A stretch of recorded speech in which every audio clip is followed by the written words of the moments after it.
Alright, so this was requested. I actually still don't have a saved recording of To the Top uh, anywhere, even though I have played through it on stream a few times. So I'm going to play through it again. So I'm kind of in the mood, I guess, and I'll try to do some commentary. I don't really have anything particularly planned to talk about, but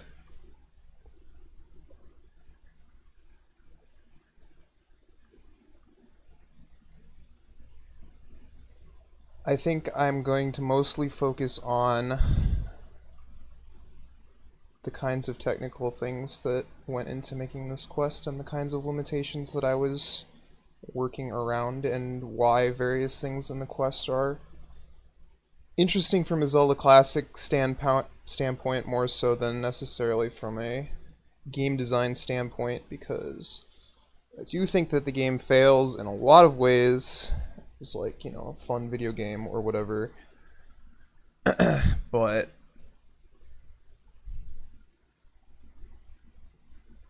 as a benchmark as to, like, you know, a testament or whatever to what Zelda Classic 2.10 is capable of, I think that this quest is, you know, important. So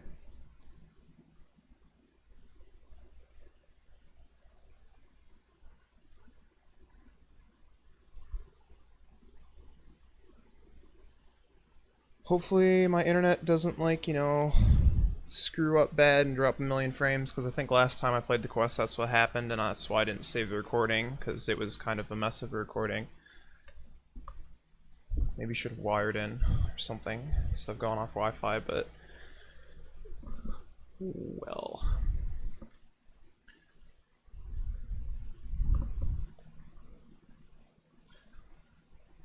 In case you haven't heard of this, this is To the Top. It is a Zelda Classic quest that I made, in which you climb a tower that has 10 floors in order to get to the top. So there will be 10 floors, and we will do them. I'm not sure if I'll get through this in one sitting, but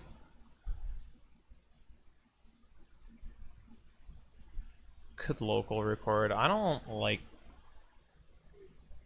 doing that. Because then I feel like I have to put more effort into it if it's not live. There's your real reason. Now I can play everything by ear, and my excuse is that it's live. There you go. Full disclosure from the start. Let's go. This is intro cutscene.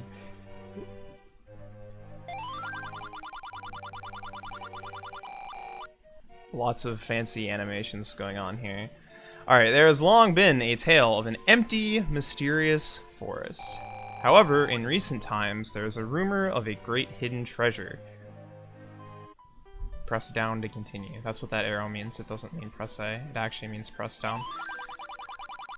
There is a young lad living by himself in a small town at the edge of the forest. His parents had died in a bloody war years ago. Press down. Aw, yeah. So the reason you have to press down is because the link is, like, hidden somewhere in this screen, and you walk off the edge of the screen and that warps you to the next scene of the cutscene. Because there's no such thing as cutscenes in Zelda Classic. There's just rooms. Having heard of the treasure, he left the village, bringing nothing but his own clothes and his father's shield. Not sure what else he owns, but probably should have brought more, honestly. Traveled through a forest, but what he found was a huge surprise.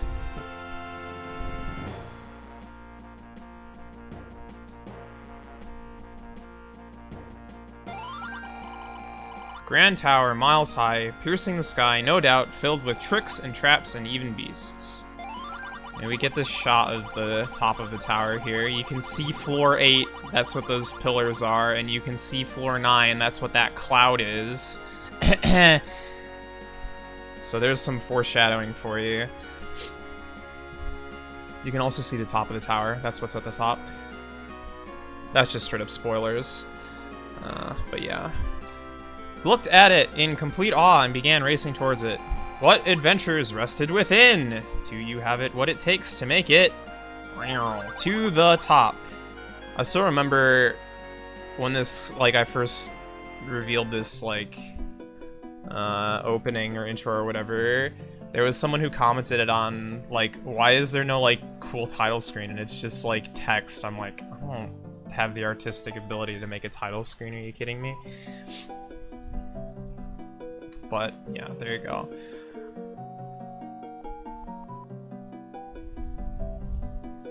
Really like the songs from Wario Land 2. Okay, so we start off, we don't, like, have Jack. You can really only follow this one path, dodge some bats. You take the straight path here, which is, I mean, I don't know, you may go up here and be like, what's this? But if you take the straight path, there's a trap that, you know, creates a block here. So, I'm gonna reset the room and, go through the other way. There didn't used to be a dot here. I added that when I went back through the game and made things, like, easier, I guess. There were a lot of changes that I made, like, just before release to make the game a lot more bearable, because there was some crap. I mean, there's still plenty of crap, but there's less crap now. But mostly signifiers of various secrets, and also, like, the enemies have been toned down significantly. I guess I have to kill these bats.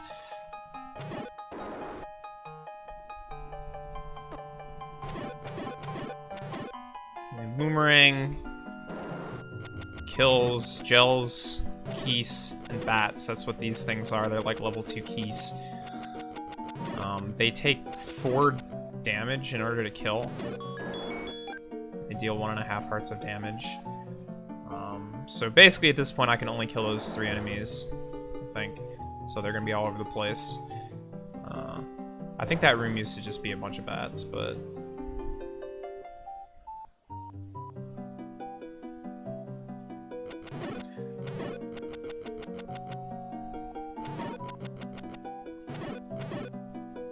Starting with the boomerang is something that is fairly common in Zelda Classic, actually, and it's kind of a trend for the reason that there's only so many enemies that you can actually damage with the boomerang. It's kind of unfortunate that, like, the bats fall into that, because they're pretty dangerous, but they're, like, the only thing that holds up to more than one hit from the boomerang. These guys won't die. Oh yeah, fireballs. Take note of fireballs, because anytime there's fireballs, there were probably, like, 1,000 fireballs originally. Okay, so we just took this crazy warp, and the floor turned blue. And all of the sand has turned into solid rocks, and all of the water has turned into passable ice. But this is, like, the main thing in this quest, is that every floor has a gimmick to it. I don't think I actually want to go this way. In which there's some kind of multi-state thing, or some kind of, like, one-time event that, you know, changes the floor, or something. And this was kind of, like, a big deal in Zelda Classic back in the day, because, like, there isn't really a multi-state thing in Zelda Classic. Like, you can't go into a menu in a room and be like, I want to, like, look through the multiple states of this room and, like, set them to be various things. The way that it's accomplished is maybe not too surprising, but you have to make duplicate entire map and just make the changes on each screen in which they take place. Which has a lot of awkward consequences, since you're, like, on different maps.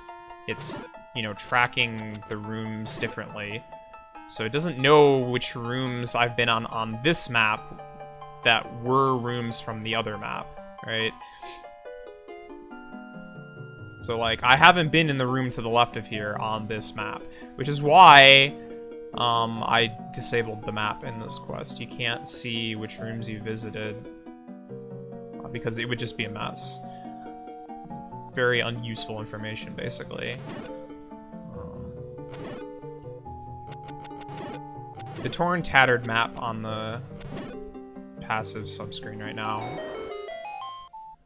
I'll note that later. No, I'll probably talk about it later, but yeah. That was an addition later on as well. It used to just be black. You can see my, like, position is kind of just a black square as well.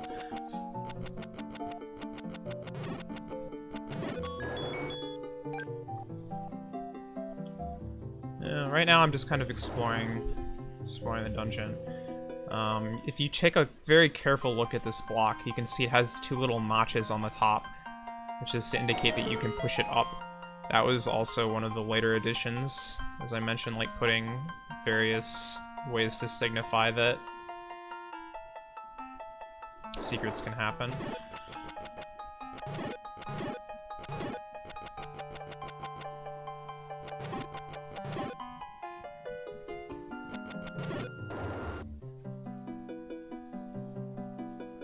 I can come back into this room now and solve it since that rock is out of the way. Push block puzzles. Yeah, the push block puzzles in this quest suck. I'm not even gonna try and sugarcoat that one. This one's not even really like a puzzle. This is just like, oh yeah, by the way, there's push block puzzles. The real puzzle there is the fact that you can only solve it in one game state. I don't want to leave this room because I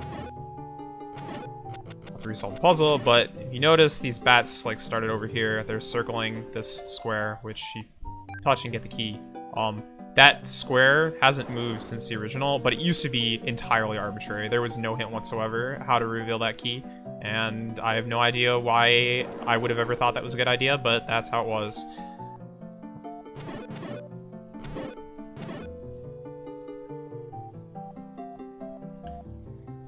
I wouldn't say I took inspiration for floor ideas from other quests, but I absolutely took various like gimmicks and mechanics from other quests, like massive inspiration. Most of the floor concepts actually came from official Zelda games, actually, or other like just Nintendo games even. Okay, so I think that this is following the same pattern as before in the first room that we started. If I don't go through the slightly different pathway, it'll probably block me off, and we can see that later. Oh boy, yeah, that hits hard.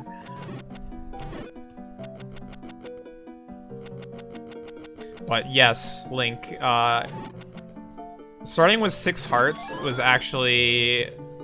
Okay, I just picked up the bow. Sorry. Starting with 6 hearts was actually not originally, like, planned. Pretty much I just, like, did the math and figured out exactly how many heart containers there were gonna be, and I was like, alright, well, there's 6 left, and that's where it came from.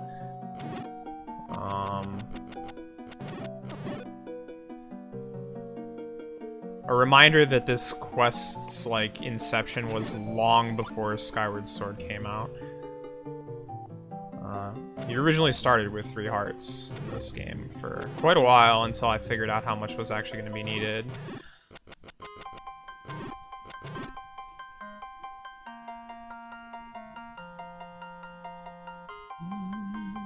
I probably am going to need to come back here, huh? Because I can't kill these guys. So, yeah, the main, like, layout of this floor is I'm basically trying to get both the bow and the arrow in order that I can, you know, clear the map. So I just did a continue warp. You've never seen Zelda Classic before. You can continue back to the start of like current dungeon by hitting F6 in most games. Definitely any 2.1 game.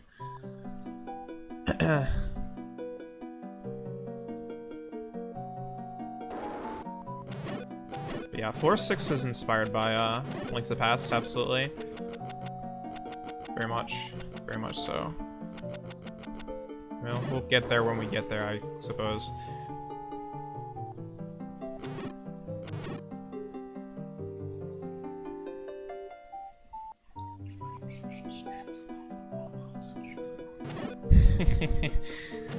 Yeah.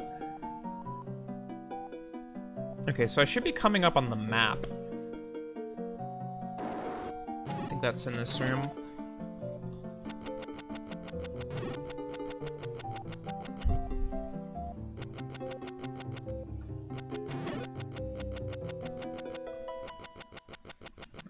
killed this bat, that is. Okay, so here's the map. We have, look at this block also. Pretty complete, like, connectivity of the rooms. It tells you where all the doorways are. Basically every floor will have a plus sign in any, like, I guess, gimmick-related room. So those are the spots in which you can switch, the dungeon state on this particular floor. How do I do this? Oh, yeah.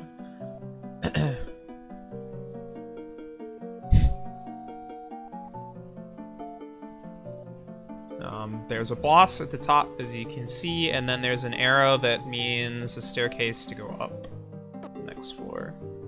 Shoutouts to solving push block puzzles with a fireball shooter shooting at you. Get used to it. Hashtag bad ideas.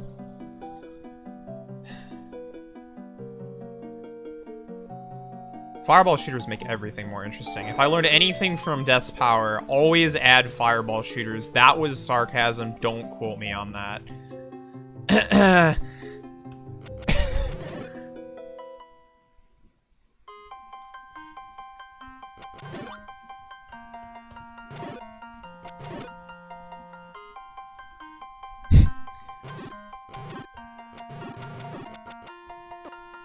I'm pretty,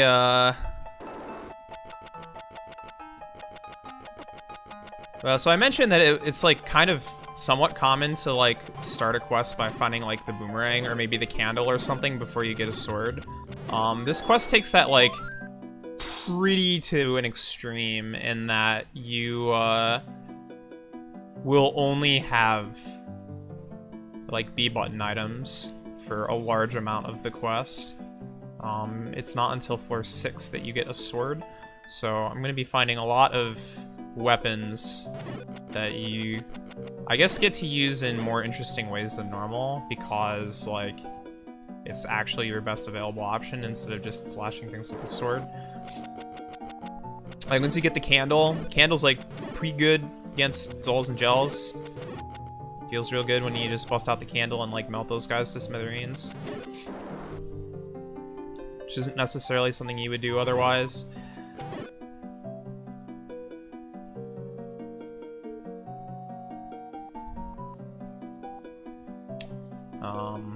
For that reason, I have 999 rupees to start the quest with. This is a quest, well, and I guess actually any 2.1 and previous, it wasn't an option to do otherwise. Your rupee count is your arrow count, much like in Zelda 1. So,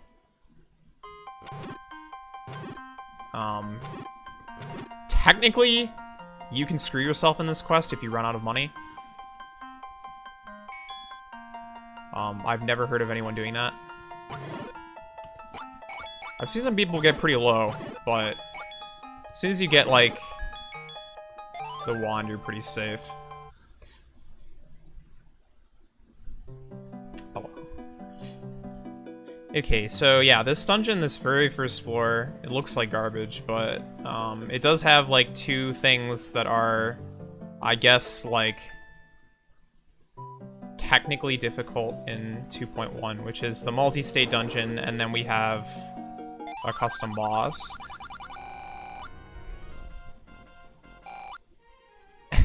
Please. This custom boss sucks, but it's a custom boss, so...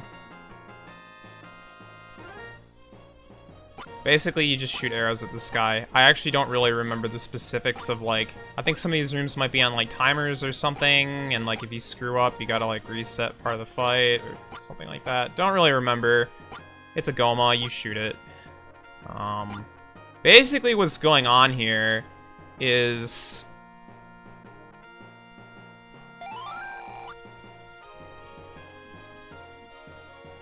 Whenever I hit this guy, it's actually just triggering a secret. Like, this isn't an enemy that's taking damage. It triggers a secret that effectively fills the floor with warp tiles that will warp me to, like, an identical room with, like, the boss having moved or whatever.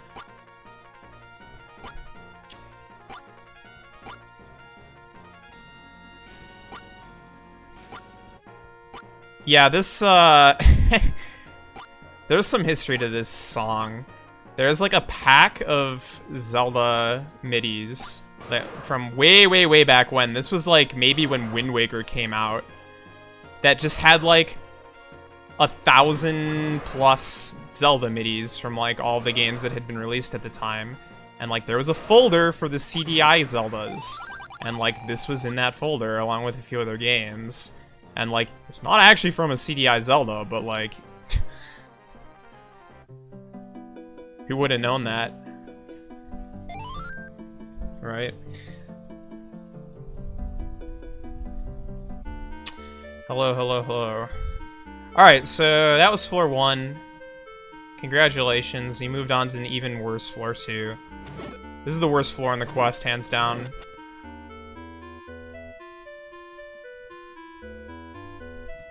But, you know, it is what it is.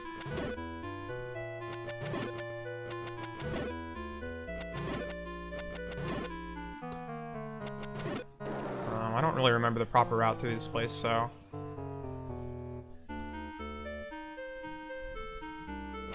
Oh yeah, I can kill these guys with arrows now. Sweet.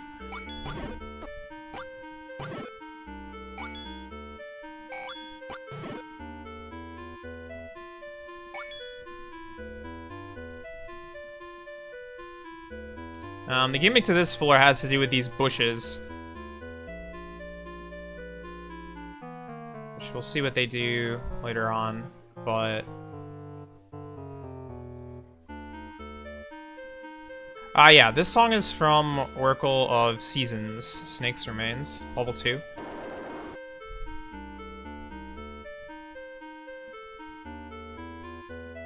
I can note where the songs are from. If I forget, remind me. I'll make sure to say.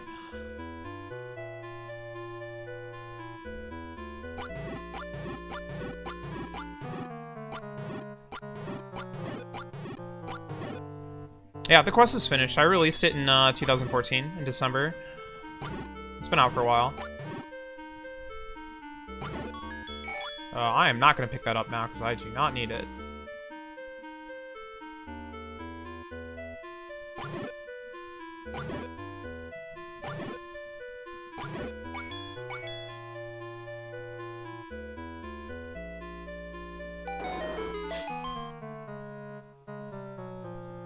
Whee!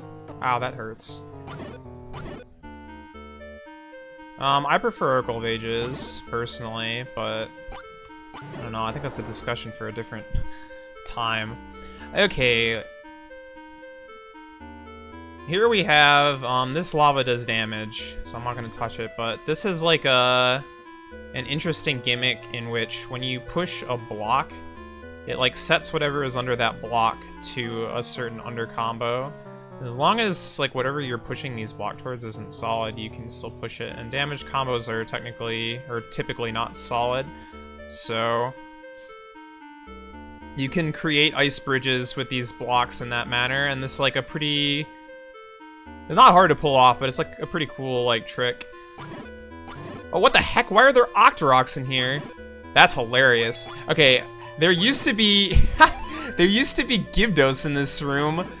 I know why I changed it, because the Gyarados were like arrow tanks, and you know, they hit hard. The reason I changed them to Octoroks is actually like pretty funny, is because the Gyarados would occasionally drop bombs, and like this is like pretty much the only way to get bombs this early in the quest. You don't need them, you will not need bombs at all, but they're convenient to have. So I wanted you to still be able to get those bombs when I changed the enemies. So I changed them to the blue Octoroks, because those guys can drop bombs as well.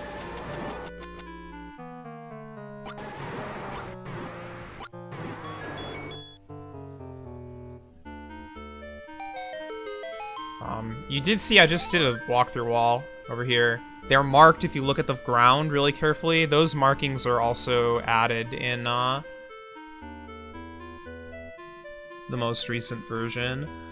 Okay, so once again we've got one of these puzzles where we've got to get to the key without touching like the different looking path, or else you get screwed out of the key. So this time it looks like the tiles are like depressed.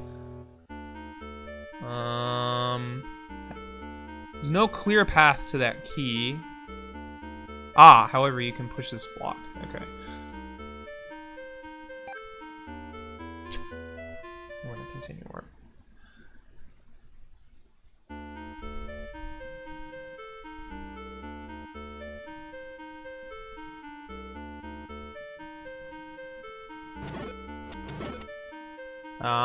I picked up the map already, so it's actually a little late to mention this, but, you may have seen there was, like, a huge gap in the bottom of the map, like a huge tear.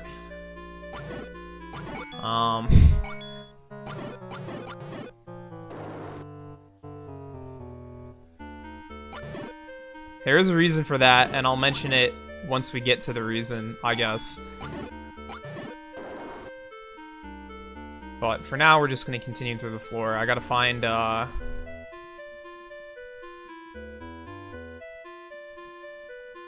find the candle on this dungeon.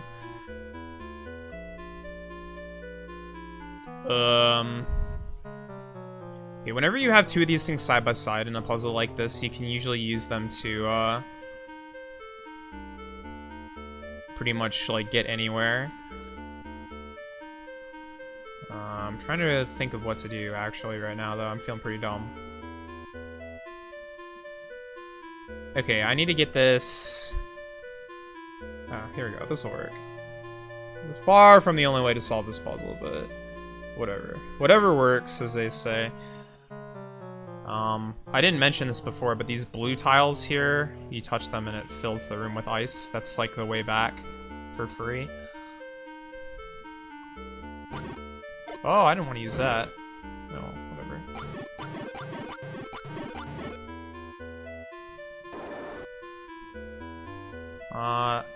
Early on, this quest is honestly pretty unforgiving. You die, you just gotta, like, redo a bunch of stuff that's, like, kinda not great, but... Oh, yeah, I forgot that I added this, healing tile, too. That's a nice one. These little things heal you, or fairy pawns or whatever.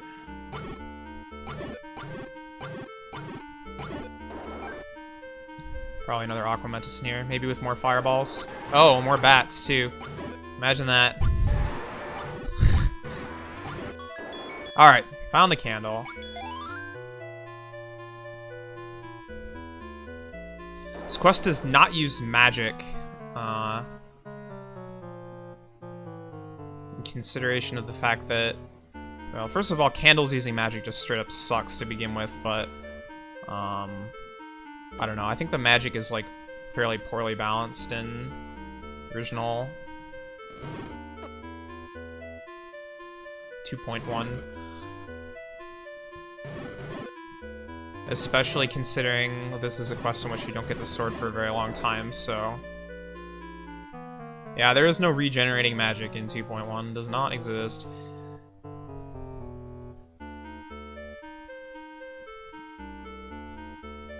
So, you'll notice a theme in these push block puzzles. Pretty much all of them follow the exact same, like, design. There's, like, one free moving block that you're going to have to move to a specific goal spot that, like, only it can reach. And, the other ones basically just need to fall into place in, like, the correct order so that they don't block each other and the four-way block. It's, like, pretty much all there is to, like, literally every standard push block puzzle in this quest. There are, like, more twists, like we saw pushing stuff over lava, which is kind of, like, a different story because you're not attempting to get the blocks into a location, you're attempting to use them to, you know, create a bridge or whatever. But, you know, you can get that key without the candle if you know what you're doing, but I didn't know what I was doing, so...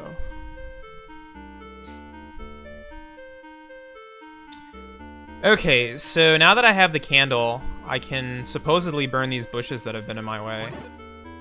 Or so you would think. But this is to the top, and dungeons have gimmicks, not standard secrets, so...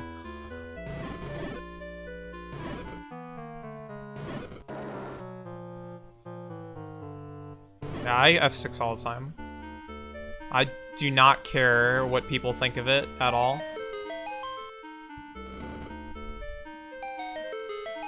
I'll actually mention even, this is, something called Tiered Secrets, which in ZC is actually not, like, free, I guess.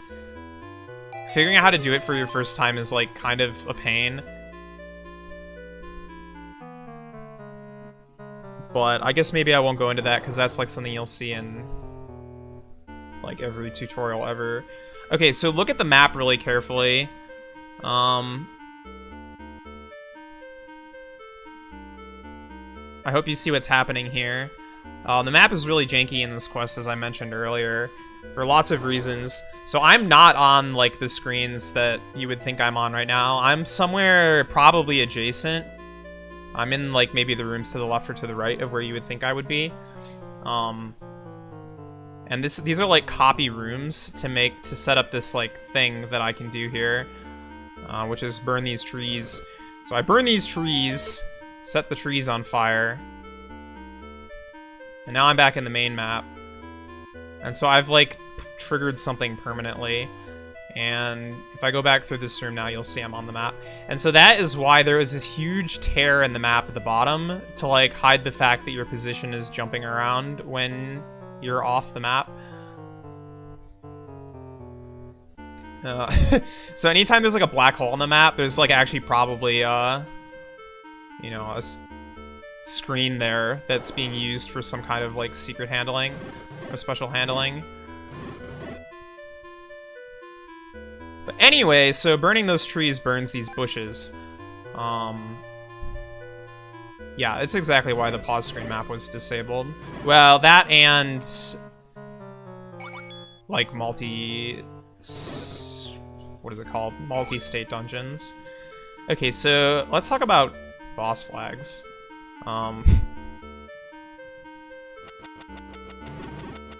In Zelda Classic, there is a thing called a boss flag that you can set on a room to mark that room as a boss room.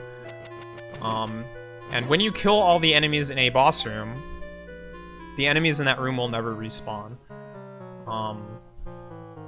The reason for this, the reason this even exists as, like, a design in Zelda Classic, is not because, like, well, that's the way it works in Zelda 1, and there's bosses that, like, you know, don't respawn, because there's also a different thing in Zelda Classic where certain enemies are marked as bosses. So, like, if you kill an Aquamentus, that Aquamentus will never respawn, no matter what, because it's just a boss enemy.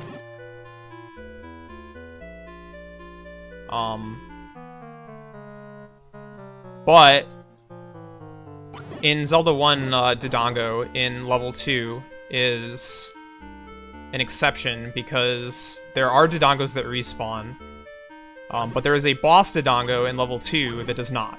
So they had to have a special case for, like, boss rooms.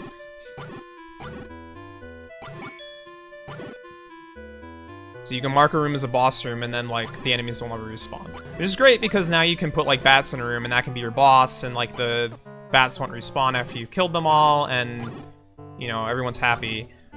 But that is far from the only use of it.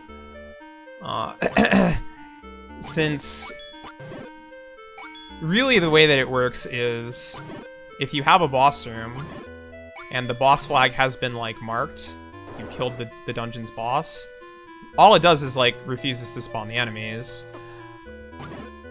And you can have more than one boss room in the same dungeon.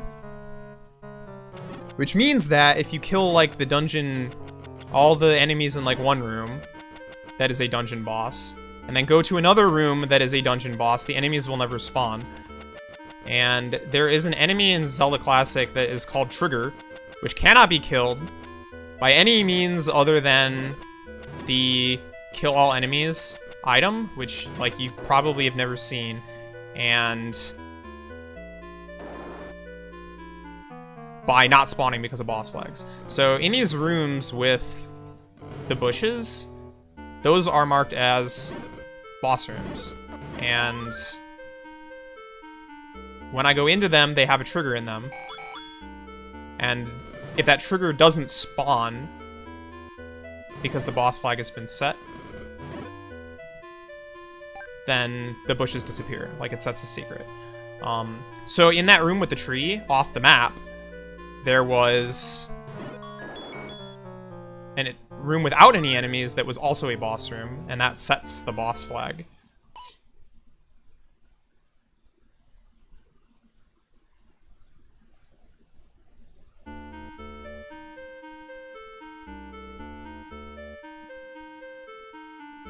So I actually go back and show it, but I just pressed the wrong button. I'm like still getting used to the controls. I like reset them up in a weird way and whatever. The room before the trees, the one that I was like disappearing in off the map, that room is also a boss room. And that room is like there to check if, you know, I've already burned the trees before, so I can't go into a room with like growed trees. If I go back there and check it, it will, you know, show them as burned. If I go back here, wrong order.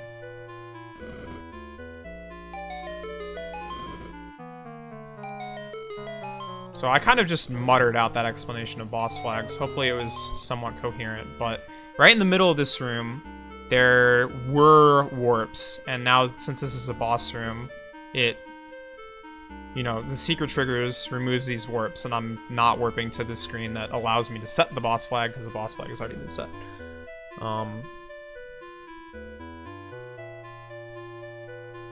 So anyway, the reason I even talk about like all this stuff is because in Zelda Classic, like, normally there is like no way for secrets to be shared between rooms.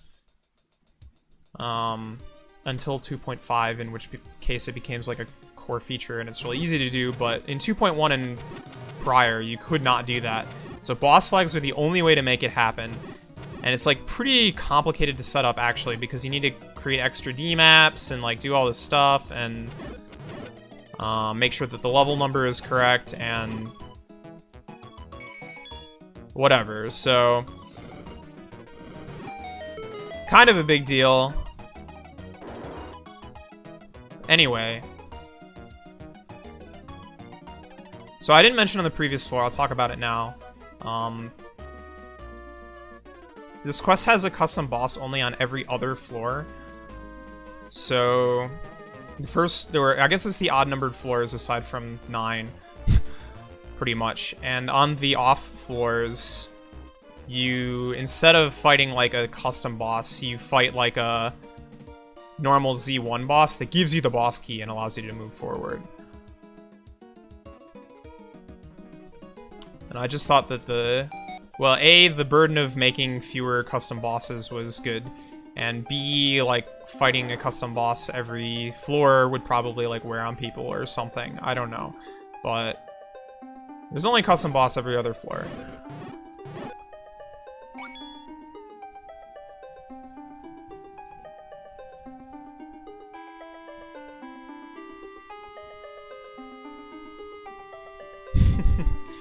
Exactly.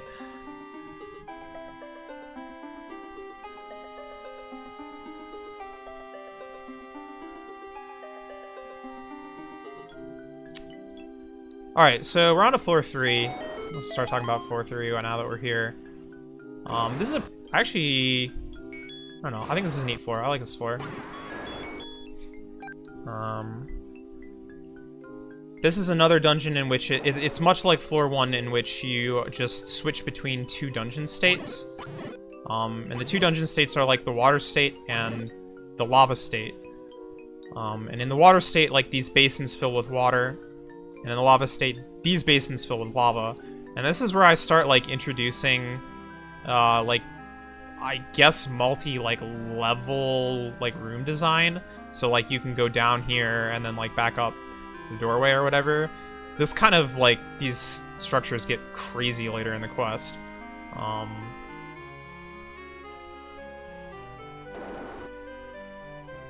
don't know why I'm going back through this. I could just F6, but this room lets you see it pretty clearly, like exactly what's, you know, happening in the switching states.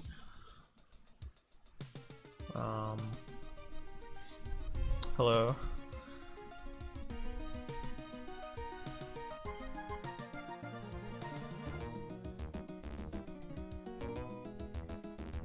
But yeah, music in this floor, the lava state is from Pokemon Ruby, Sapphire, Emerald. This is Mount Pyre, I believe.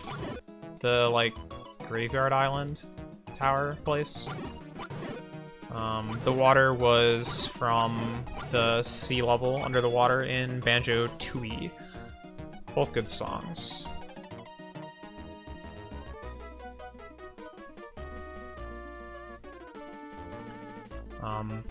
If it wasn't obvious from the screen I just poked my head into, we will be getting the raft in this floor, which, I kind of like that the, like, gimmick is this thing that allows you to get, like, around these bodies of liquid, I guess, and then the dungeon item, like, lets you circumvent that even further, so it's like, you're using the gimmick to kind of, like, sneak your way around, and as soon as you get the dungeon item, now you could just, like, raft right over it, and it's, like, no longer a real problem.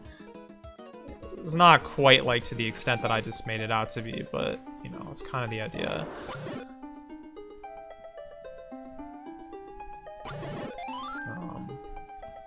I come across rooms now and then that I'm like, didn't these have, like, guineas or something? Maybe I didn't like the fact that it used too many arrows. I can't quite remember all the enemy changes that I made, honestly.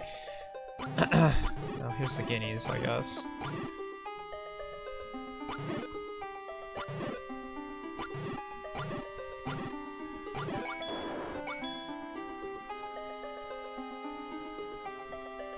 I don't think you can pick up rupees in this quest with arrows, or can you? I thought that was disabled. I'll try it next time. I'm not gonna get any off these guys.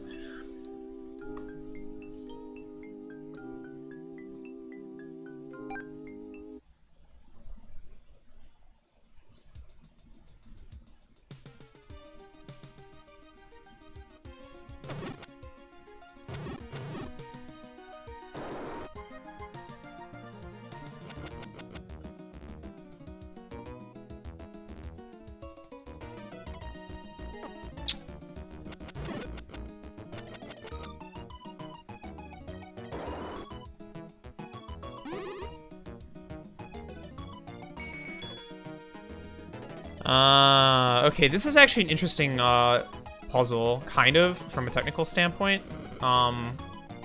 So you light these torches, they become pushable.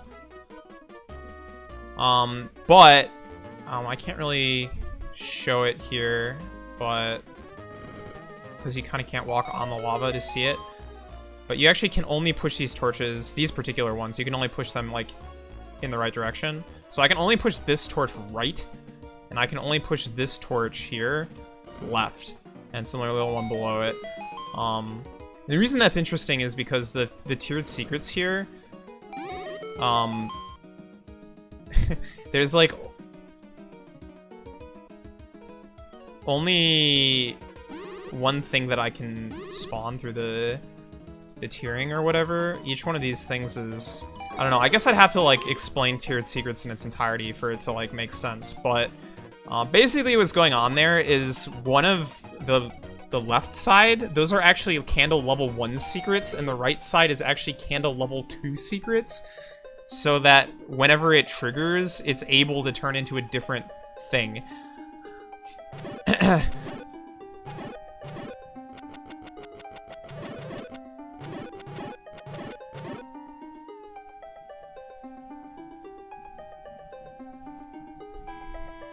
Basically, within a screen, any secret that is like activated by an item type will always turn into the same tile when you activate it, because there's only like one thing that you can set for it. That's kind of the bottom line. So in order for there to be two things that you get from like the candle, two different kind of tiles, one of them is like a different burn type than the other.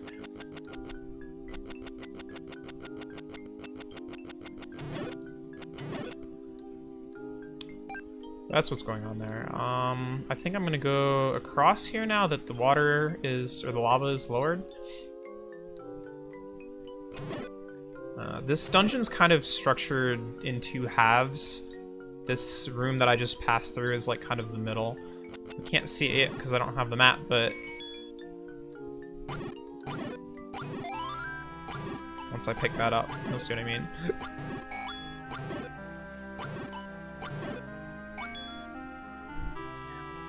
Well, I mean, yes, I gave the red candle because I thought that having, like, candle leveling up would be kind of excessive, honestly. I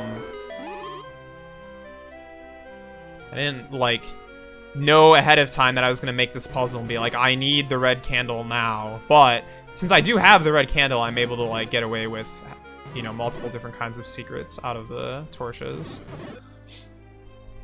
Kind of the other way around, but yeah. Let me try and shoot this. I'm pretty sure I can't pick it up, but yeah. Disabled in this quest, unfortunately. Could use a boomerang, though, I guess.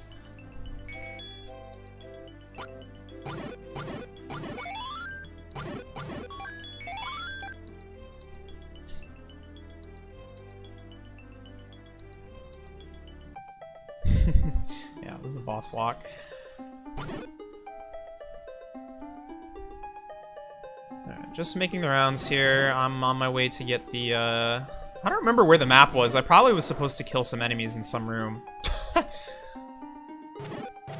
not sure. I may be missing it right now. Oh no, never mind. The map is in this room. Just kidding. I remember now. The cat face room.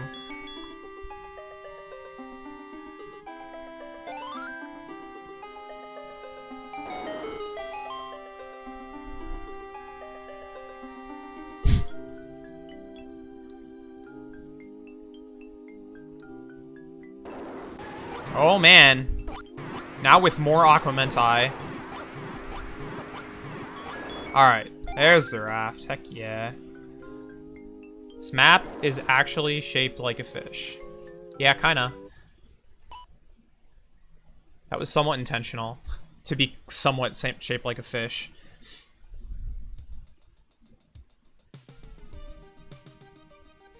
Alright, now that I have this raft, I can go back around and use it to pick stuff up.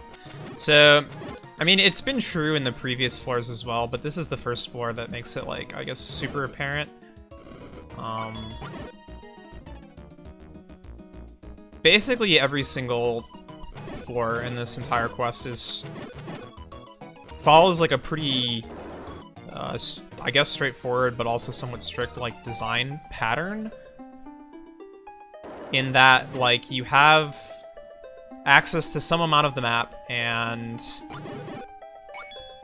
that some amount of the map is, like, got, like, X number of keys, right? And then in that same explorable portion of the level, there are, like, the same amount or fewer key doors. So, what is the path here? I think this is right. Basically, you get, you know, as many keys as you can, and then you use them on the doors that you can, and that will, like, basically unlock either an item or some permanent secret that will increase your explorable area of the map, right? And then once you've gotten that increased area or sphere or whatever you want to call it, that will have more keys and more key doors. And you'll go through those, like, all those key doors and find all those keys, and then you'll get access to the next item, and, like, basically rinse and repeat until, you know, you get to the boss. Pretty much. The main thing that's, like, important about, like, that design is that it ensures that you can never screw yourself out of keys by using keys on, like, the wrong key door.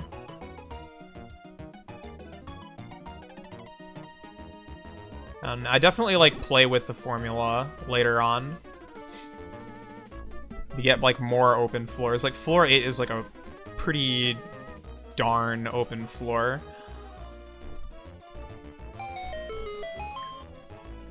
But this floor was, like, yeah, you get some keys, that gets you the raft. You get some more keys, that got me the... Well, actually, you get some keys that gets you to the right side dungeon. You find another key that gets you to, like, the raft, and then you get some more keys, and that's gonna give me the boss key, and then I can get the boss, so...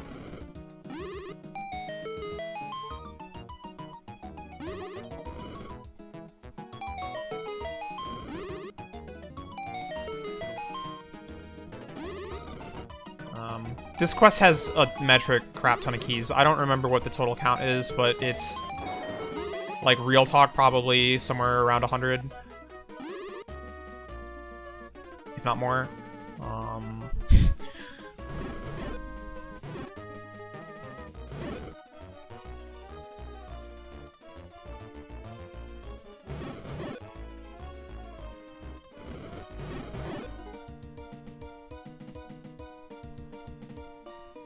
I will say, like, a main complaint about this quest, which, is a complaint that I have playing through it after, like, you know, or when I replay it or whatever, is that this quest is too dang long.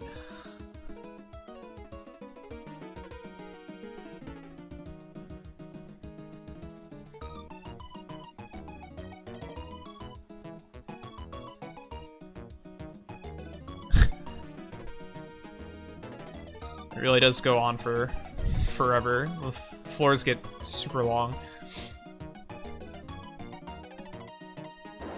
But try to keep things interesting.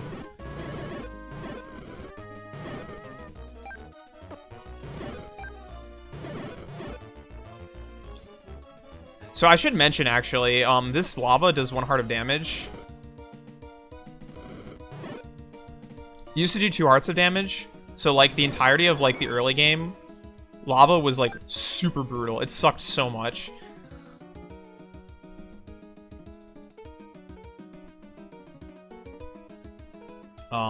I've gone the wrong way. How do you solve this? How do I get out of here?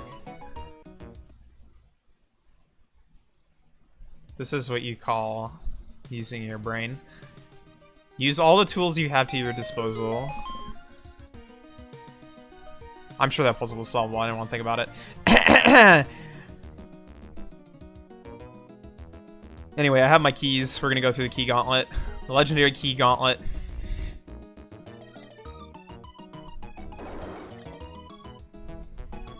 Never heard of it before. It's called a key gauntlet when you,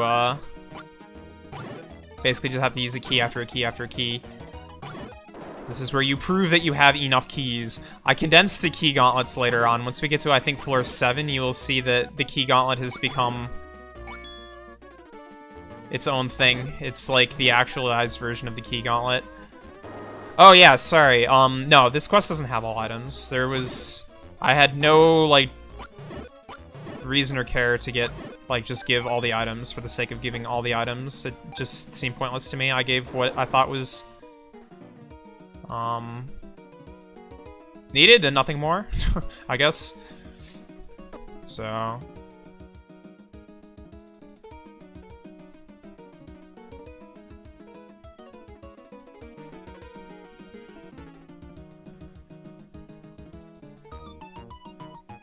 I mean, 2.1 doesn't have, like, custom subscreen, right? So you can consider that a limitation of 2.1 and blame that, not the quest.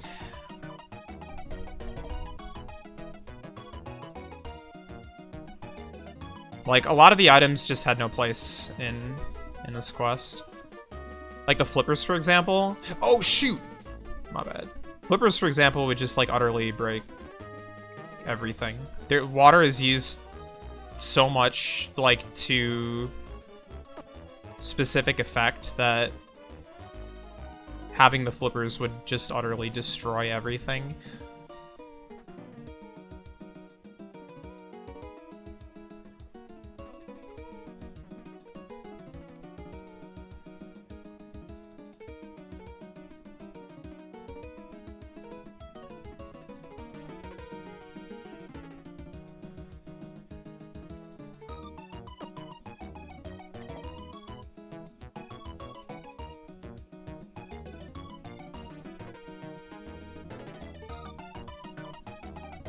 The flippers are the prize at the top. Maybe. Did I screw up again? I screwed up again.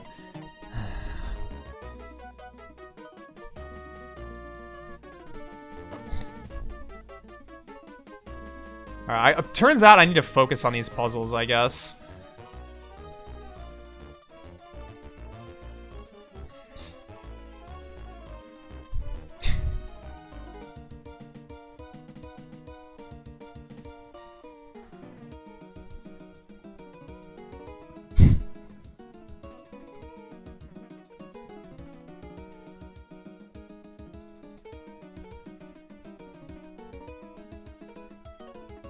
This one is like, this is like a super tame puzzle too. I am not looking forward to floor 8.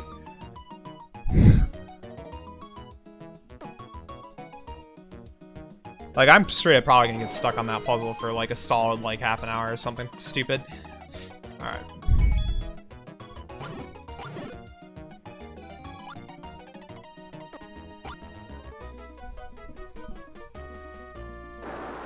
Oh boy. Well, here's the thing. That puzzle used to be worse. Real talk, that puzzle used to be worse.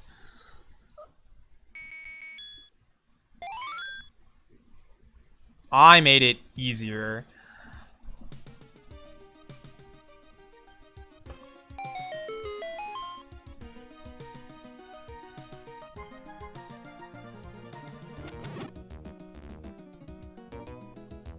I gotta switch state, don't I?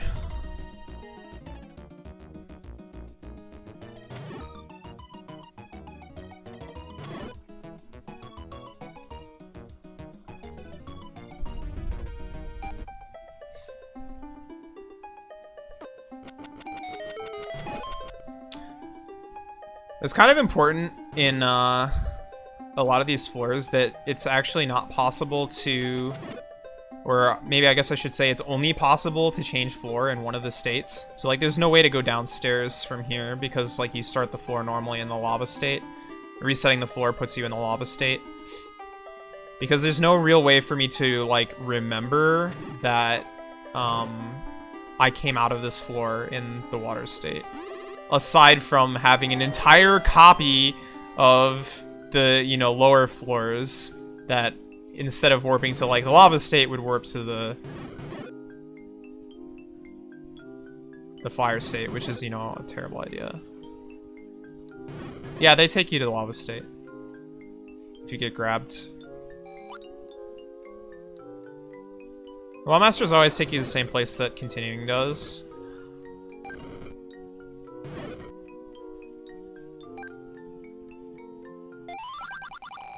I mean, that wasn't a matter of being lazy, that was a matter of I wanted you to continue in the lava state when you continued.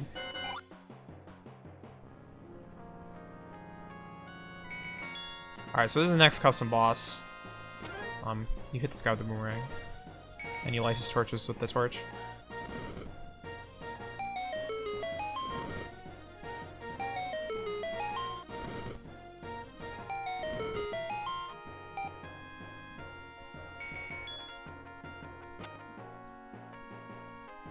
Hit him again, I guess.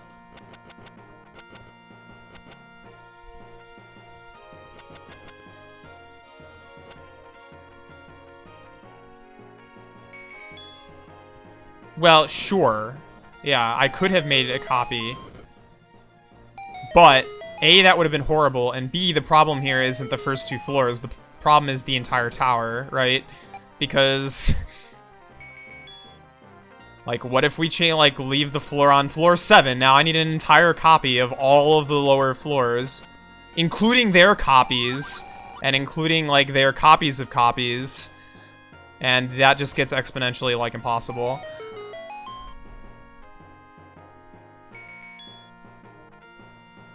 Wait, C-set... okay, sure. I mean, Zora's used C-set 9, which means that they're based on the color of... like the current area. As really odd is these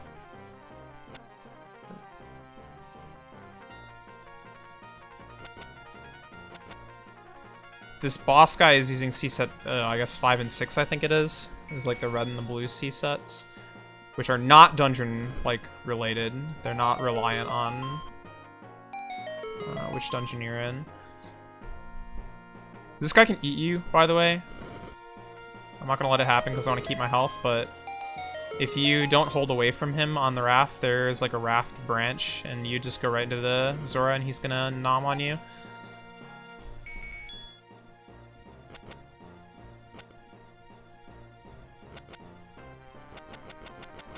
Now I'll let him nom on me. There we go. There you go. He nommed on me. Now you know. I don't remember what my final D-map count was. 2.1 has a cap of 256. I was definitely in the 200s, I can tell you that much.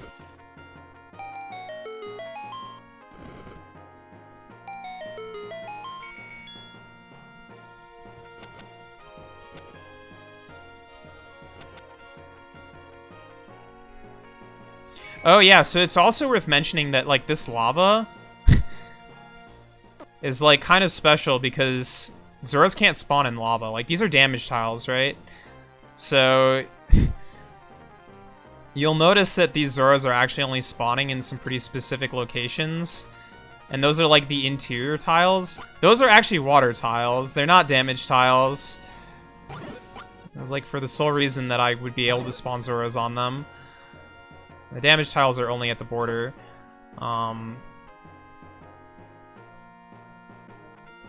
This is, like, actually pretty common in this quest to have, like, the interior of the lava be water, or solid, rather, even.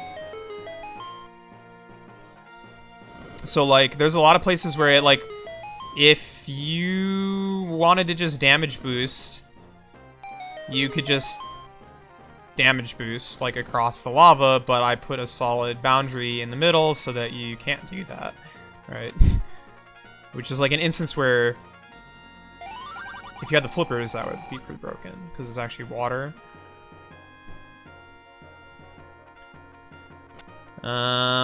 Okay.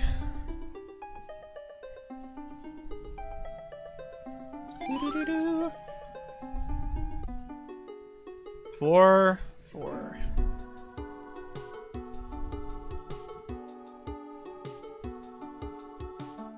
I'm gonna walk through a wall here. Yeah, I mentioned earlier, I would say that a lot of the gimmicks slash mechanics were inspired from other quests, but most of the, like, dungeon ideas were inspired from like the main Zelda series.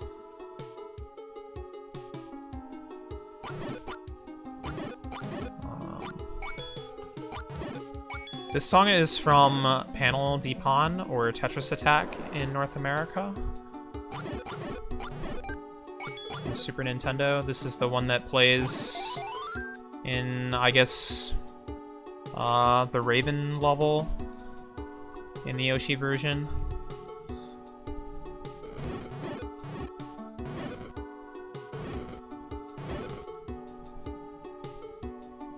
This is a floor that, like, kind of makes heavy use of walk-through walls.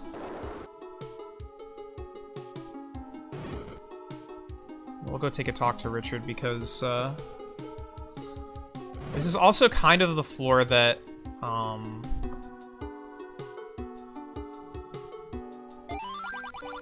first starts, like, the idea of illusions in the tower. Alright, so this is Richard. Apparently everyone's mad at for some reason, but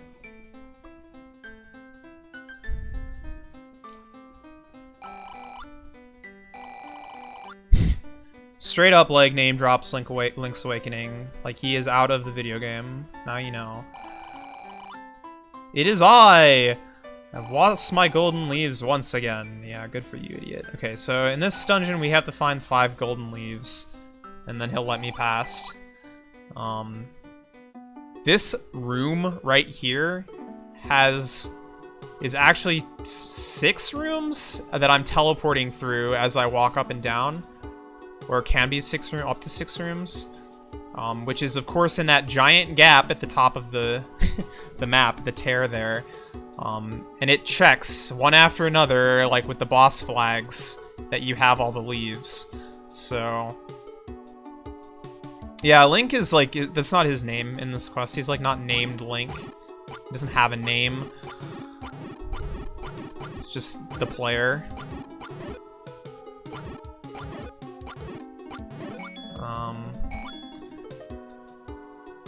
This is the first place that we have these Gibdos. Any room with Gibdos in this quest, without question, which is another reason that I changed one of the rooms earlier, good rupee count, has a push block with a warp under it. So look out for those, folks. And these are the only, like, real, like, warps, I think, for them. Yeah, I think they're the only real, like warps that are, like, non-Euclidean kinds of warps. Everything else is, like, pretty, like, normally connected. Aside from, like, some, like, Lost Hall exceptions, but that's...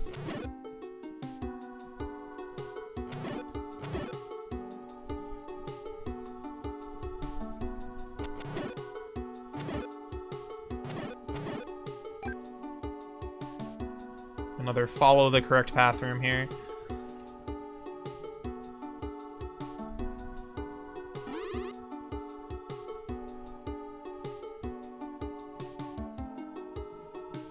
Ah, oh boy, okay. Combo cycling.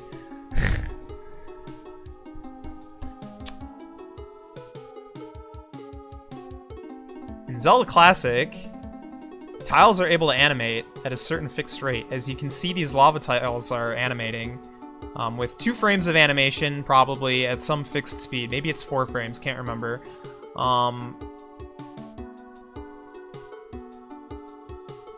There is something in Zelda Classic called combo cycling, which allows you to, when the animation is like gone its complete loop, instead of looping the animation, it will change the tile into a different tile completely, with potentially different properties and, you know, different animation and so on and so forth.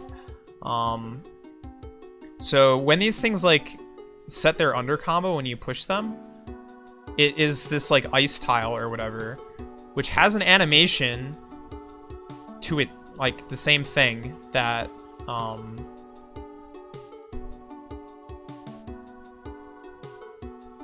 then we'll cycle to another combo, which will cycle to another combo, and so on and so forth until eventually it turns back into lava. In the intro? No, actually the intro has no combo cycling. It is just pure animation. Very painful animation, but it's animation. So combo cycling is going to get used like crazy from here on, pretty much. This is secret. I'm just going to go ahead and grab this.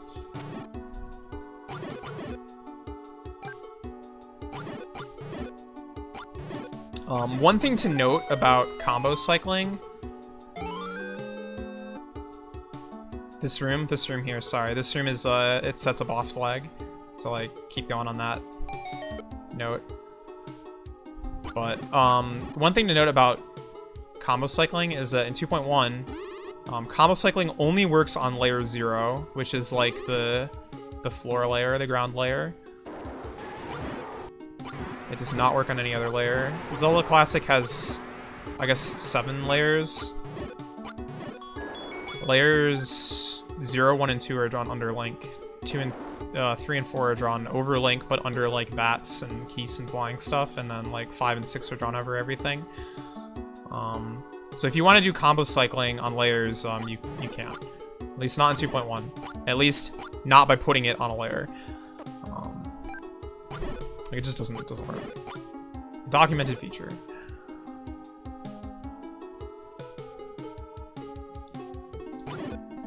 The way I was supposed to find that walkthrough wall, by the way, is it's on the map. But, you know, I know it ahead of a time, so I'm just gonna do it because it's more effective to get it then. So, we have 1 leaf now. Congratulations.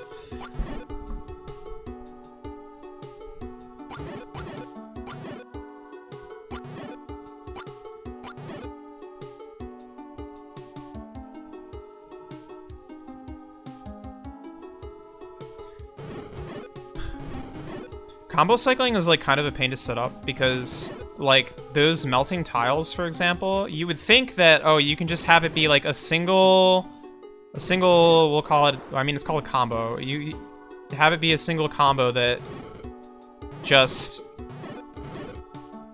goes through the animation of it melting and then like, cool, you're done. You like have that single combo and then that cycles into the lava and you're done. But unfortunately that doesn't work because the like animation timer is global, and that means that when those tiles like appear from the blocks, it could be at any point in its animation.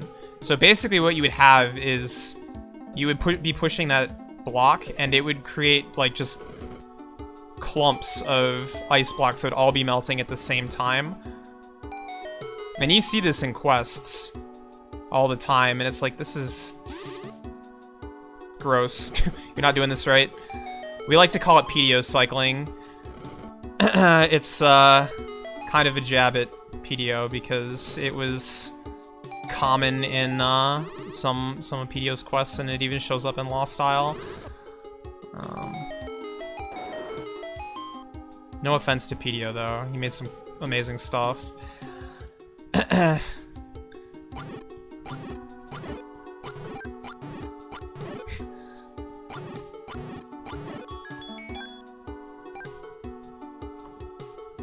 But yeah, anytime you like see a timer that starts like in the middle of its like animation or something, like Questmaker done goofed.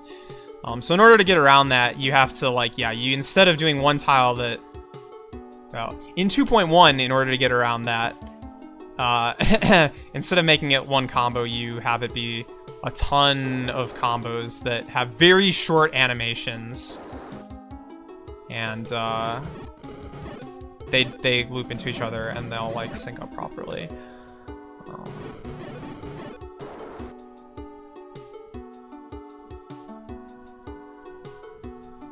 So yeah, combo cycling is hard. It's also extremely tedious to set up properly. In 2.5, there's this awesome thing on combos that you can click to make it so that when the combo appears, it always starts its animation from the beginning, which like totally solves that problem, completely eliminates it.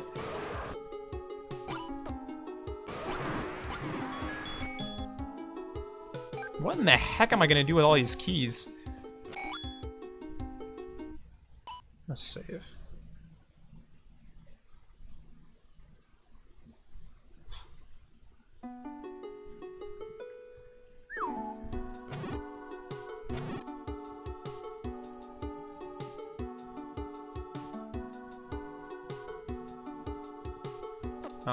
I guess I'll reiterate from earlier. I have not had to use bombs yet. I've also only found bombs from drops. They have... Only time I've used bomb actually was on that manhandler, which is, you know, just a matter of convenience. The bombs will be given to me in bulk as soon as they're required. And when I say bulk, I mean bulk.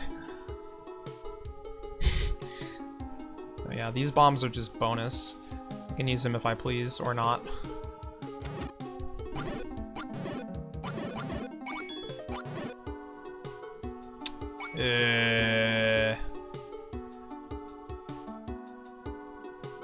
Oh, here we go.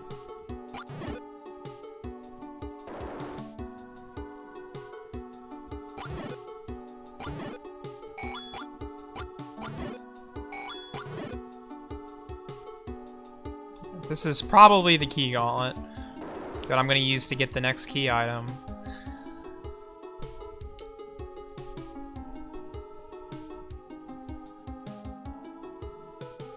Dungeon item, I suppose.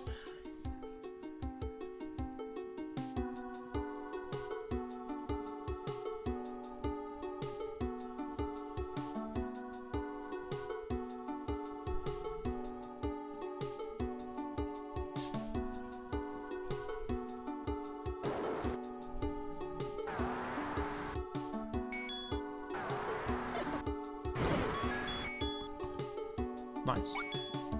Alright. The flute! The sponge arrow? I mean, you can call it anything you want. We've already got the buttered boots and the... I don't know, the... What is it even called? The butter suit? I don't know, anything that's like high tier is usually called butter. They should be called the butter arrows, honestly.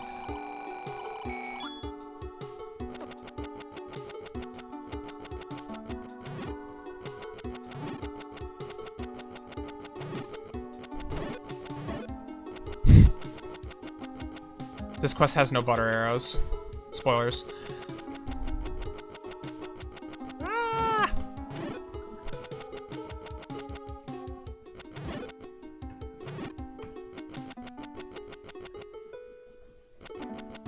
That's what they call the hover boots in OOT. Pretty good name for them. Alright, so these pink tiles, this is important. This quest is like color-coded to heck. Pink equals play the flute. Now you know. Remember it.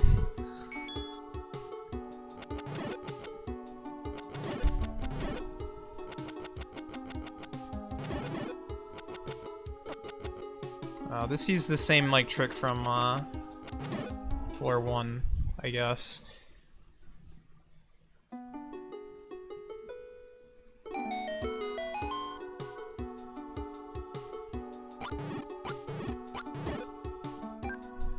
Go over to where the bats were.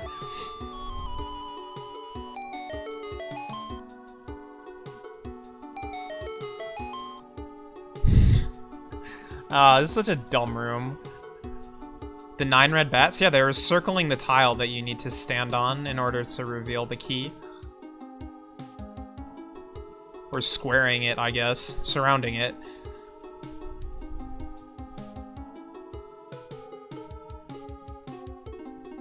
The same trick was used on floor 1.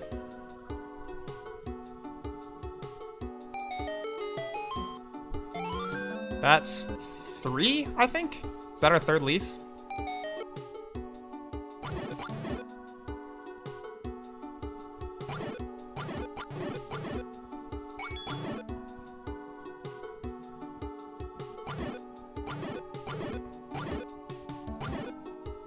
I lost count already.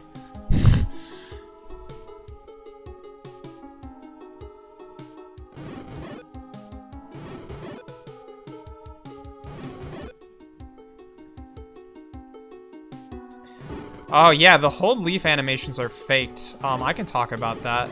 So that like screen that you actually, the leaves might straight up be miscellaneous 1, but in general, the way that I handle it is, so there's an item in ZC called miscellaneous. There's miscellaneous 1 and miscellaneous 2. And this is before there were custom items. That you pick them up and they do nothing. Like you just hold it up over your head.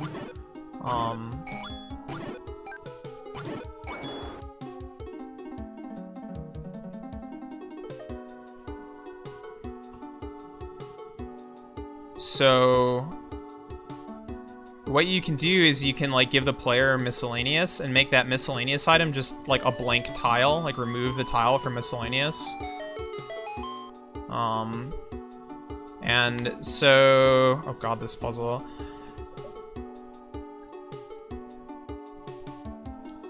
I like get miscellaneous and like Link holds something over his eye, or his head. Hello, eyes, there you go. Holds like nothing over his head, but then on the screen I put a leaf, like tile. So Link is actually like going through like the hold up animation. It's just the actual item that he's holding up is fake. Because there is no leaf item, as you can see on my sub-screen. I'm trying to figure out what to do here. Think about this for a little bit. Because, yes, this has the same properties as we've seen in the rest of the floor. Kind of a problem. I messed up already.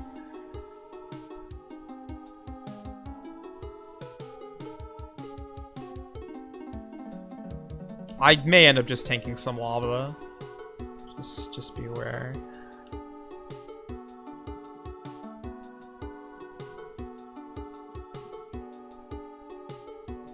This is a pretty good puzzle, IMO.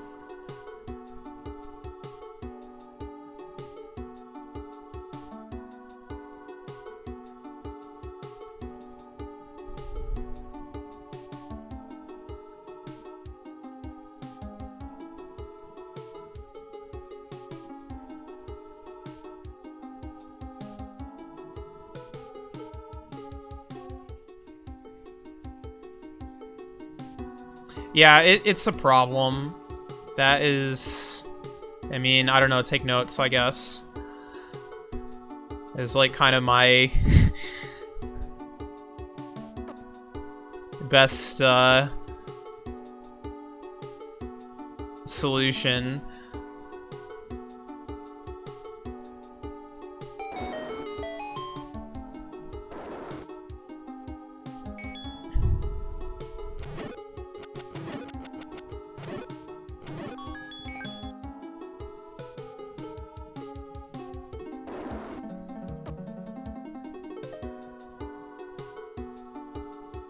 But I mean, it's far from just floor 9. Like, really anything that you would hope, like, tracks progress, like, can't really do that, or at least not show it, because boss flags aren't really showable. I actually don't even know if, like, there's a way to display, like, whether or not you've got boss flags checked even in 2.5, but I mean, you wouldn't use boss flags, you would do something, like, much simpler.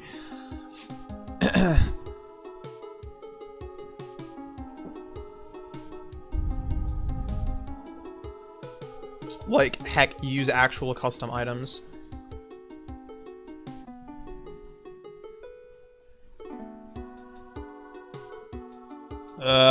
Even that would not...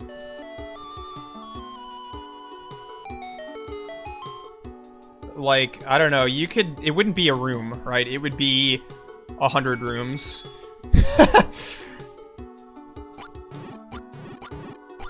Like, yeah, you could do that, actually. It's not a terrible idea, it's just that, like, it would be extremely cumbersome, even just, like, walk around. Because, like, every single, like, item that it shows would need to be in a separate check, right?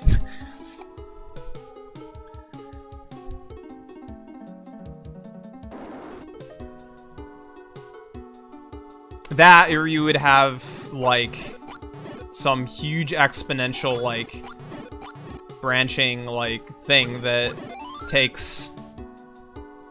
I don't know. I suppose it would be possible. And I'll leave it at that.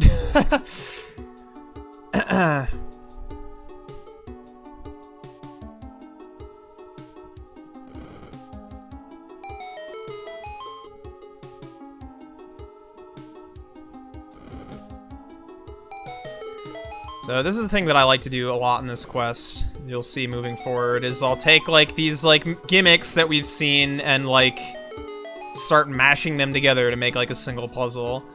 Like first we were pushing blocks and then we were lighting torches, and now we're pushing blocks and lighting torches and pushing torches and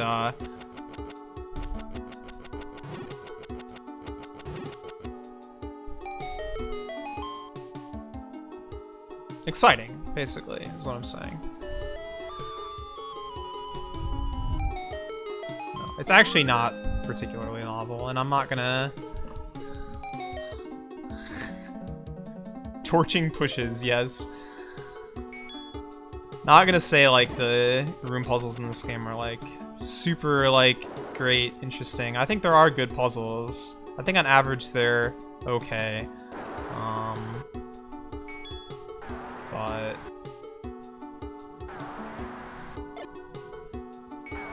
I'm not gonna say I'm like, you know, my proudest achievement.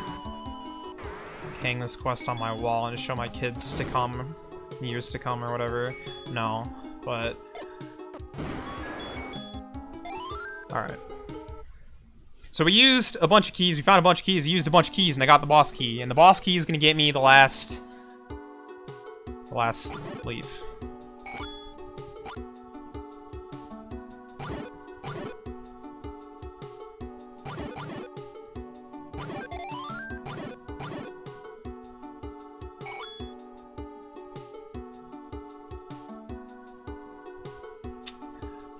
Man, this quest also has a problem that, you gotta resolve rooms a lot.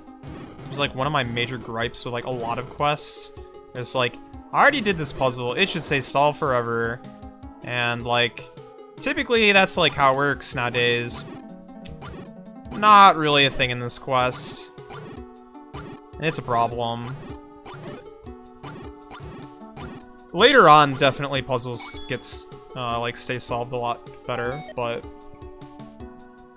early on it's not great. Like, killed those Vyres, like, 5 times now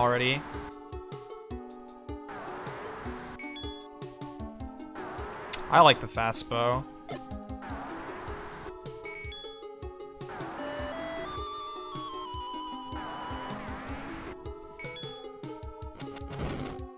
Ah, shoot, I missed one. Oh, whatever. Just zeros.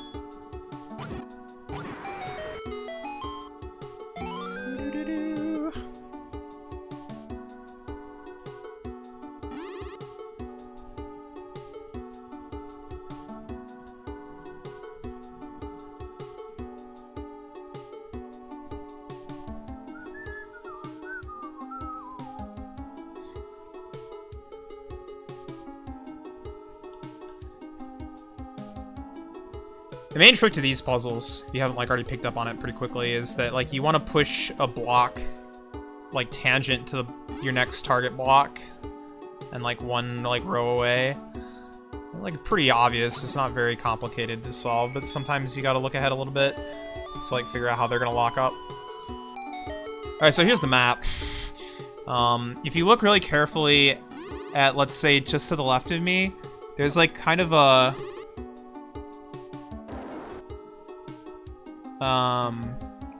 transparent-ish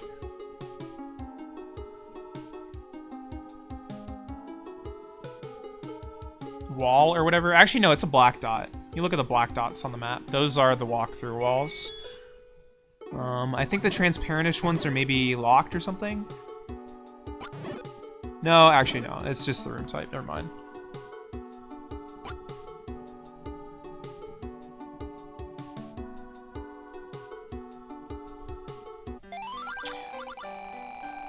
Alright. Talking to Richard. Richard has misgivings about his trip up the tower.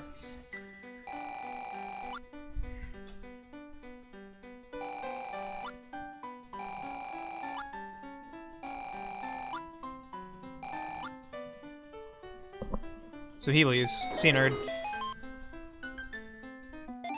Richard was the true boss of this floor. Okay, floor 5.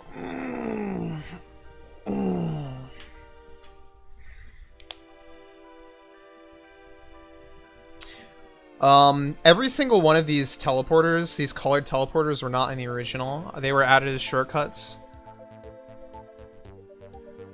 I don't know which demo Link was talking about. I released, like, a demo for pretty much every floor. Like, I released a demo even up to floor 9.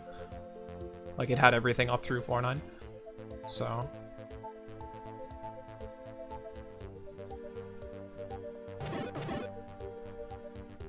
So yeah, this shortcut, nope. Didn't exist. Enjoy. Alright, so gimmick on this,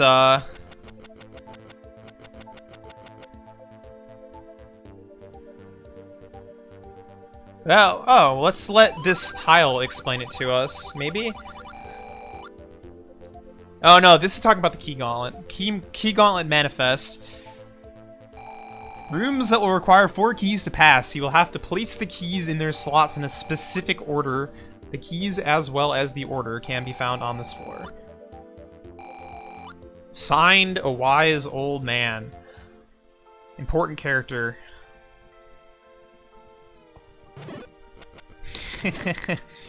Yeah, well...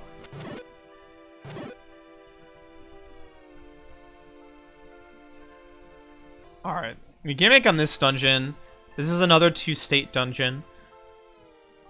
We kind of been alternating between 2-state dungeons and like one-time trigger dungeons, right? The first dungeon was, or first floor was 2 states. The second floor had like a one-time trigger. The third floor was 2 states. The fourth floor had 5 one-time triggers, being the leaves. And then you might recognize these spinners from the Oracle games. You walk into it, it, you know, switches the direction that the spinner goes.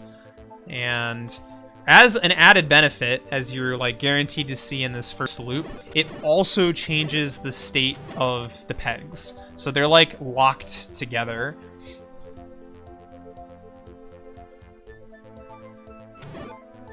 The state of the pegs and the state of the spinners, I guess. Also, the chests are color-coded and can be only opened in the correct state.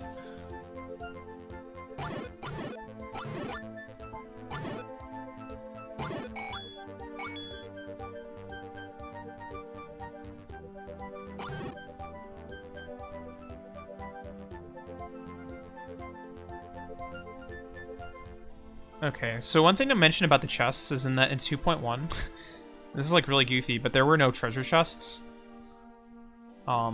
There were only, basically the way that treasure chests worked in 2.1, and I guess probably before that, is they were basically glorified bushes. You had to slash a treasure chest to open it.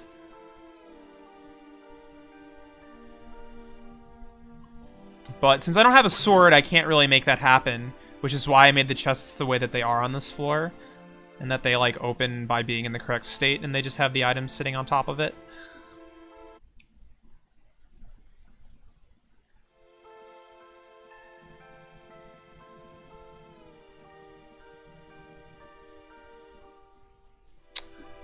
I didn't mention it yet, but I almost, like, always sit here and, like, laugh and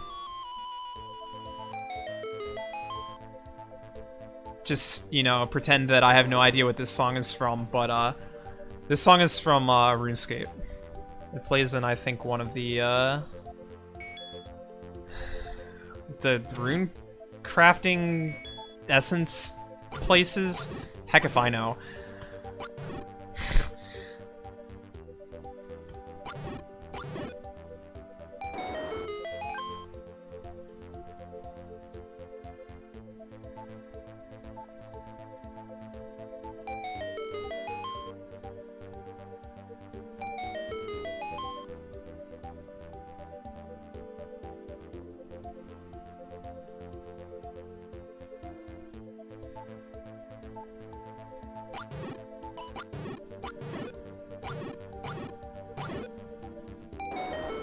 It also might have been like the ice caves. I don't remember.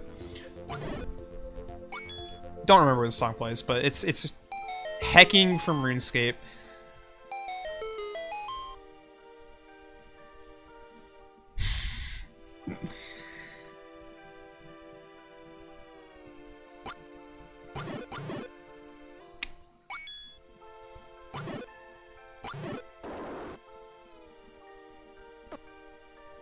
I've said ice caves in the past. Well, I believe it. Oh, maybe it's the place with the runite ore. That cave. Whatever. What? No, blue-rite. That's what it was called. God dang it. Let's stop pretending that I know anything about RuneScape, and also stop like actually revealing that I know a few things about RuneScape. Anyway, oh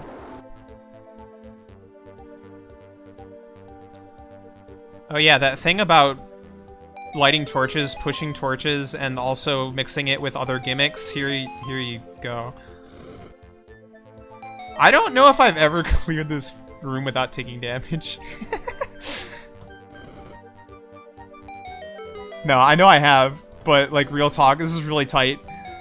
Yeah!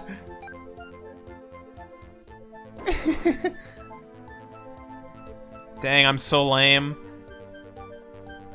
Yo, combo cycling. Okay, so this is like the true combo cycling experience here.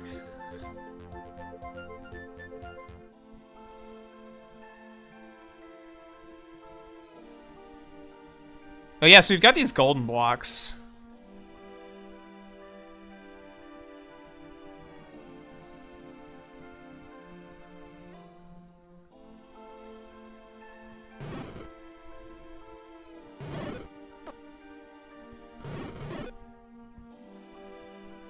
Which do not seem to be following the pattern of any of the other blocks.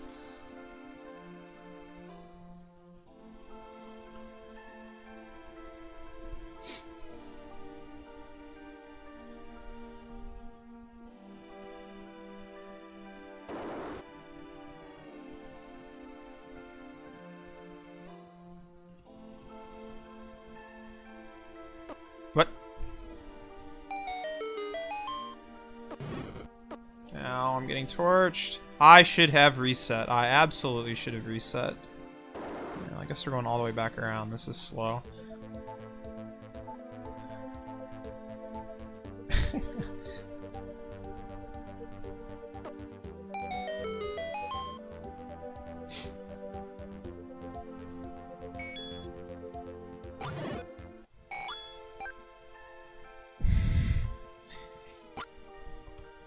I use the raft to its absolute full potential in this quest. I don't think I've ever seen a quest use the raft with, like, so much insanity.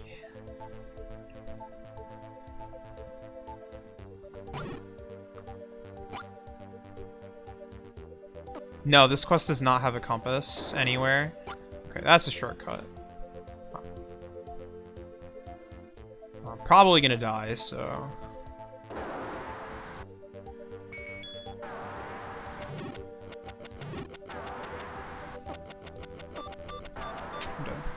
Oh!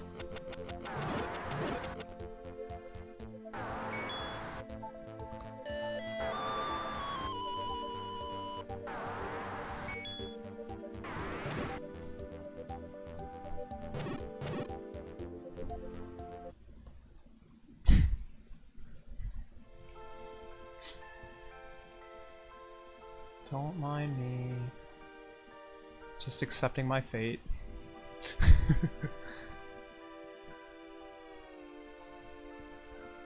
Good thing there was that shortcut there, huh?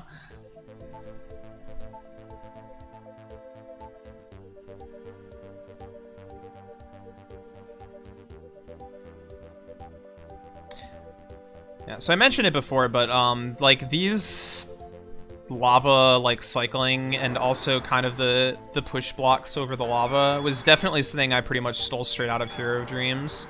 I saw that and I thought it was the coolest thing ever. I was like, yo, how does this even work? And then I learned and I realized that Zelda Classic is a mess.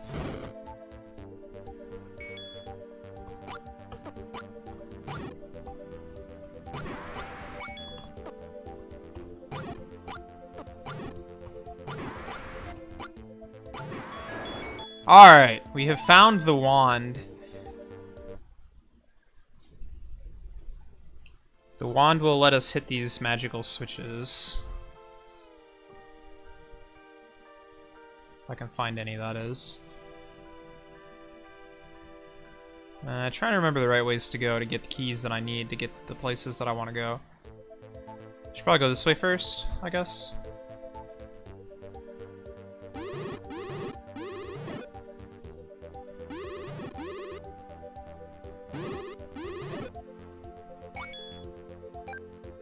I'm thinking about key locations. I'm trying to remember where to go.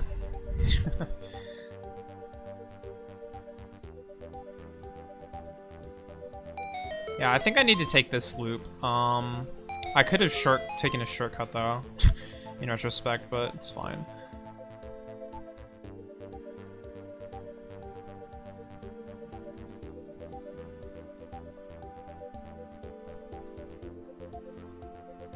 Okay, so I need it to switch state to get that.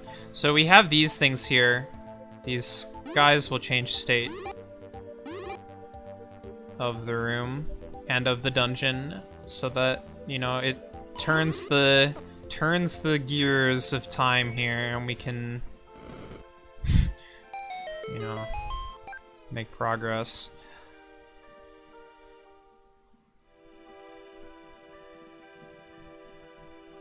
Yeah, I don't really make you use the wand as a melee weapon for anything other than the boss of this floor. The boss of this floor, by the way, sucks. Worst boss in the quest. Yeah, it's a screen warp. Whenever you hit that thing, it turns all of the ground into warp tiles. Because you're not actually, like, making secrets to the late Raisin or these things. You're just warping to an identical map. Like how it's been working the whole time, but yeah. That is exactly right. Yeah, the boss of this floor. I nerfed the boss of this floor.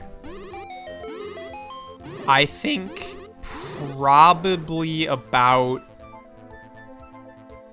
8 times over the course of this quest's existence. And a lot of people still think it's too hard.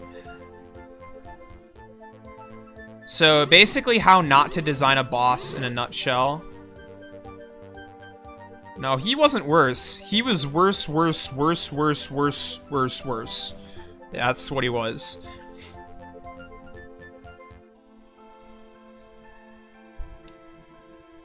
Also, imagine that with 3 fewer hearts.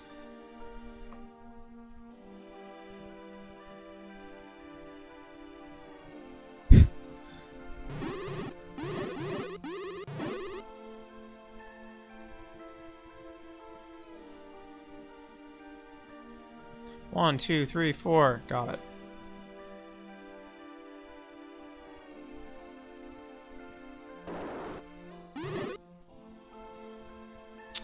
Yeah, you mentioned that to me before. Not something I really care to fix. It's kind of goofy, though.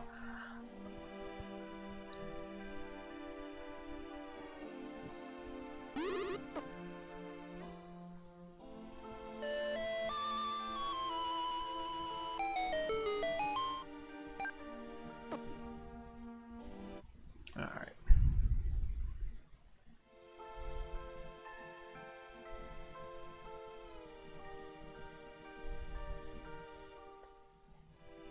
I mean, I don't know if I've said this before. I think I actually have, but if I ever make, like, a re-release of To The Top, it would not be Zelda Classic. And that's pretty much where I'll leave that.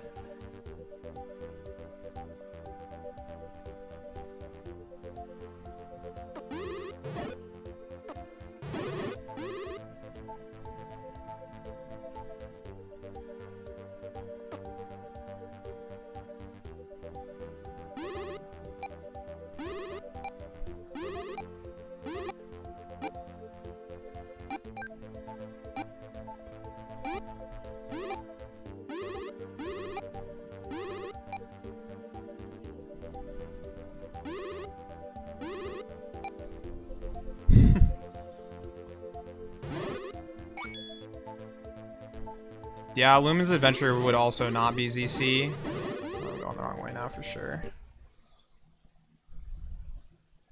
I don't know, I'm like pretty done with ZC, honestly.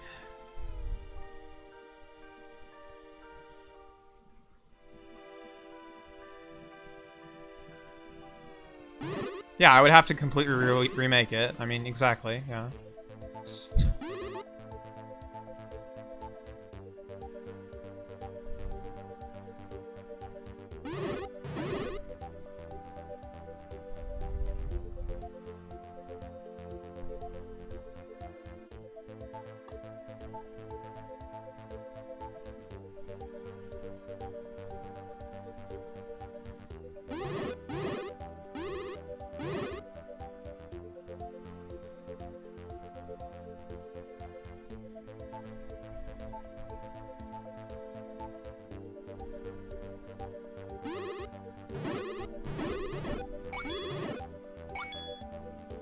It also wouldn't be, like, Zelda themed, right?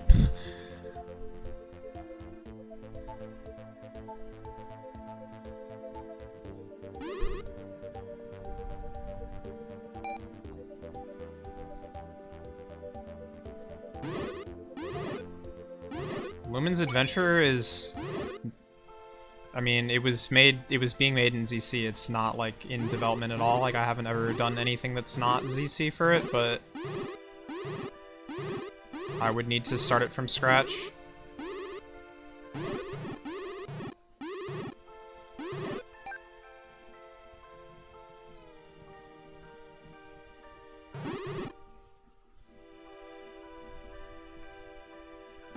Oh no, was I supposed to go around?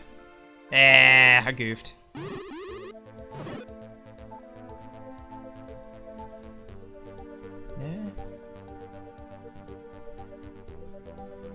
Okay. It's fine. I was supposed to go around. We do that. I missed a key.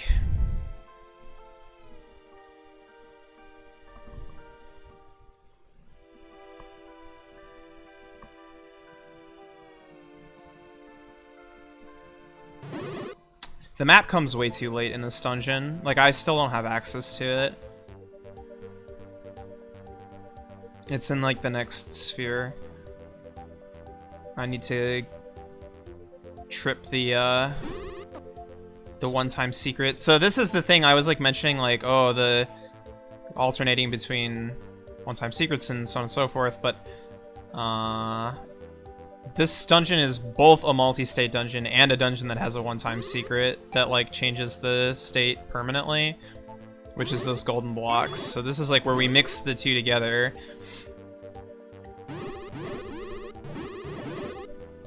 This is the path I missed. Aha. It's crazy how this place, like, wraps around on itself.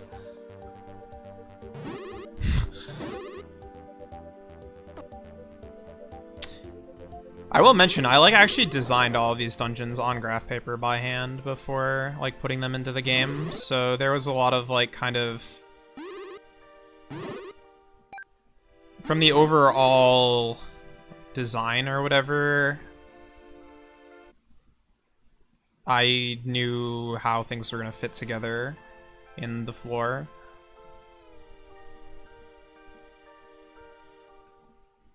So it wasn't just haphazard, like, this path will get me a key eventually, and we're gonna make this room be this thing, and this thing be do this, and I don't know, eventually I'll have a dungeon. I, like, sat down and figured out exactly, like, okay, we need to have this many keys, and these are gonna be the key doors, and this is gonna be how much is reachable, and stuff.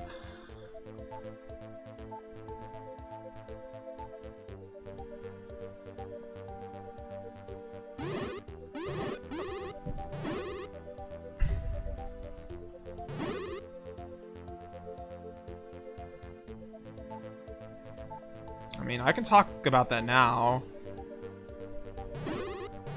I guess. I mean, there wasn't too much, honestly. There were a few dungeons that I just scrapped because they just were bad, and also were, like, technically stuff that, like, wasn't gonna work.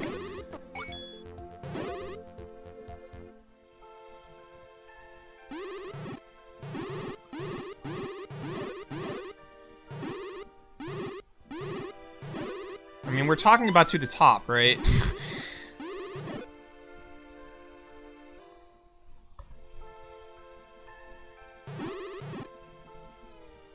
Of course there was stuff that I already scrapped. If it wasn't already scrapped, it'll never be scrapped. It's in the game. I'm not gonna scrap it now, it's already here.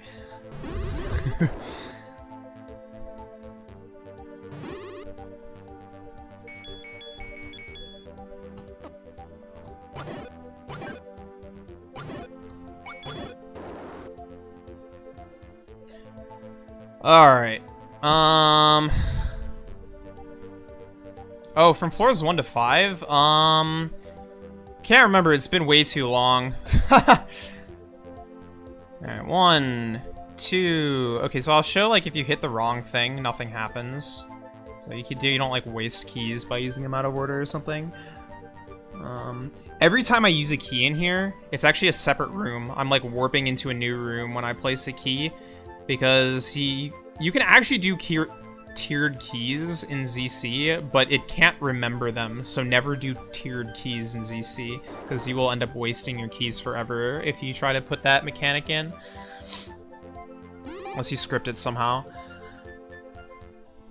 Alright. We have now hit the golden block. That means it's time for me to save my game.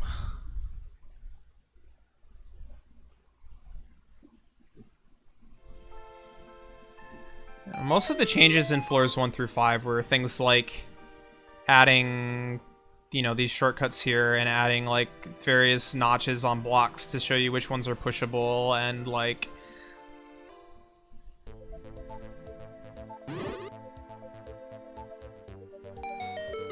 notches on the floors to show where walk-through walls are and stuff like that.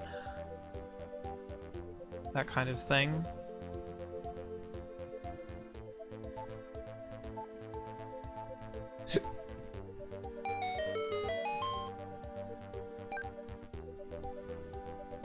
Alright, so now we're gonna need to collect 4 more keys so we can get the boss key. So we can fight the boss. Probably.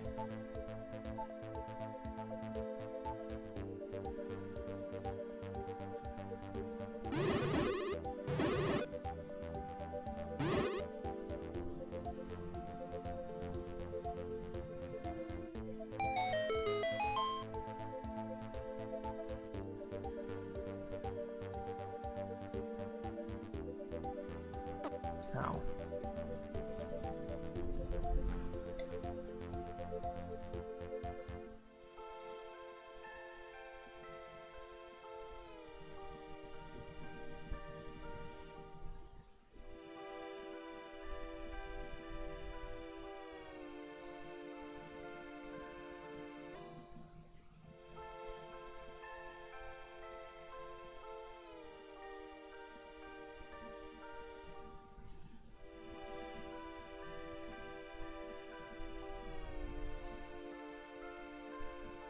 Pushing blocks is tough work, as you can see.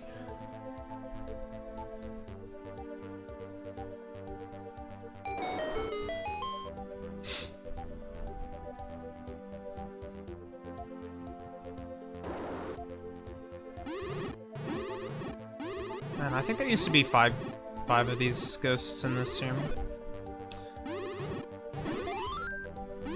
Fairy. I don't really need that. I don't know, like, enemy counts in general are just, like, decreased. A lot of enemies were changed to, like, easier enemies.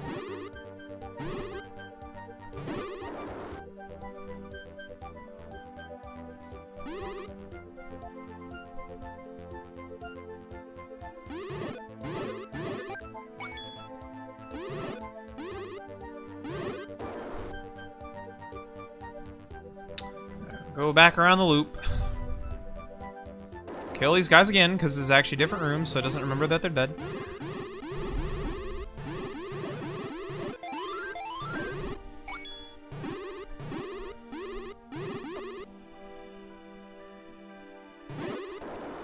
These are all, of course, item bubbles, because it would make no sense for them to be sword bubbles. What's the point of jinxing your sword when you don't have one?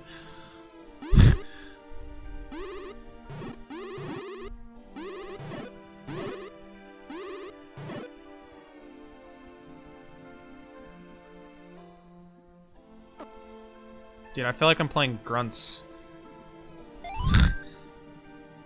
Just walking across them bridges. Except I don't get to click where I want to go, I have to walk there. And you know, grid-based CC movement is a whole bag of worms.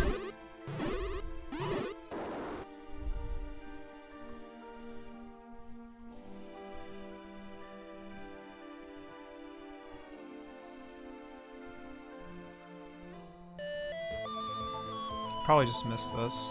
Wait, I'm in the wrong... What? I'm dumb.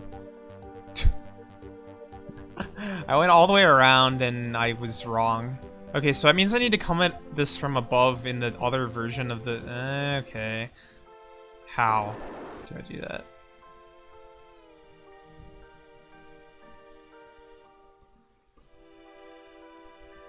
Yeah, the shield comes default in 2.1. There is no shield. This is the no shield. Kind of like in Zelda 1. Or exactly like in Zelda 1.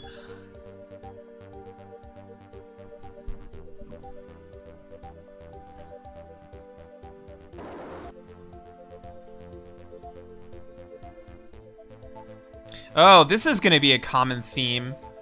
I don't think these tiles used to have like little eye symbols on them. I actually don't remember this. But yeah, you like walk off the eye symbol and you just gotta remember or feel your way through.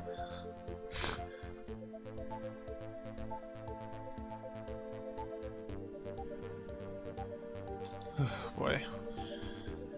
Alright, where's my one? Here's the 4x4 block. Where do I need to push it? Probably here. This one right here. There's no fireballs in that room, so that's a start.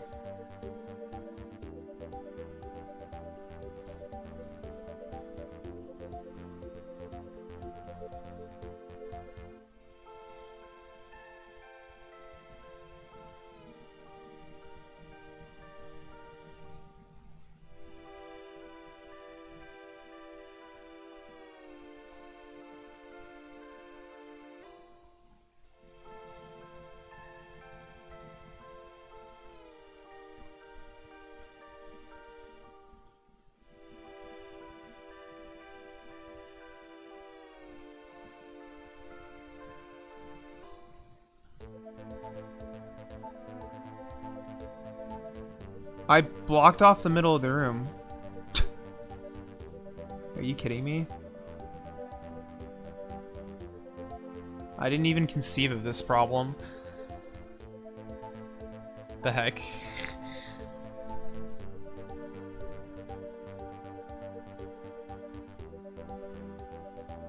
I am dropping frames. Can we not drop frames, please? I really don't want to drop frames now. Thanks.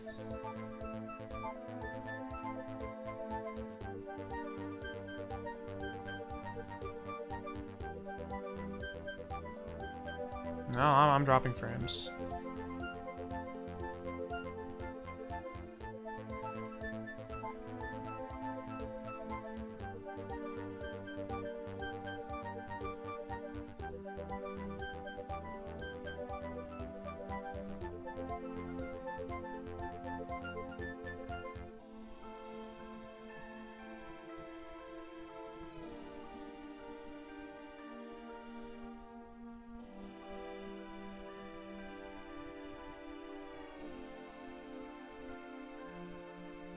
Pro tip, when I get to one of these push block puzzle rooms, that's when you go and take a bathroom break or something. God dang.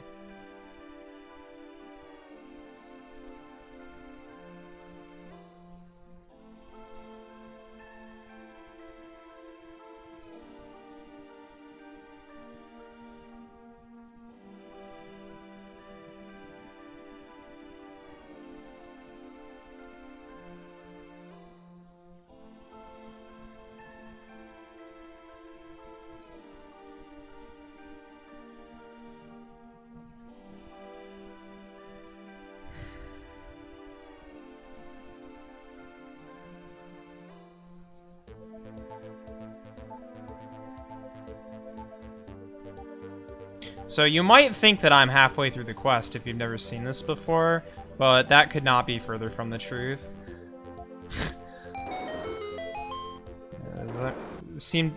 Sure you've seen people allude to. I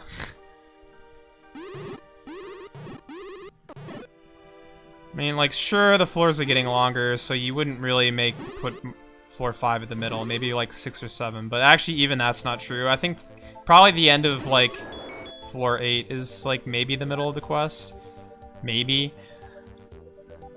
Let's just say floor 9 is longer than the rest of the quest combined, and then some more. Alright.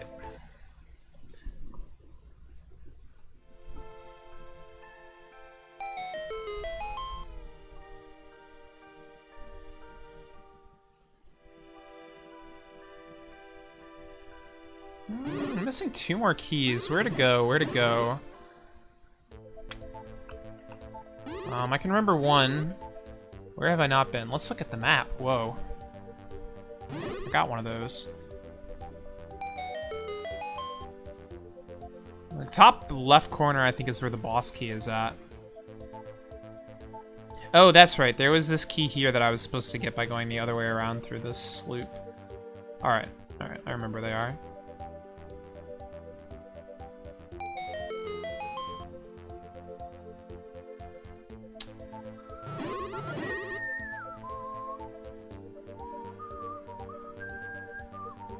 Oh yeah, so I had started talking about the boss of this floor, but... yeah, I don't really know what to say about it. It used to, like, be really horrible. And, like, probably one of the most, like, unnerfable bosses of all time or something, because...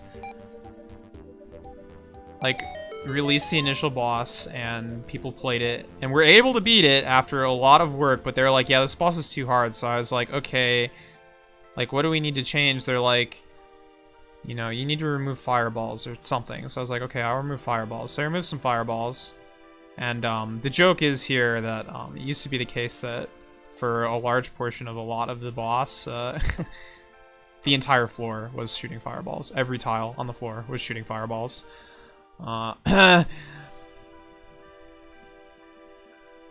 So it was still like the case that like half the floor was shooting fireballs, right? So it's like not really an improvement. And then people were like, man, we can't, like, see what's going on. And I was like, I'll try and, like, make, like, a few, like, more obvious like tips on like how to like do this guy, and like people are still confused. I was like, I don't know what to do, and then people were like, there's too many fireballs, and I was like, okay, fine, I'll remove more fireballs, and people were like, I don't know what to do, and I was like, okay, I'll like change the way that it works, and then people were like, there's too much fireballs, and I was like, all right, I don't even know how many fireballs are left, but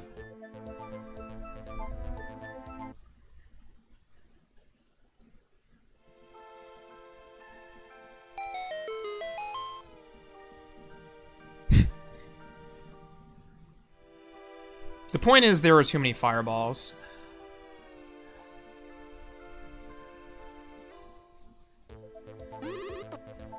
Well, I mean, there's a difference between you talking to me right now and what I understand, and you talking to the person that made this quest like 10 years ago and what they understood, right?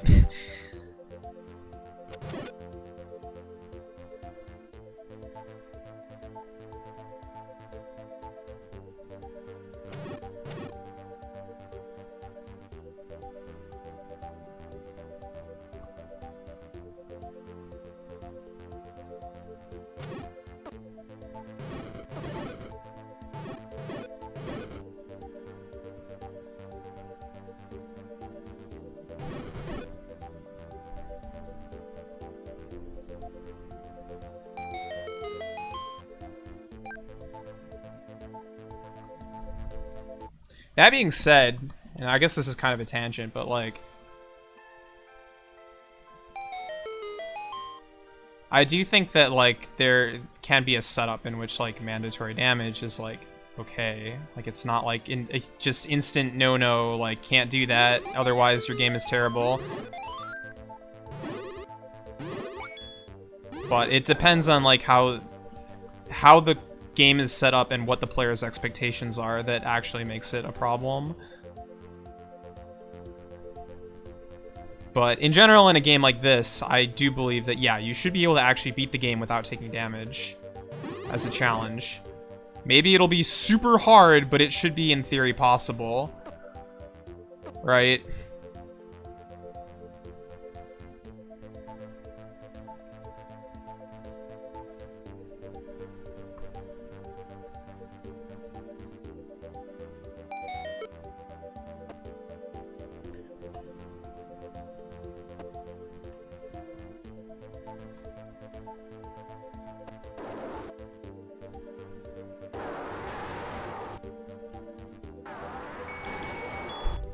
Grabby Ruby damage, this is definitely possible. An achievement for it on like all the bosses, right? But yeah.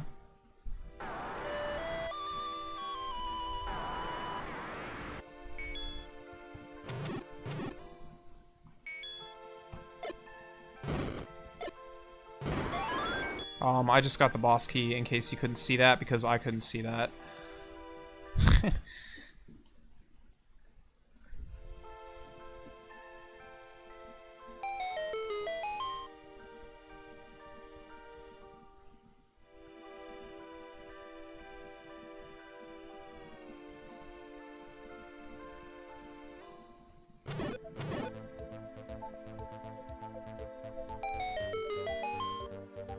To magic color changing Dig Dogger. Yeah. Yeah, they do. They totally will change color. It's great.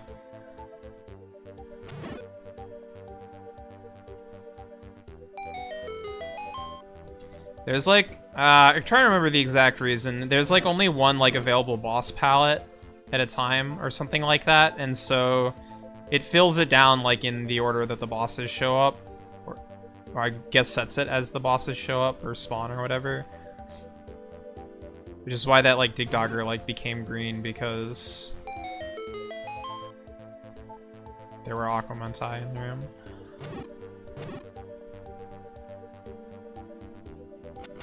You see it with Gleox as well. They'll be the wrong color if you put them in combination with certain enemies.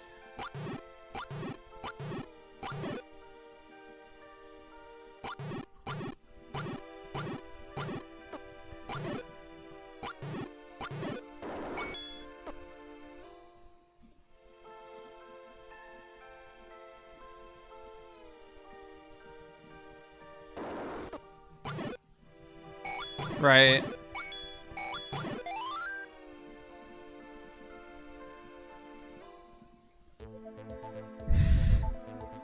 Yeah, we'll see if I can remember how this boss goes. I'm gonna save before we fight him.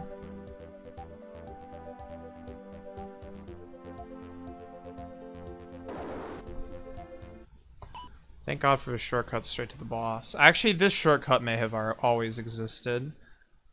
I think it did. It was the other two that... or the other three, I guess.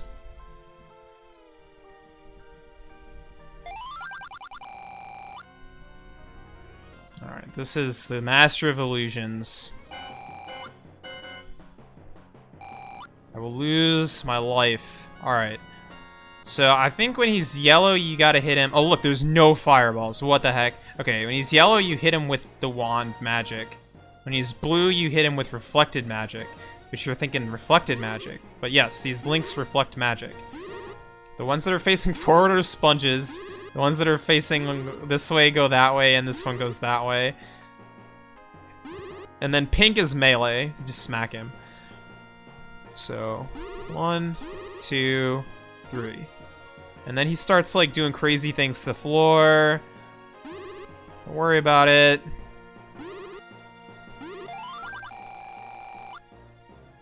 And then he disappears.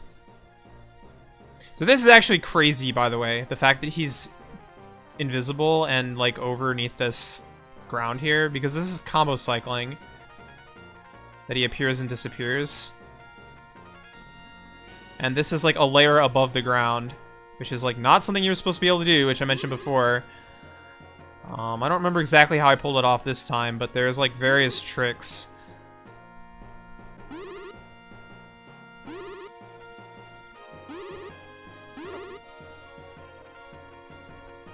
Turn pink, there we go. Turn blue, that's reflected magic. Yellow, that's normal wand. I didn't see the color this time, so we're gonna guess. Okay, that looks... Where am I?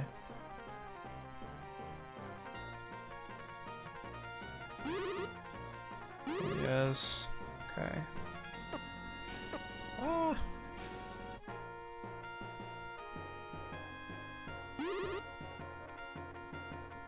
Oh. Oh no.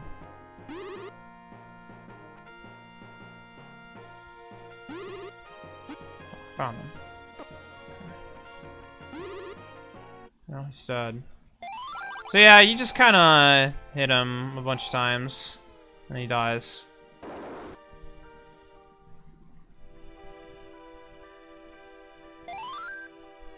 I don't know. That boss sucks. We're not going to dwell on it for too long.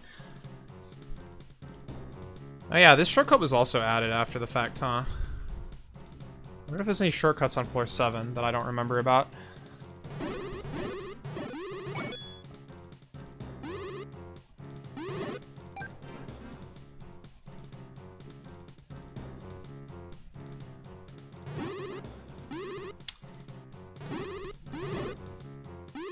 Really like this mud. Just gonna throw that out there. The song is from Link's Awakening, I guess. I don't remember. Was this actually level 5 in Link's or Catfish's Maw? Because I mean that's like basically what this place is a copy paste of, so. Alright, the best room in the tower. Heck yeah. This guy talks to himself. That is a lot of bombs.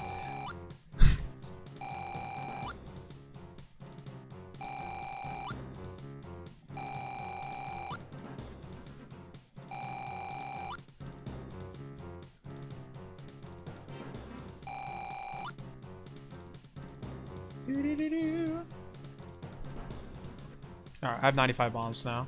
Now we bomb literally every wall in the dungeon because... Yeah. Yeah, I remember where the bomb walls are, but... Does he know the player can see the text inside the parentheses? He doesn't know that there is a player, so no. He's not self-aware of his medium, unfortunately. Not genre-aware either. Just thinks he's a Goron in a tower.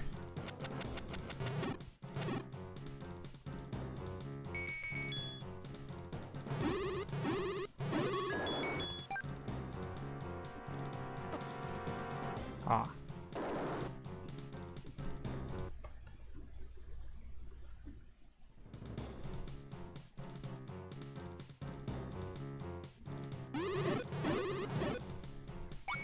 Yeah, I mean, there's things that drop bombs here, so you won't screw yourself. I mean, there's things that drop bombs, like, in the entire quest. It's just a matter of...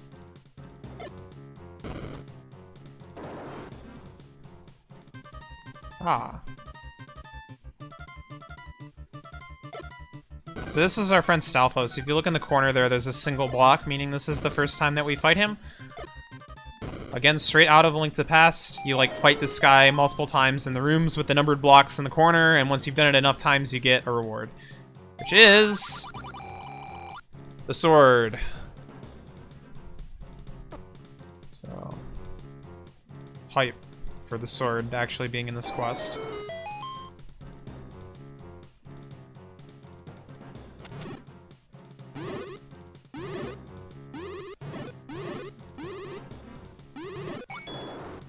Wait, what did I say?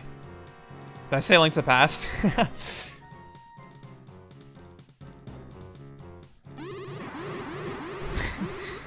Well, whatever, you know what I meant.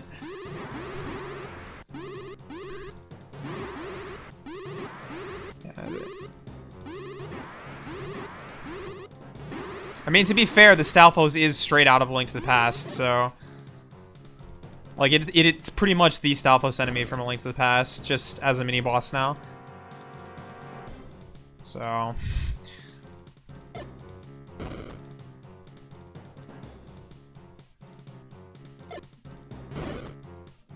wait, do I not take self-bomb damage? Oh yeah, of course I don't. I don't take fire damage either. And the reason for that is because damage boosts are too powerful.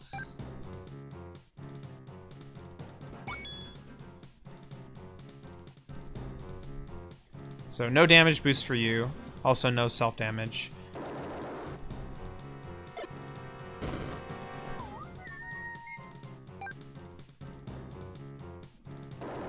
Yeah, you start with 91 is your bomb capacity, so that when he fills you, it's +4 up to 95. Which makes it so that the total will be 99. Okay, so you drop into this, the black mud here, the black dotty mud, kills you. The white dotty mud is safe, and you have complete control over the raft in this room. So you have to, like, control every turn, or else you'll go straight into the deep water here, sink and die.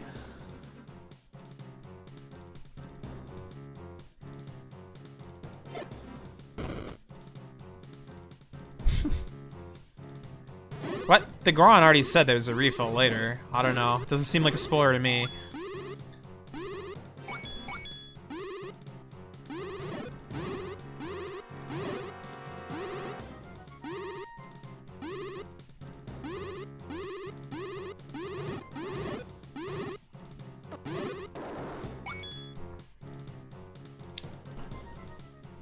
Not that you would get 4 more. I mean, I suppose, but that's how it works in ZC.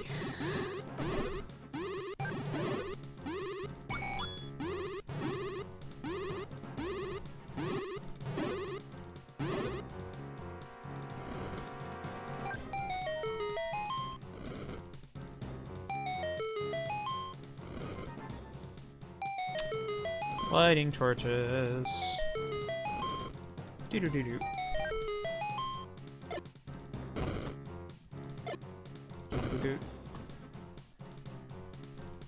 Well, if it wasn't already obvious from, like, the second room, I'm gonna be finding a hookshot in this floor, probably.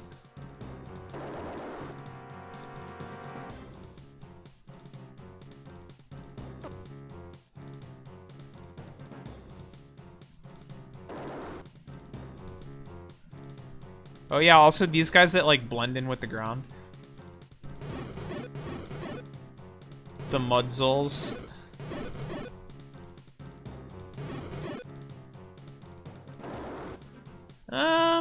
Zora was kind of just meant to be a Zora, a big Zora.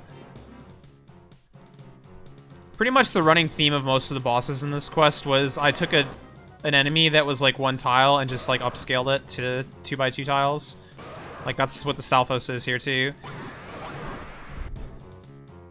Which I did by the way I did that by hand in ZC, which was like kind of probably not the best way to do it, but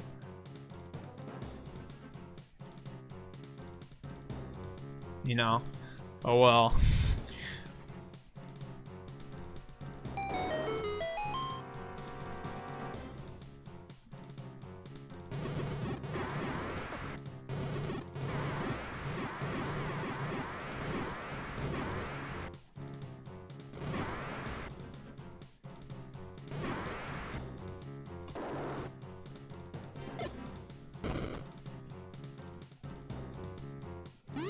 Woo.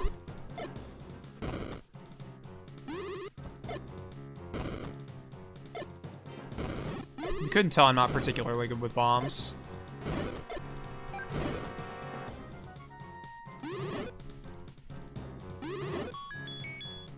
Yeah, they're pretty bad. I don't know if they've gotten better. I gather most people use, like, a lot of external stuff to make their jobs easier and then, like, rip the tiles in or whatever. And 2.1 did have, like, tile ripping capabilities, so...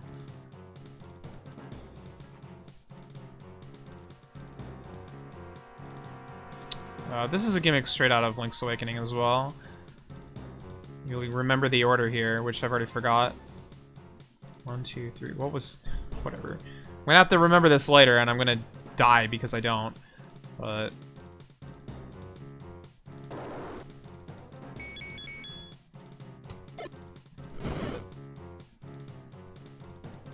Shoutouts to fighting Batrobe with bombs.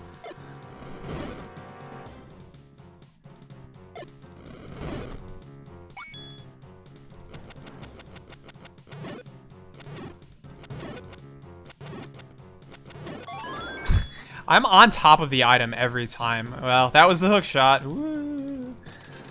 All right, let me run through this again. All right, 1, 2, 3, 4, 5. Okay, that's actually really easy.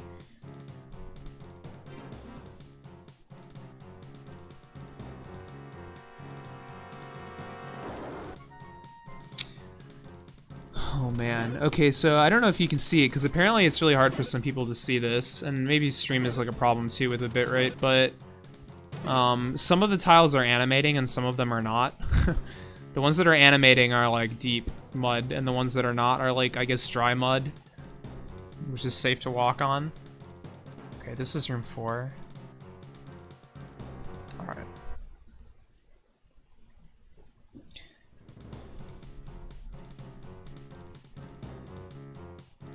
No.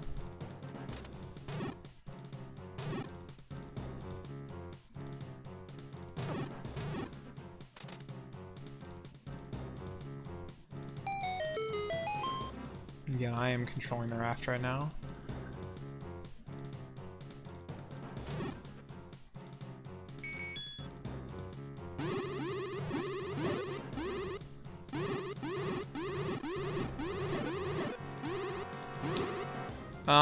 All the room... Yeah, okay, so this is gonna happen everywhere, actually. Any of the rooms that you see me, like, do a side warp out of, that's an instant warp. It is a side warp, it's just not a scrolling warp. And the reason for that is because scrolling warps set your continue point. There's a huge problem. Don't want it to happen. Keeping tight control over your continue point is, like, pretty important to not, like, get bugs and, like, end up out of bounds and stuff.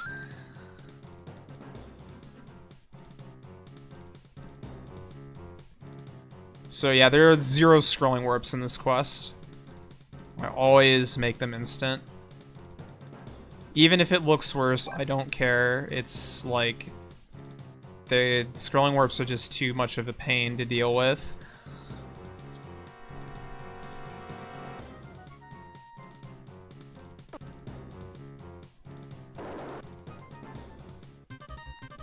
Alright.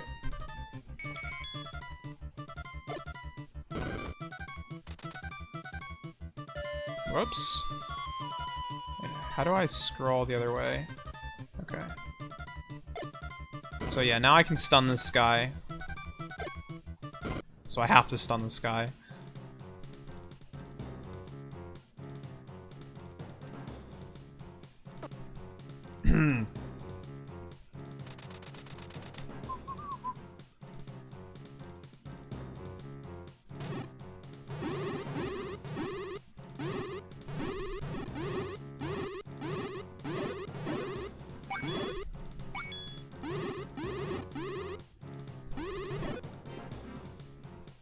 The Stalfos are like...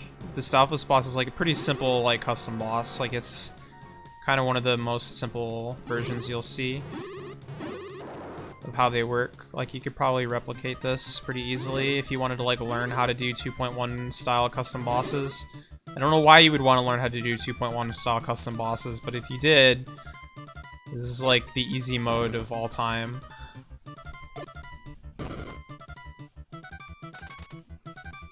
Just duplicate rooms. There's secret triggers on the sky. You hit him with a thing, and then it warps you to another room. Rinse and repeat. And then it sets a boss flag, which is...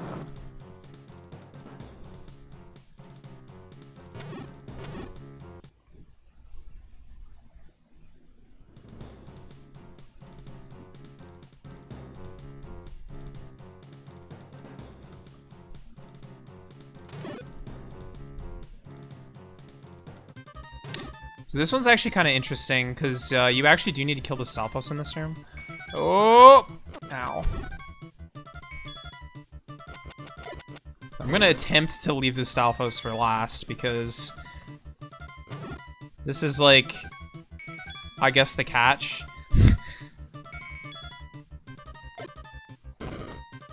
Is that, like, this is just a custom boss, or just, like, warping between rooms or whatever. So the fact that these Stalfos are persisting is, like, I guess, one step above. It's actually really easy to do, though. You just use a flag that makes it so that the state of, like, the enemies carries over. But these guys are still around now, so I actually have to kill them in order to clear the fight. The last room has, like, an enemy secret catch on it, or something.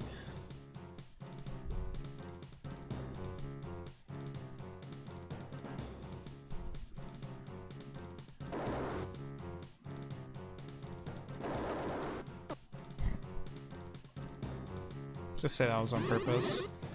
I'm missing a key, probably. I'll go back down here.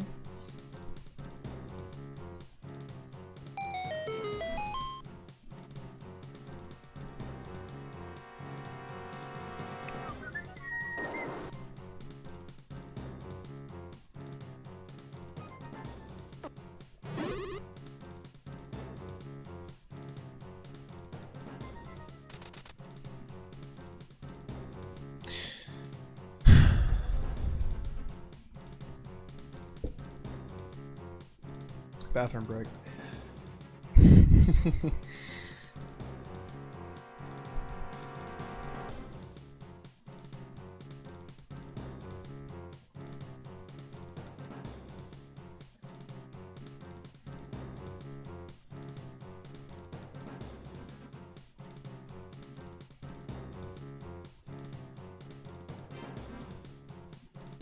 I didn't mean to press that. Is that okay? Is it okay that I just pushed that by accident?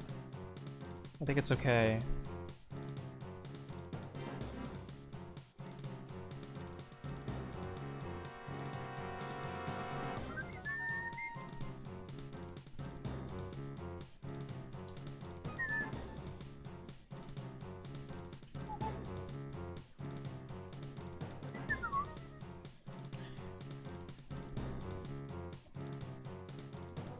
Main problem with these, like, push block puzzles is it's really hard to tell which ones are, like, already locked in place and which ones are still free to move.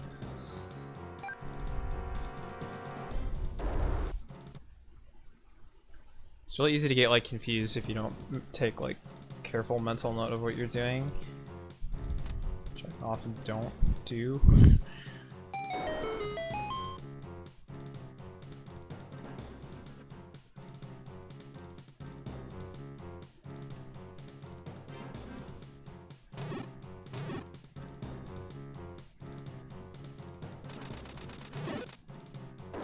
God, how did I use up so many bombs? I'm down to like half.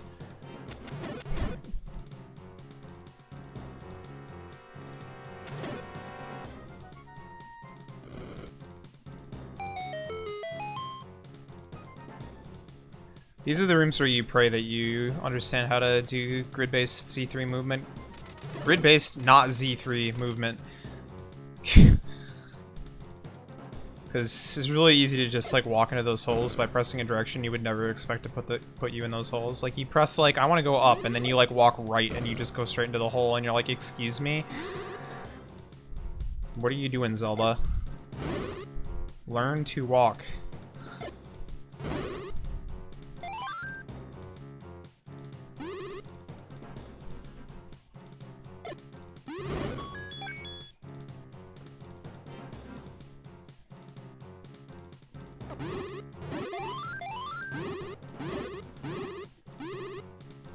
But grid-based movement was like the only option in 2.1.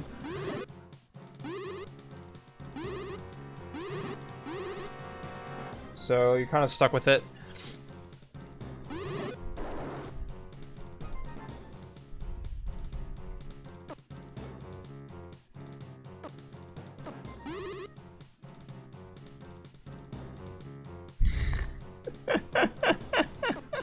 Please. Ah!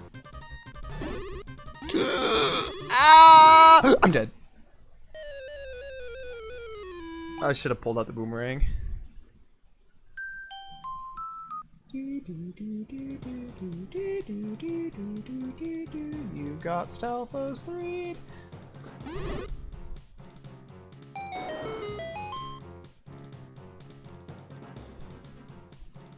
Yeah, careful around those guys.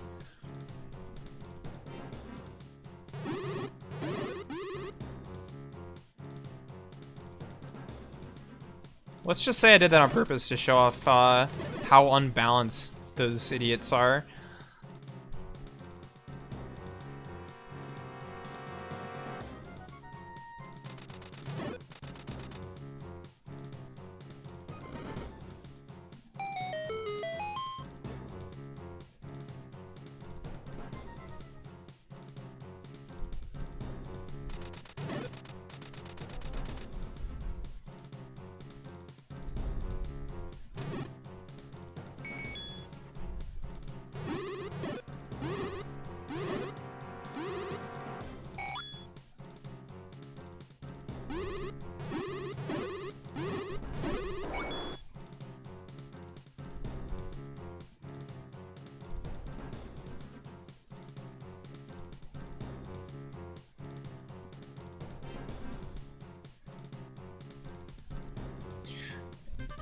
Alright, you're dead, dude.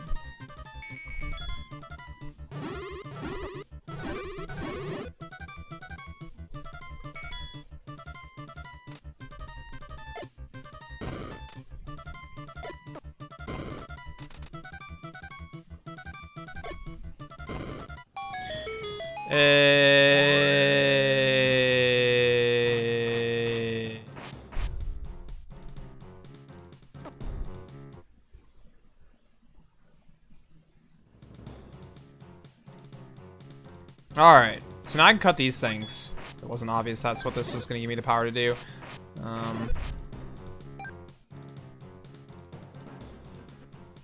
This is the level 3 sword. So it does 4 damage. Hence one-shotting these guys. You start with a pretty good item. This is also the best sword in the game, for all intents and purposes. You find a sword, and this is the sword.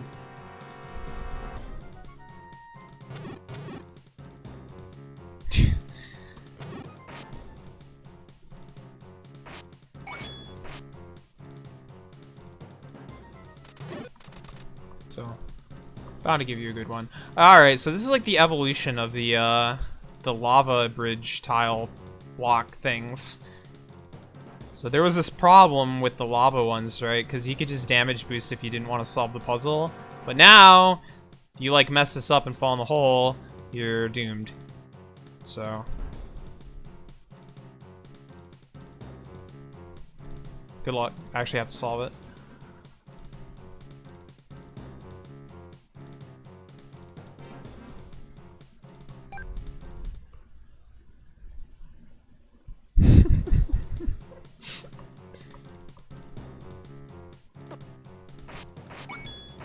That's Power is everyone's favorite quest.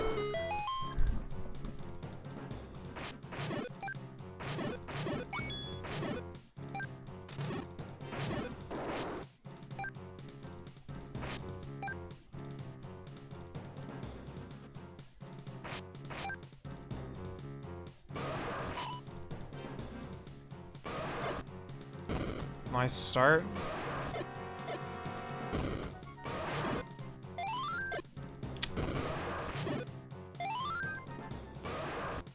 Yeah, so the point of these Dodongos is to give you a bomb refill. Pretty much. Anytime you see a room with a whole bunch of Dodongos in it, you should probably use them to get your bombs back. This is what we like to call a blue room, because everything in here is blue. I don't know why I thought this room was a good idea, but, you know, it's cute in retrospect.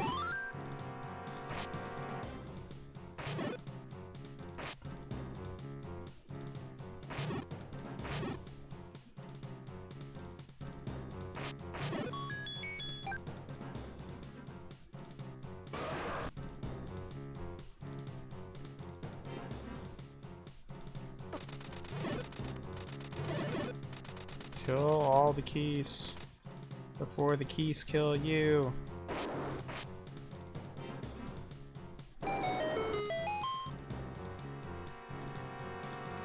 Well, the key must be fake then, huh? Ow.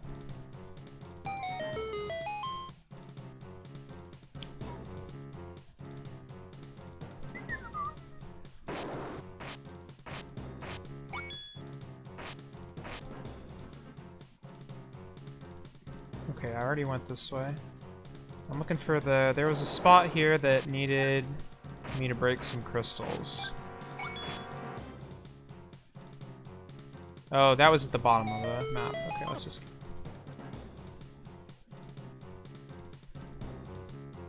The trick to rafting is to press the direction that you want to go well in advance. You don't do it like... It's not like walking. It's... You gotta... You know, push your body weight, and then you'll move.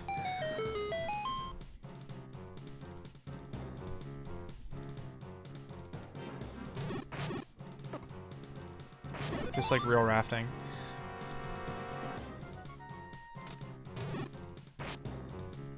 I've never actually been real rafting, so I'm talking out of my butt, but, you know.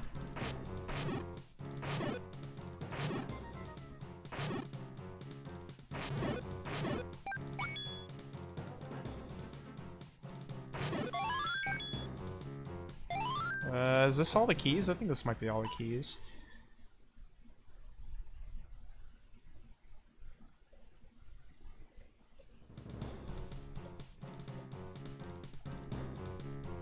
It could possibly not be all the keys, but we're gonna go through the key gauntlet and see.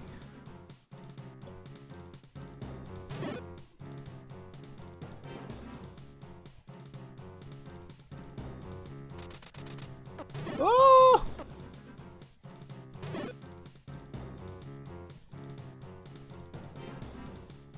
Get out of here, dude. Alright. Well, this is an old classic. The hookshot maze.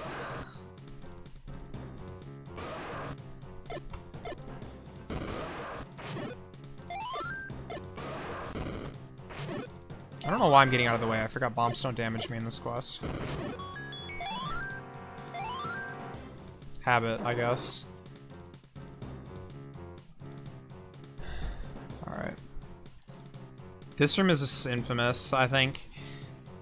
It didn't used to flash like this. It used to you just had to memorize it forever. I'm not sure if the flashing actually makes it easier or not, but now it flashes when you're not standing on the eye tile.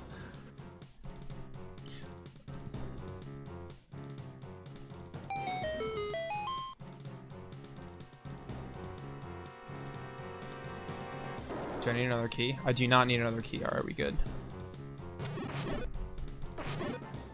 Alright, so we have to remember the path from earlier.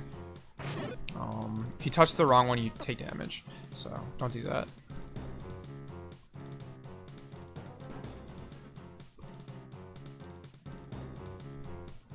There's a convenient heal pad in here, so that when the boss clobbers you, you can just bail and heal without, I don't know, instead of going back and redoing the whole level, but...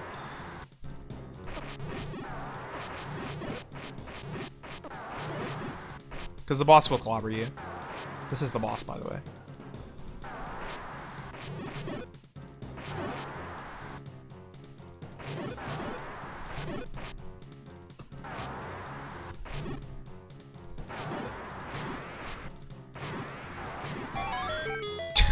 How many times am I gonna be on, like, the boss key when I pick it up?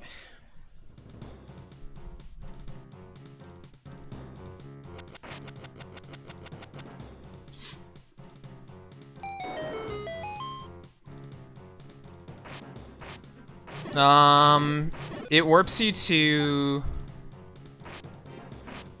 Yeah, it warps you to another screen that's just covered in, spikes, or lava or something, whatever.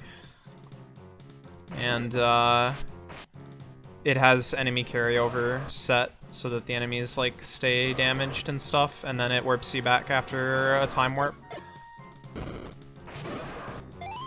And, of course, like, overlaid on top of, like, the spike room is, like, a room that looks like the room that you were in.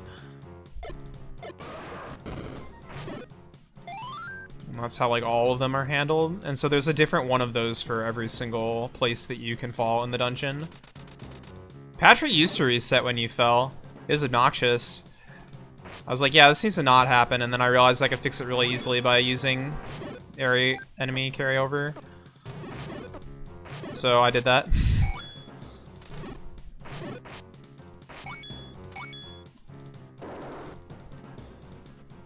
Okay. Alright, I'm gonna take a bathroom break. I'll be right back.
Okay. Floor 7.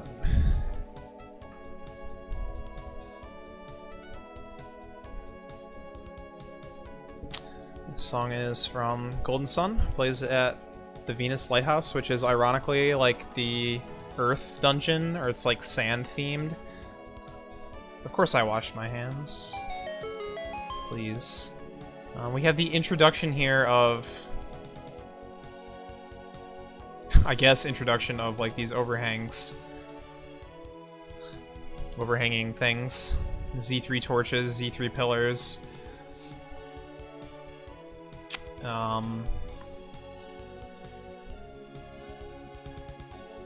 This floor is probably, as you would expect, going to have changing water levels.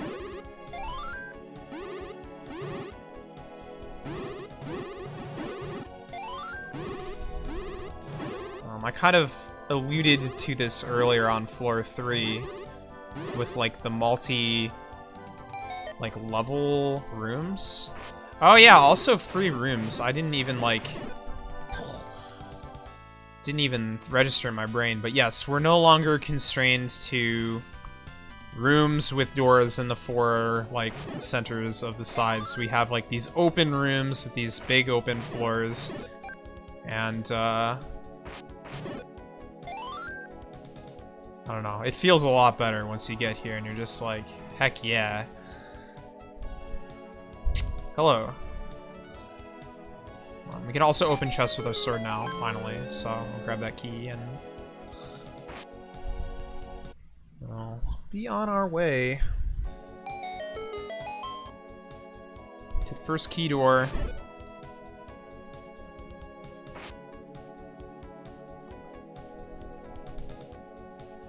Which will get us to the first button, which will get us a Lord Water level. And also kill that Zoro, that was funny.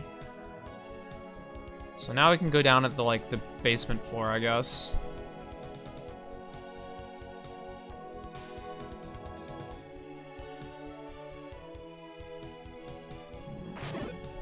Explore some.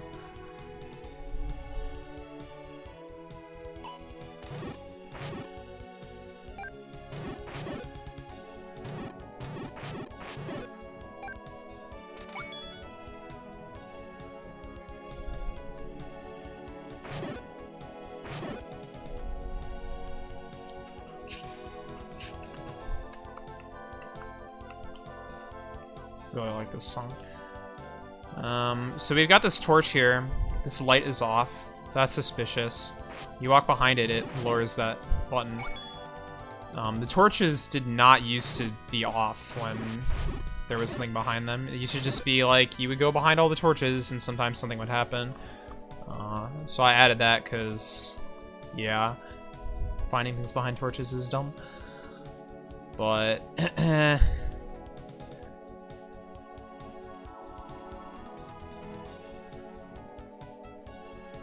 pretty sure killing these guys gets you some cash, so I don't need that.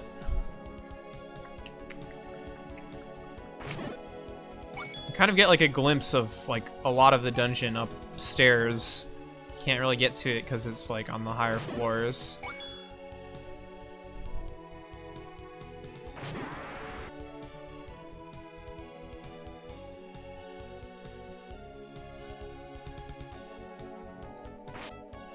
Ow.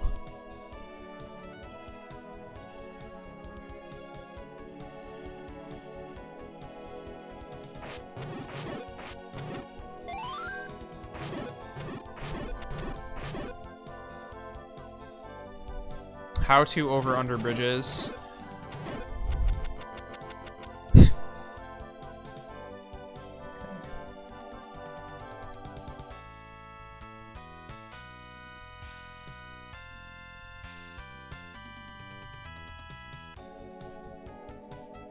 Over under bridges are like a pretty classic ZC trick.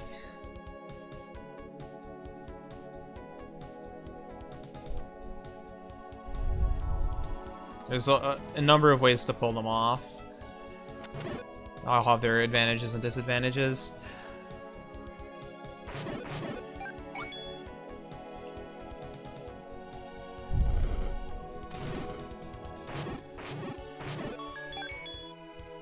I think I'm looking for 5 keys right now, probably.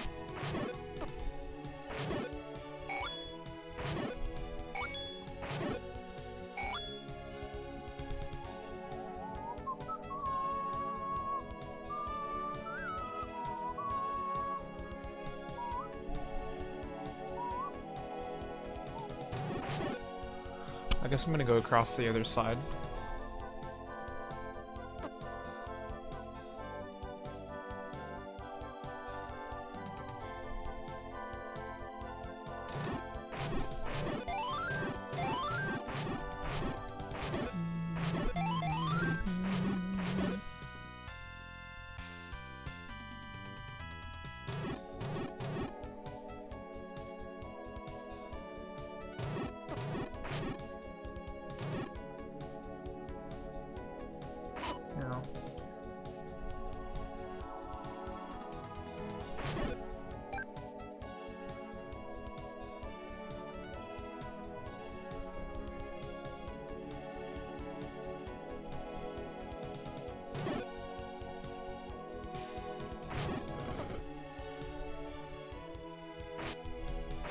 Ah, yes, the fabled magic shield. Don't let that one get eaten, because you're not getting another one. It's not until you find the secret area. Spoilers.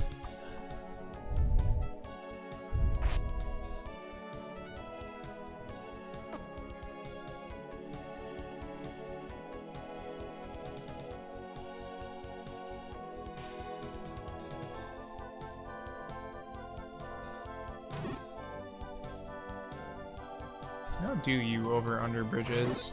I think that these are secret-based over-under bridges, but can't remember quite what I did. I think they have to be, though. Like, step triggers. Wow.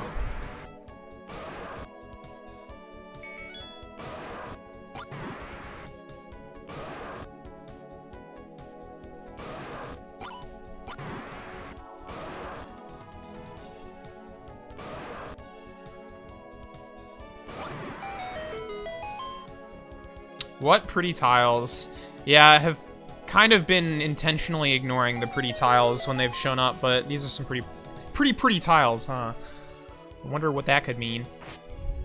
How does Goma roar? Through its eye.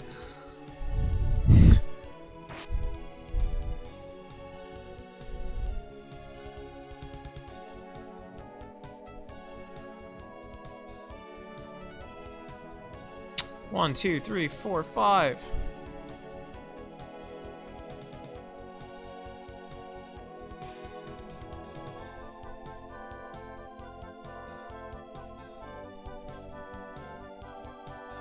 I'm dropping frames. I don't like that. I would prefer to not drop frames.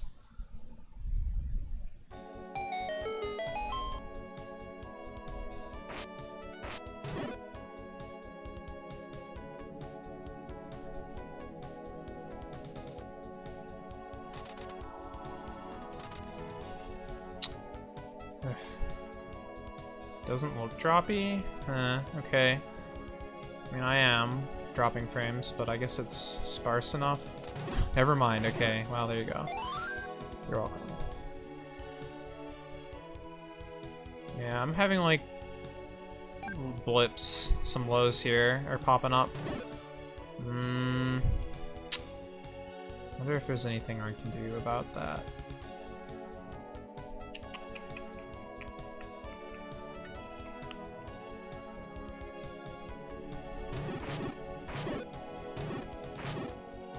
Well, if it gets battle, it's getting pretty persistent.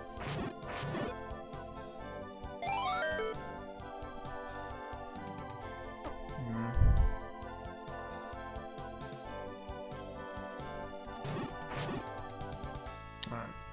The key gauntlet, this symbol here is going to indicate that one of them is coming up. Although the map, like, disappearing, like, super jank is also probably a pretty good indicator that something is going to happen here. We are now in the key gauntlet, the belly of the key gauntlet.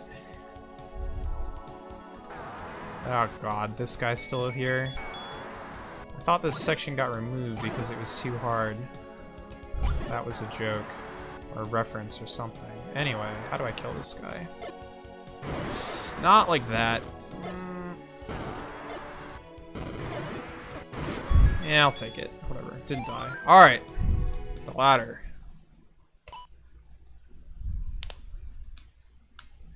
Most powerful tool you will encounter. He says as he instantly uses it to fail to use the raft.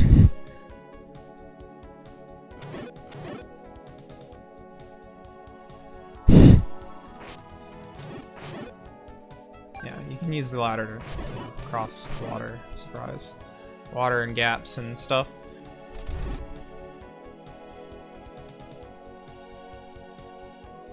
That torch is turned off, so there's probably something behind it.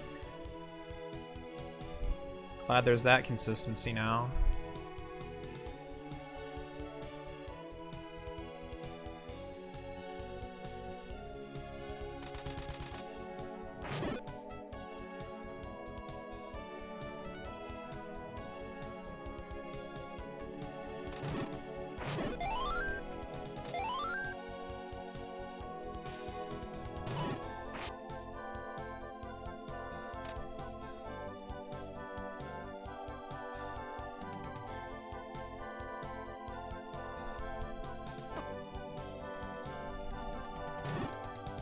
Probably switch to boomerang. A little bit safer IMO.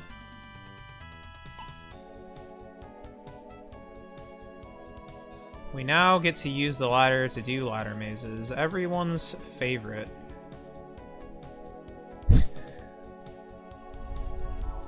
Well, that lantern is off, so there's probably something behind it.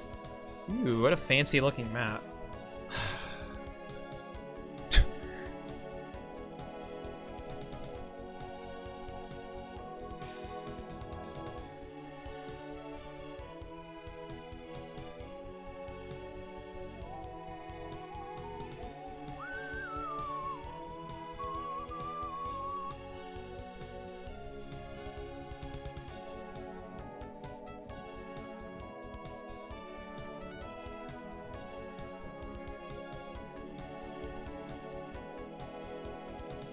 The wizards are out of sync. That's enemies spawn from side. Yeah. Or like walk in from the side. That's how that's done.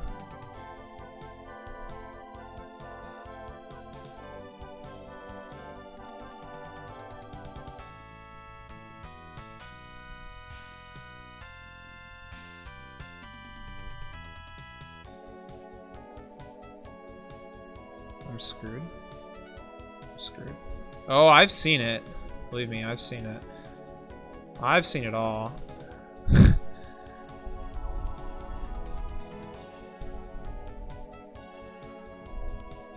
that's hilarious.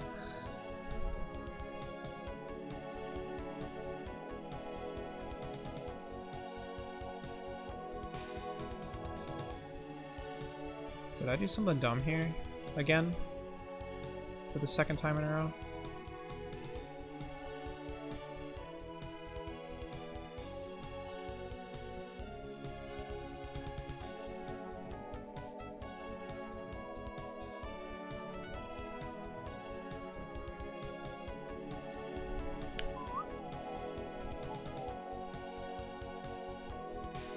See, this puzzle is different because there's actually 3 blocks that you gotta push to the places that you gotta push them to. Crazy, I know. It's pretty novel. Cough.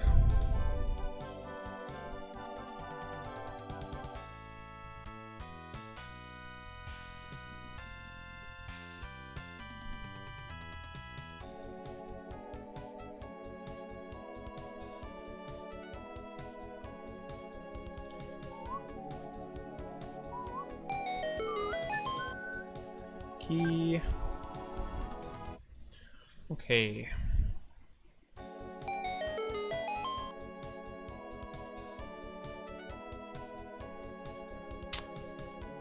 So, I mean, this dungeon pretty much breaks down the same way as, like, all the other ones. I just gotta find keys, and then I'll get an item, and then find all the keys, and then I'll find a button, and then I'll get all the keys, and I'll find the boss key, and then I'll fight the boss. Pretty much. So... I think, like, in playing this for the first time when you don't really know where everything is off the top of your head, there's a lot more, like, exploration that goes on and trying to, like, remember, oh, I saw that thing on top of a pillar, so I should try and go there when I have, like, the water level raised, and going around and figuring out how to get to various places so you can collect the keys, but pretty much just collecting keys.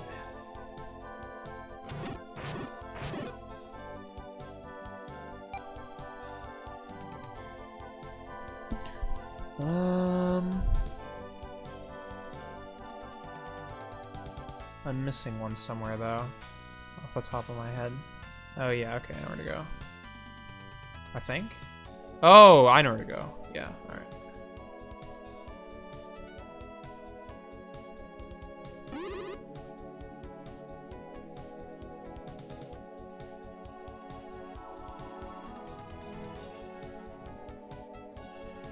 I was looking at the map and I figured it out. We actually saw this key from below before. We've seen pretty much all of the map at this point, actually. Just... there's various states that, you know, fill it with water and make things happen.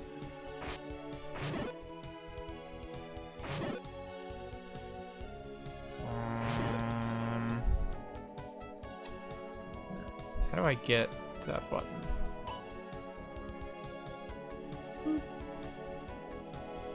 That made this appear, which means that I can do that. Which means that I can do this. Which means that I can go over here and get the key. I'm going to continue again because I think it's faster.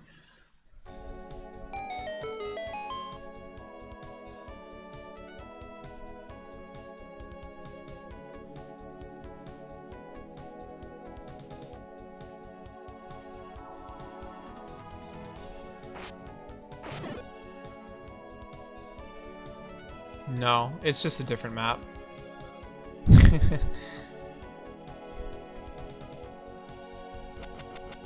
Although, it is actually above an eye of floor 6. Yes.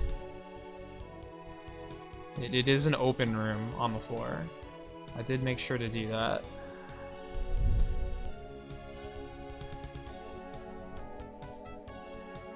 One of the eyes of the skull.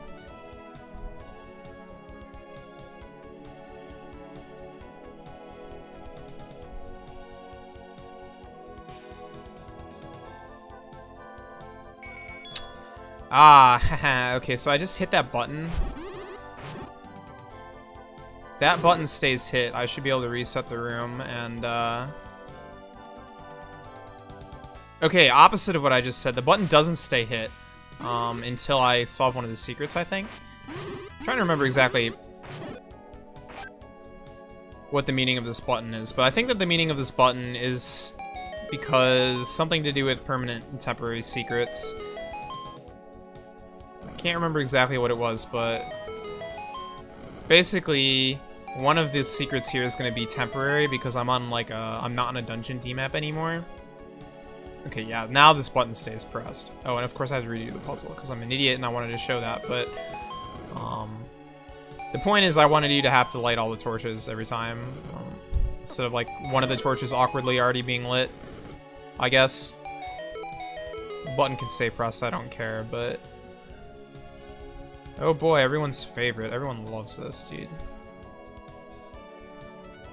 People who don't love this are liars. Just kidding. This is an evil puzzle. The last button was behind the torch, in case you couldn't see it. This warp just resets the room, so you don't have to leave and resolve the torches from the previous room if you're too slow.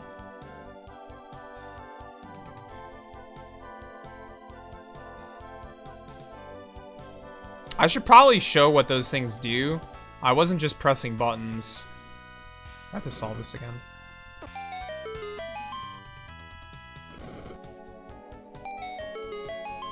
I don't know, easy. Easy every time.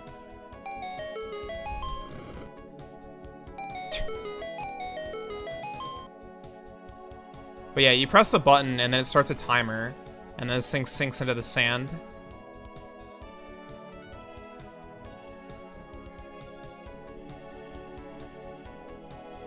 So you gotta get all of them with like in a time limit, or else you're doomed and you gotta restart. That puzzle is also taken like pretty much straight out of Hero of Dreams. Like gimmick is.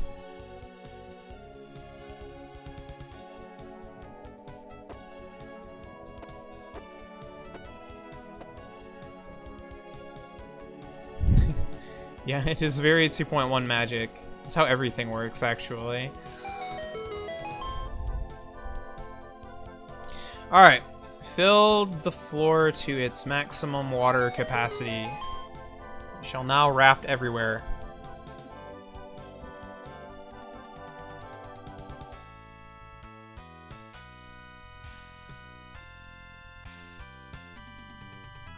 You may or may not have noticed, but the each like tier of the floor is got different tiles to indicate how high it is above the ground. The base level was like shallow water. The normal floor was the tiles, and then the top like level was that checkerboard pattern.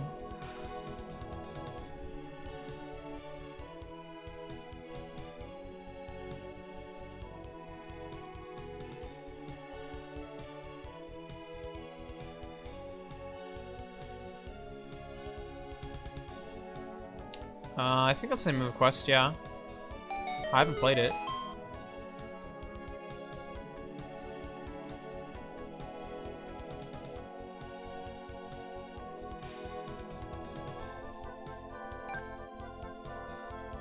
Alright. And that one had to warp you out because I didn't really have a convenient way of making you solve the puzzle from the back.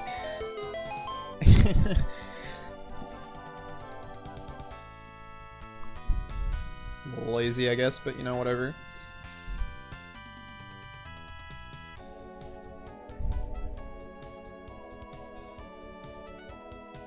Mm-mm.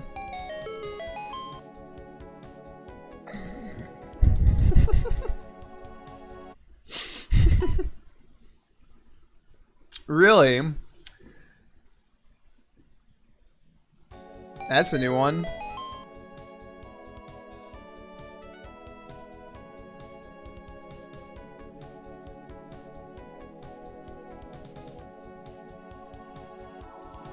You do that, Link? That's funny.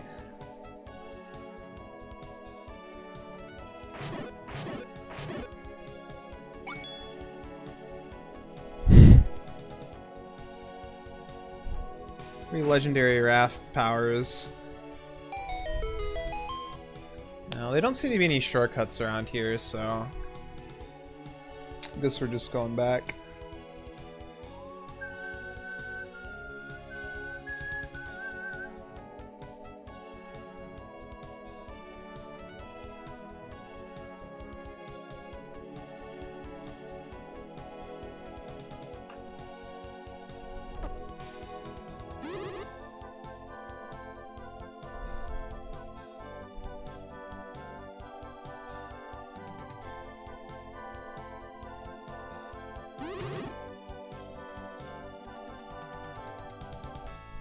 These super cool gates, by the way, those are totally hand-drawn tiles. I drew those myself. I'm so proud of myself and my artistic inability.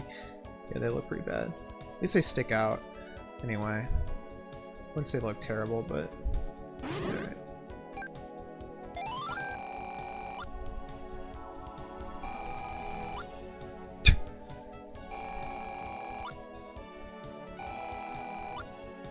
Laura, Vizora.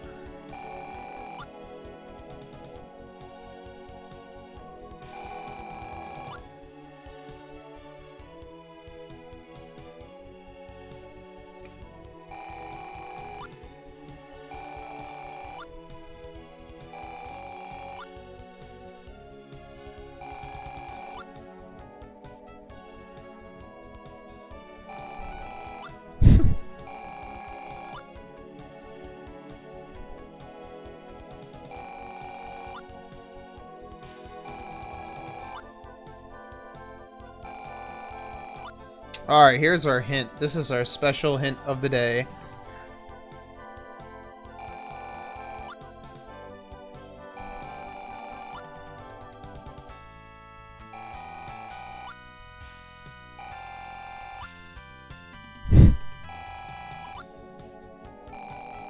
Come back if you want to have this exact conversation again.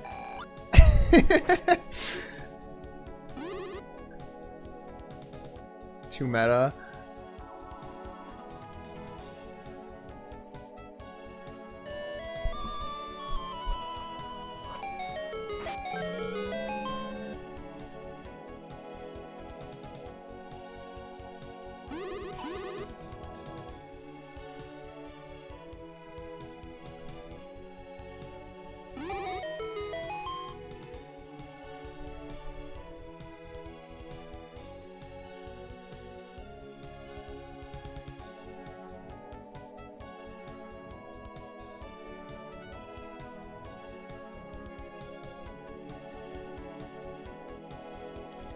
Yeah, someone actually... I remember getting, like, a report that someone was, like, stuck because they couldn't figure out how to open the chest. I'm like, yeah. Sorry. Play more ZC, you'll figure it out. Nah, I think slashing chests open is, like, kind of a problem in ZC, and it's, like, really awkward, but at the same time, it's... a way to have, like... in multi-state dungeons is like kind of important because you can like have the chest shown without showing the item that's inside of it from like a different room. Like any of these chests that I see on pillars or whatever, they're empty, right? Like they're not real chests. Like I have to be in the correct state to like... Oh, dang it. Correct state to actually get the item. Whatever. Whatever, dude.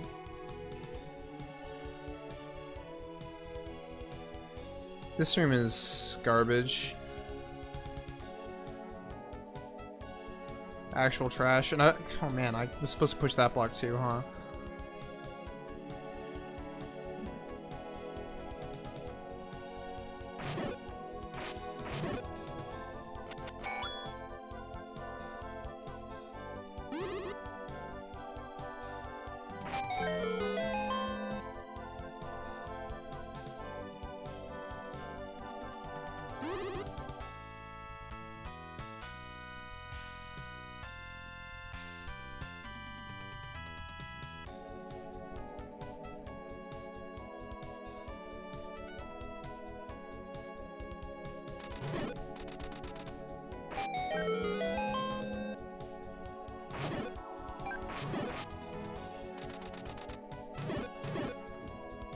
Alright.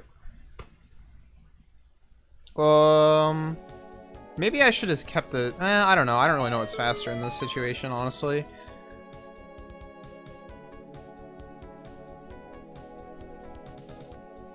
Maybe I should have walked back. Probably should have walked back, but it's too late now. This is the problem with F6, is you get trigger happy. And you're just like, I'm gonna go back to the start of the dungeon. F6, see ya.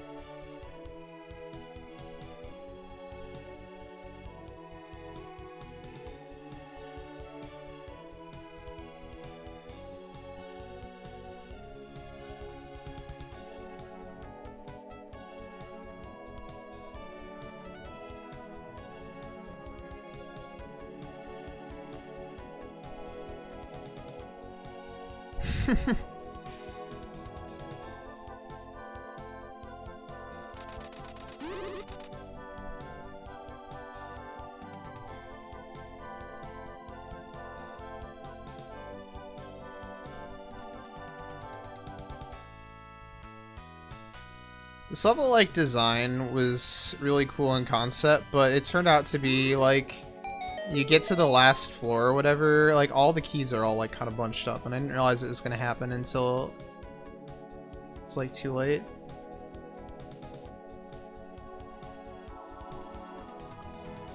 And the floor was already designed, and then, like, I don't know.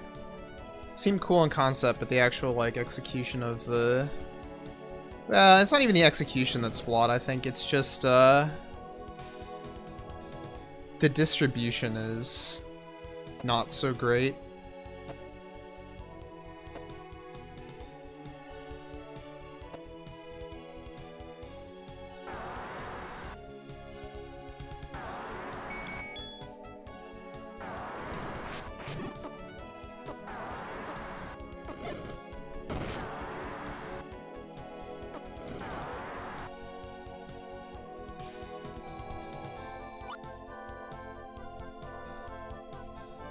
Try again.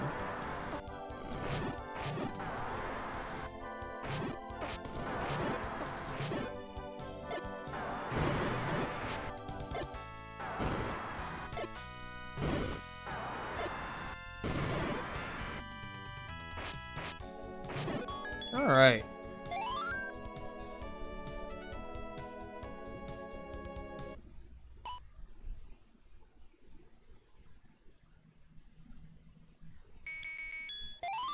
We're gonna go on search to see what Laura the Zora was talking about. And by going on a search, I mean I'm gonna go straight to the correct locations.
Okay, so these are the tiles that Laura the Zora was talking about. And you play the flute in here, which was the hint. Nothing seems to happen until you wait, and then the warp appears. To the Lost Halls. So these dungeons are basically just pure mazes. There's like really nothing too crazy going on in terms of like, oh, I gotta kill some bosses and stuff, and like enemies all over the place and whatever. No, you just do a maze.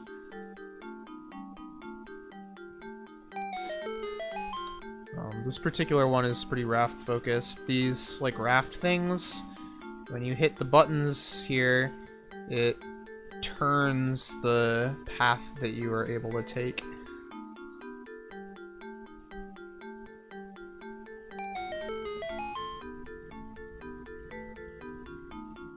The dark like tile is where it's fixed. Yeah, Lost Halls are in some of the demos.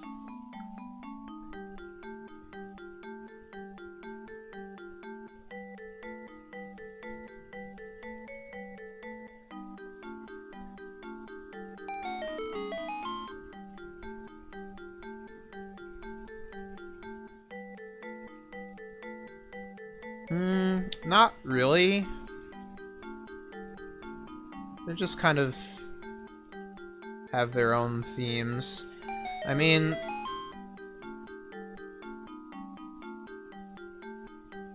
I guess they're supposed to be like more atmospheric, I guess. This one's not really do a very good job of it. I think that the forest one on floor 5 is actually pretty good though. Yeah, this MIDI is obnoxious. This is from Mario and Luigi Superstar Saga. Chuckle Huck Woods, like, storage, I think, probably? I think that's what it is.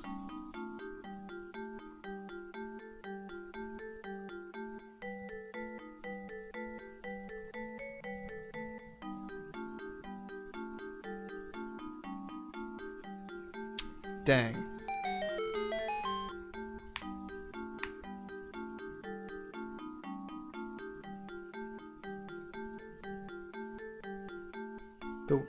There's a non-solid bush? No, I probably never fixed that.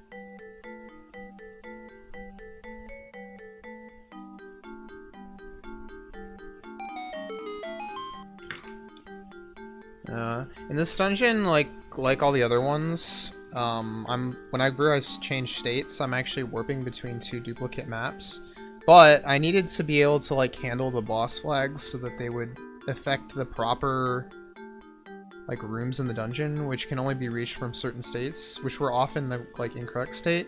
So like, this is a little trick here. I have this overhanging like wall or whatever. It's not just here to look cool. This is actually a warp to a different room so that I can be on the correct D map, so that when I press this button, it is setting the correct boss flag. And when you're outside of that, you can't see the button isn't pressed on like the other version of the screen. It's like...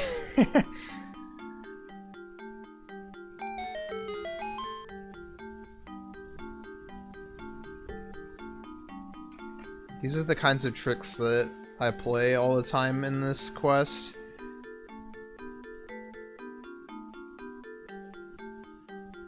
Can't remember which way I'm going now.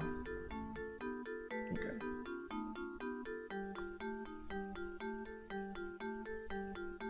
That boss lock is the same way, the one that was like inside the little room. The outside of that room is like the wrong D-map, so I had to warp you in and hide it from the other side. Oh, this is a classic. Everyone loves this room.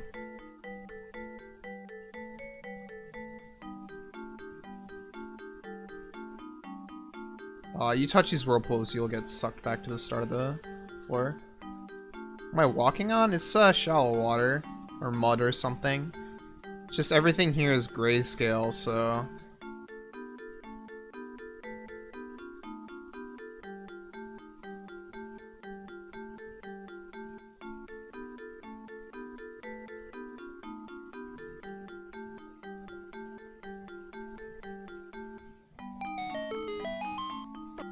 That was a mistake. That was a mistake.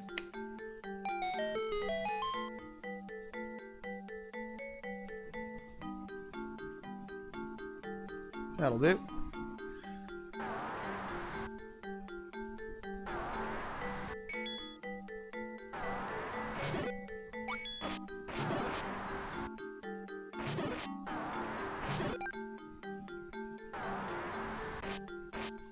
There's some monsters in here, so that's new. You can fight this, like, as soon as you get the flute. So coming here without the sword is like, oh boy. That's some fun.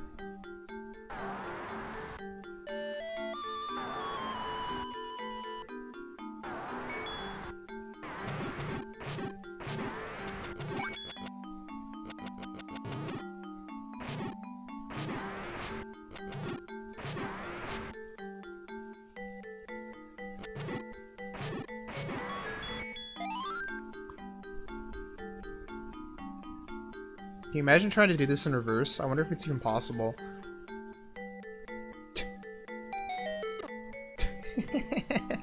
Well, I tried.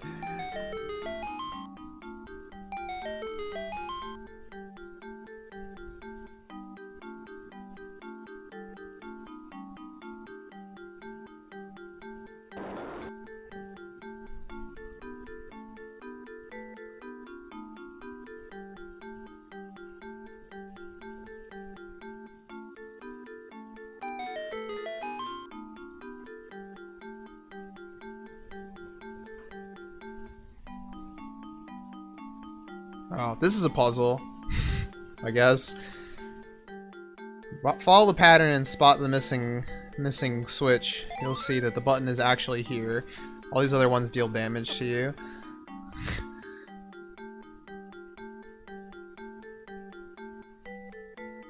I'm gonna continue. I'm trying to remember my way through here at this point. I guess through the boss lock is where I'm headed next.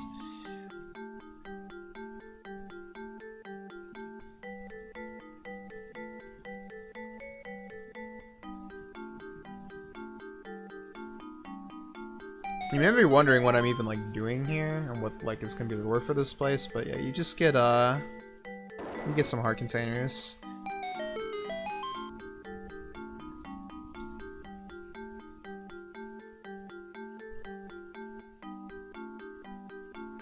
May be required for something else later on.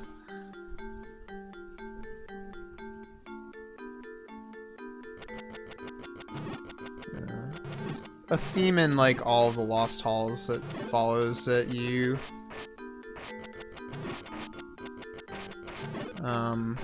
will find like a room with some enemies that will have a boss key, and then once you have the boss key you can get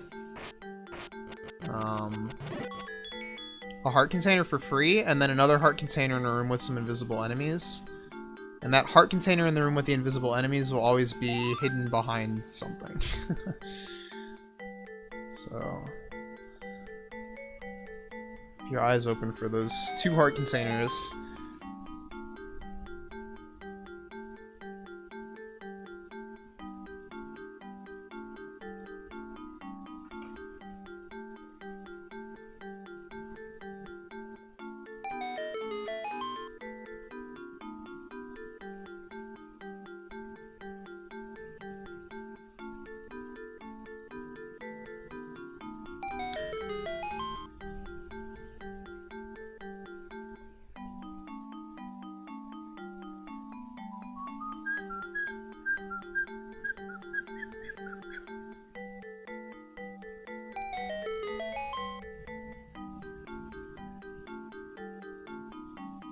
You cannot do that because there are no keys in any of the dungeons except for one on floor 9.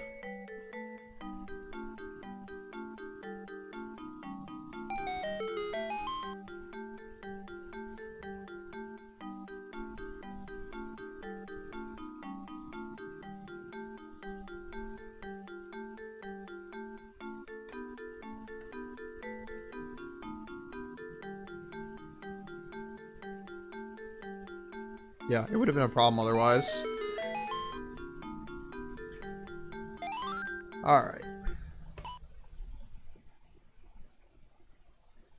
I mean, it's for the same reason there aren't any small keys in any of the lost halls here. Because you'd be able to, like, bring them into other, like, floors and stuff, and it would be a mess. Because, yeah, 2.1 didn't have dungeon-specific keys.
What is the fastest way to get to this room that I'm looking for here?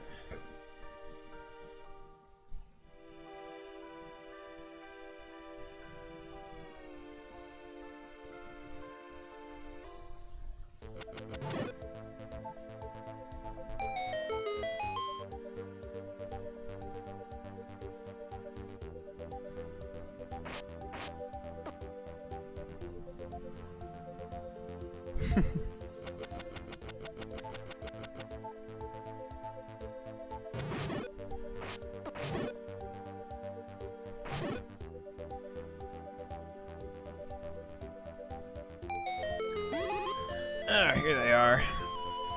Lost Hall number 2.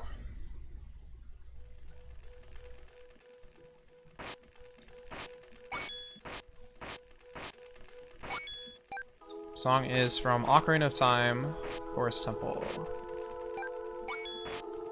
This is the first time we've seen any dungeon with these overhead like shadowy layers. You see like the transparent blending or whatever, which is like super fake in ZC, by the way. But this dungeon gimmick is like pretty straightforward. You got these buttons and they open the doors. Also heal the grass apparently.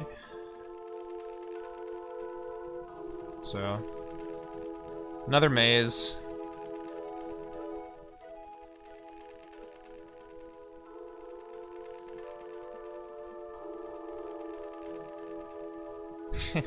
This is another room where like super hacky. You can't actually see the state of the buttons, you just have to know it based on like what state you're in, and like I had to hide them because there's a key door in this room. It's like really sneaky tricks to make the multi-map, like, feel like it's a dungeon. But yeah, this is another room where I like super hacky. You can't actually see the state of the buttons, you just have to know it based on like what state you're in, and like I had to hide them because there's a key door in this room. It's like... really sneaky tricks to make the multi-map stuff work out.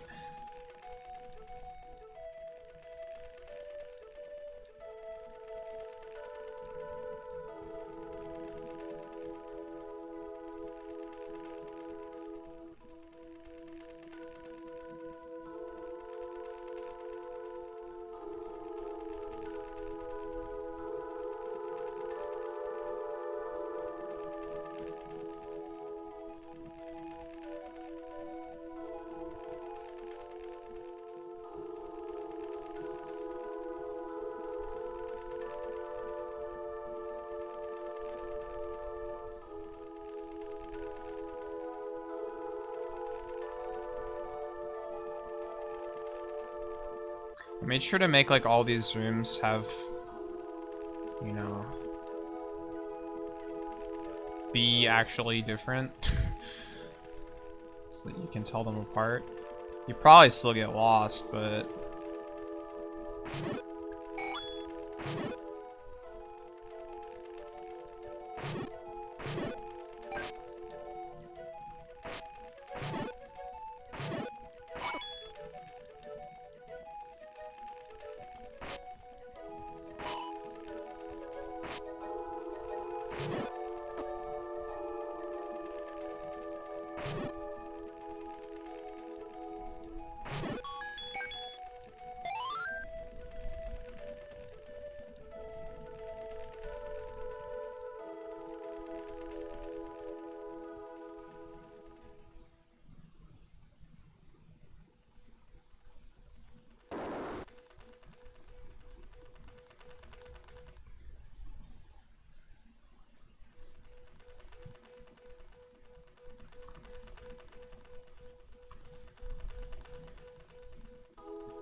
you see that screen jump? That's how you know I was doing a side warp.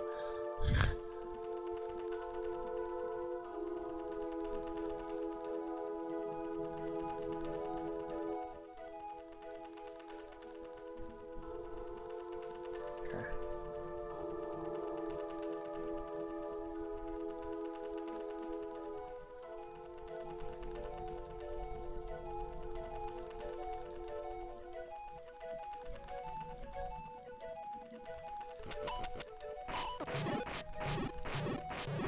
What am I fighting? Oh, that's a pulse voice.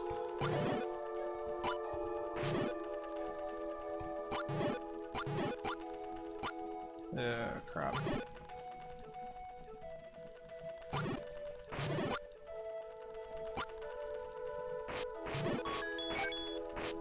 Alright, and there is the hidden heart container. I don't think it was supposed to be catchy. It's supposed to be eerie.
Oh, I wasn't expecting that actually.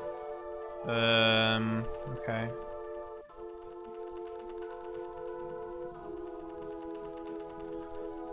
How do I get over there? I don't know.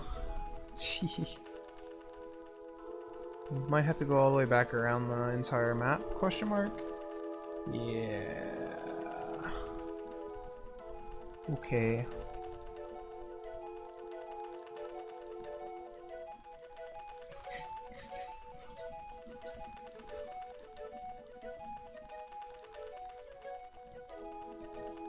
I thought that that was just gonna be like I go across the top of the map and get straight to the heart container, but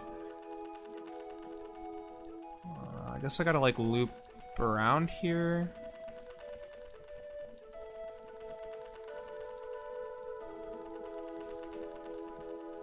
Oh, I never took this path before, so yeah, this is the way to go.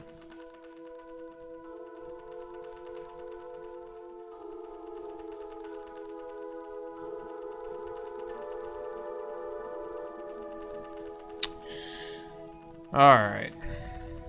All of the keys have been set. We can grab the heart container. That's 2 more for the bag of hearts. Because I don't... Well, we keep a bag of hearts around here.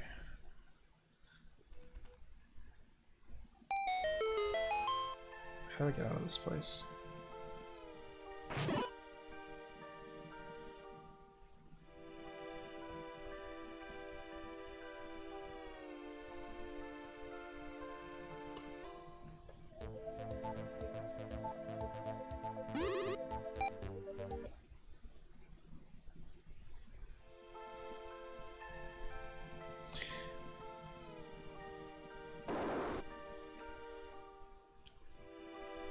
I suppose that without small keys, there's like a somewhat... Well, I mean, yeah, I guess it's a very common pattern that the designs of the dungeons start to follow. Which is that basically instead of small keys, you have these switches that will trigger something in the room, and most of the time, like on the other side of the room or something, which you can only really have when you start having interlocking, open, freeform rooms. Also permanent secrets. And so, like, a lot of the time, aside from small keys, you'll have... Basically, you'll hit a button, and that'll, like, trigger a thing, and then you have to, like, go and be across the thing that got triggered. That was some A+ English right there.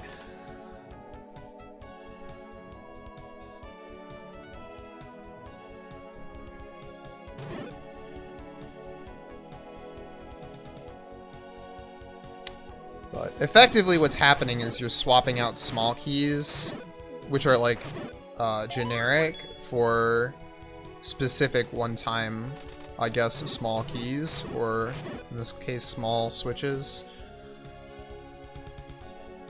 which happen to affect something typically in the same room that you hit the switch, but it's not actually the same, like, I guess, room in your control flow of the dungeon, because it's probably on the other side of the room, which you reach from, like, a different path. Or it's like one of those golden switches that just straight up triggers something completely elsewhere. In the previous dungeon, it wasn't actually switches, it was unlocking those boss locks, but same concept.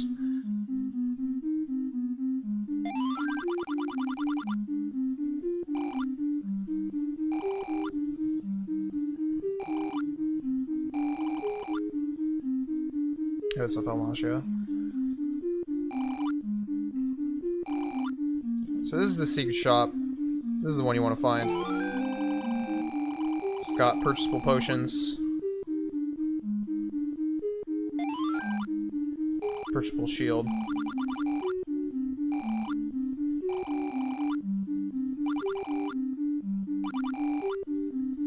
Good stuff.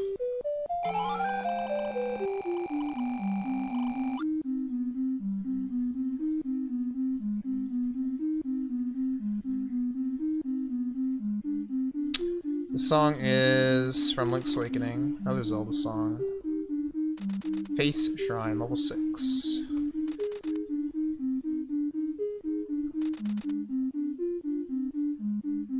Or I guess it might be like East Face Shrine. But whatever. Whatever that shrine's called. The one that you get the key for level 6.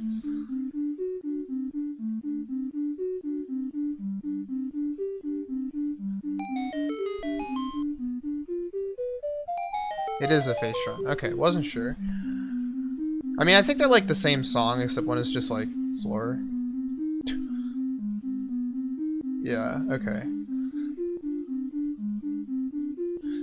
So this area, I guess, is like kind of the first place that we'll see the way that I handle mountain tiles, like the Z1 mountain tiles. And they're always like you can walk behind them at the topmost layer. So you gotta keep your eye open for stuff behind them, like up there might be a button or something.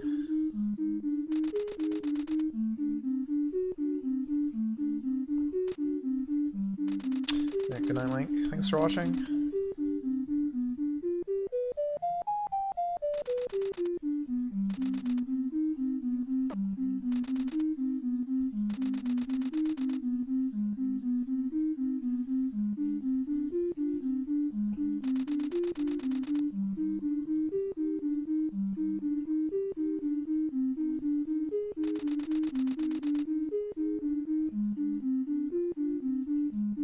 Seemed like a bug, but you know, it happens. These like rocks in the lava are strategically placed in so many places that make it so that you can't hookshot across. And as I mentioned, there's like probably solid tiles in the middle of this, so you can't just like walk across and take the damage. It won't work.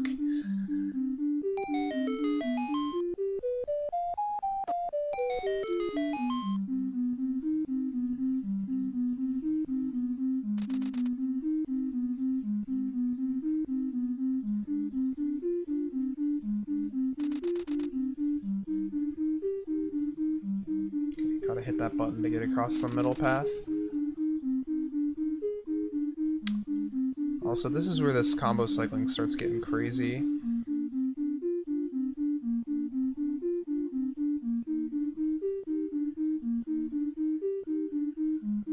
Why does my hookshot only have a few segments? The magical hookshot. I don't know what causes that effect, actually. I just thought this was normal. That's how it looks to me all the time.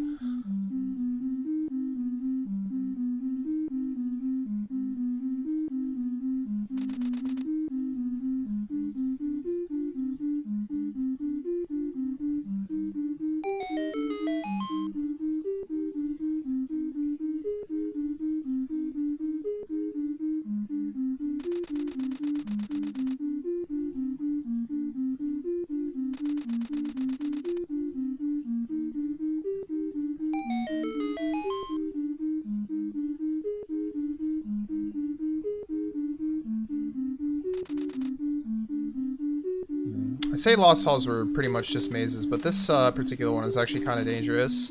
There's a lot of lava. Make sure to avoid taking damage from.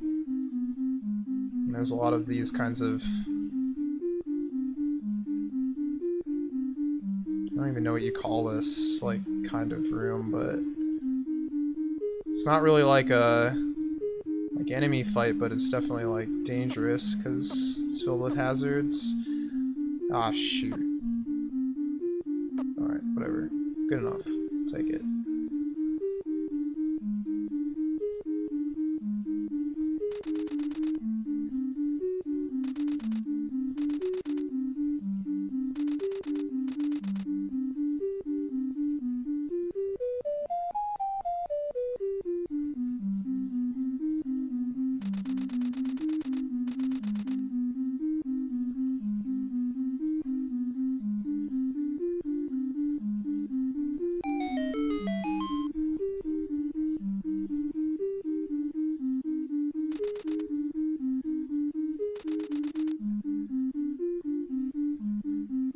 Oh, I'm gonna have to come back.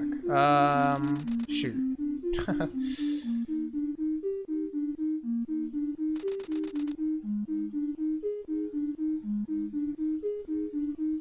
missed the trick here.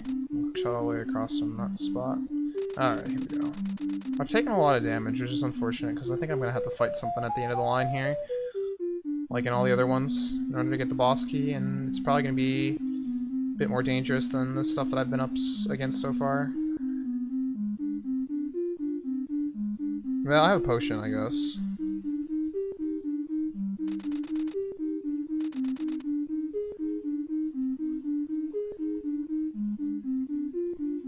Oh, also I can just continue. Okay, perfect.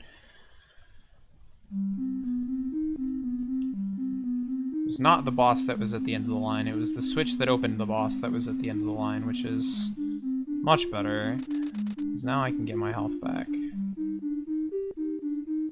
But this dungeon is definitely, like, pretty much exactly what I was just talking about with you hit buttons to open up paths in, like, other places in the room.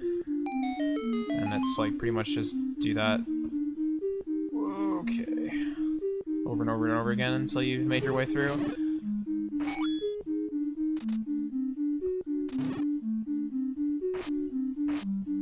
I come to realize it's, like, actually kind of a poor design pattern unless you do it, like, really carefully, because basically leads to a lot of potential, like, you go down the wrong path the first time and now you just have to backtrack it again next time.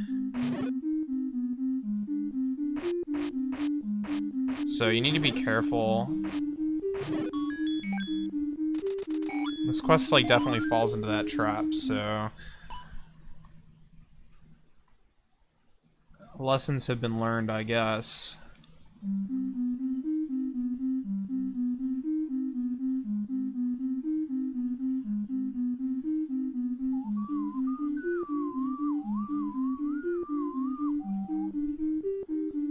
This is a pretty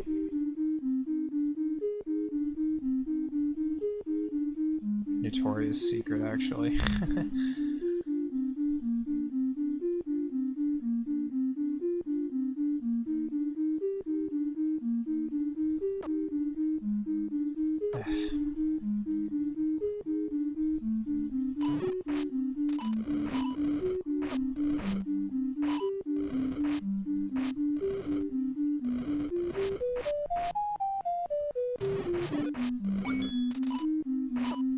I'm getting owned by the dark nuts in this room.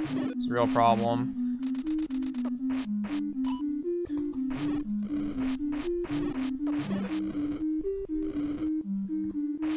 Ugh, they keep turning at just the wrong time. Kind of impressive, actually.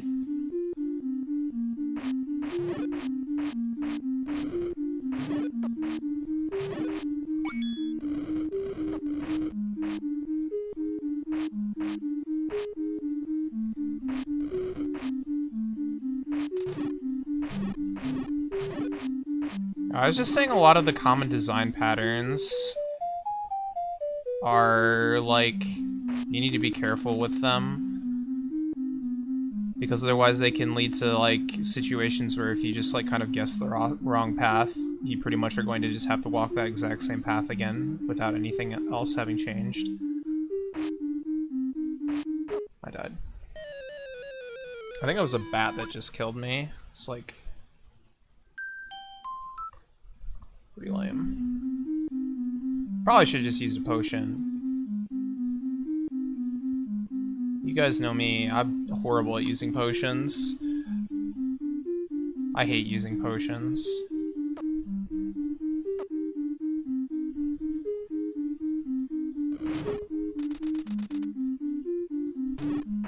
Alright, you're dead. And where is the heart container? Somewhere over here. Okay, I found it. Yeah, that probably would have fixed it in that situation at the bottom of the screen. It's just like if you do that in other places, it doesn't quite work. Because, like, I could, for example, like, slash my sword into the wall and it would just, like, go right under it, and that would look kind of awkward.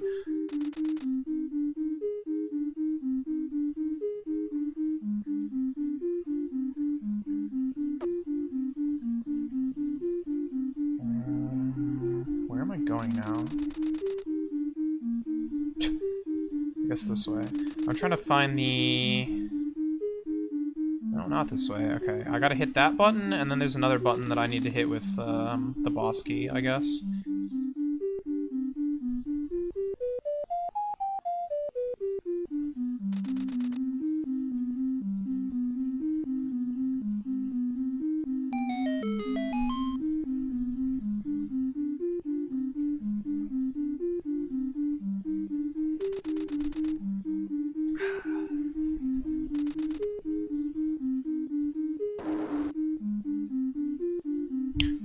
Please.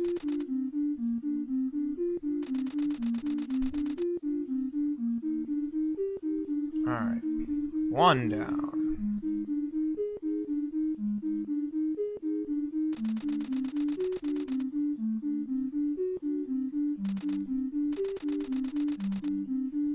Like, an instance of, like, kind of this problem that I was talking about is, right now, this trail here, like, I just have to do it twice.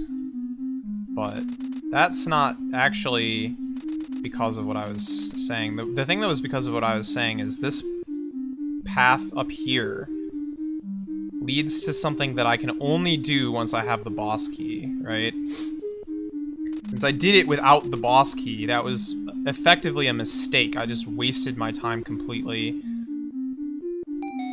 I guess aside from the fact that I did get information. So, like, the fact that I have to retread this path with the boss key now is, like, just kind of wasteful backtracking.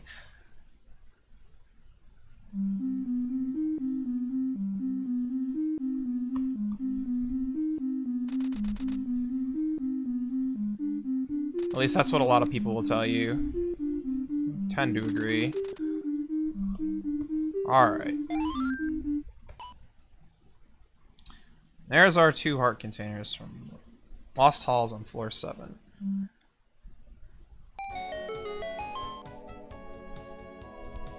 It's now time to finally fight the boss that I could have fought ages ago, but, you know, why not do it better equipped?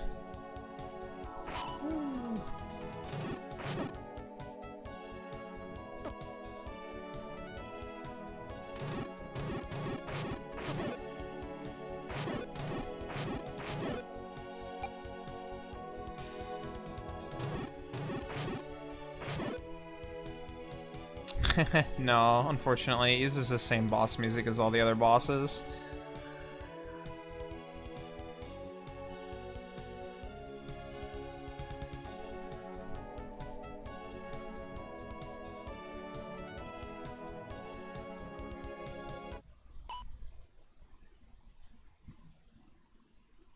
Alright, so I talked briefly about combo cycling, like, not working on layers, and kind of talked about it during the level 5 boss, but it's a lot more prominent here, so I'll probably spend a little bit more time.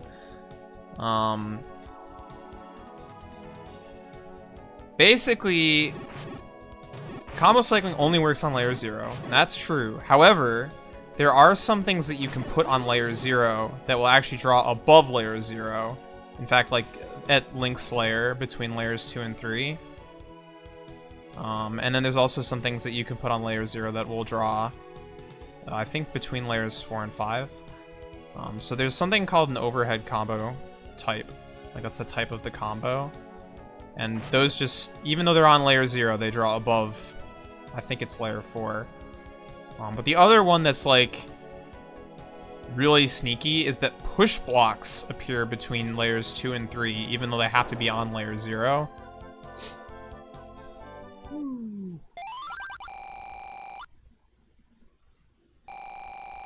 They did that so that you can, like, push them over, like, various kinds of terrain instead of always just leaving an under combo as their trail. So you can have, like, layer 0 be, like, basically nothing, and then put your actual floor on floor 1, layer 1.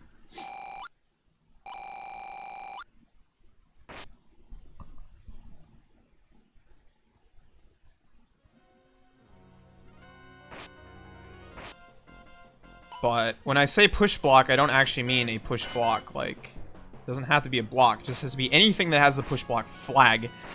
So what that means is, if I cover the floor in push block flags,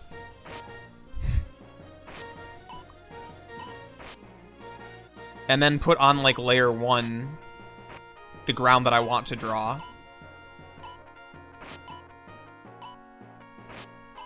Anything, like, on layer 0 will now draw on layer, like, 2.5. Including combo cycling.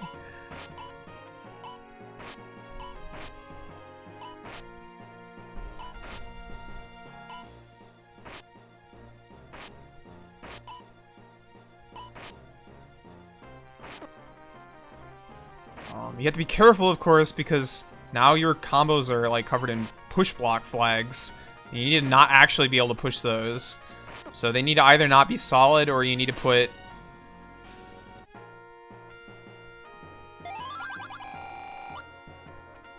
like, no push block flags around them, or something. But anyway, that's how this is happening. These, like, moving fires are combo cycling nightmares that...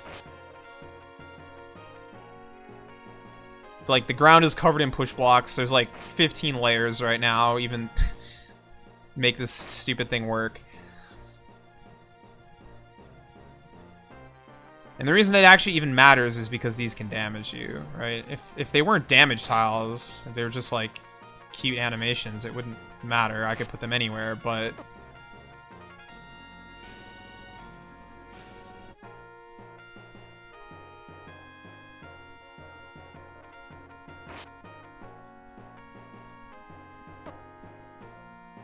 I don't know. I thought that if they stood out, it would be more obvious to smack them.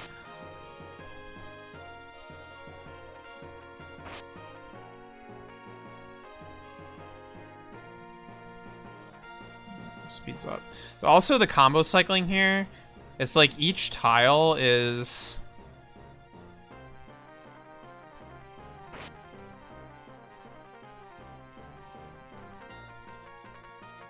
actually just cycling through, you know, nothing, nothing, nothing, fire, nothing, nothing, nothing, fire, nothing, nothing, nothing, fire.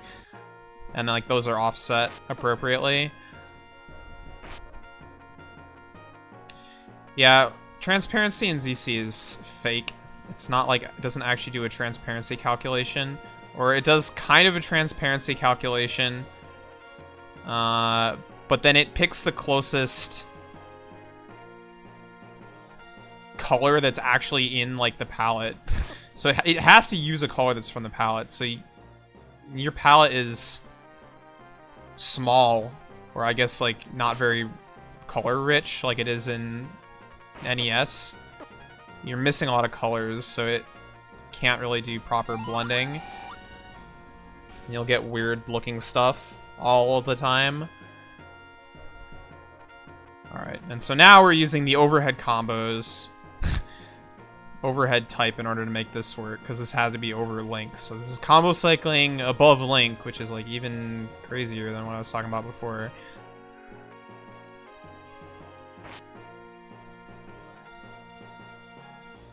Yeah, you could add the colors to the palette, and that's, like, kind of part of good palette design, is making sure that, like, those blend colors exist.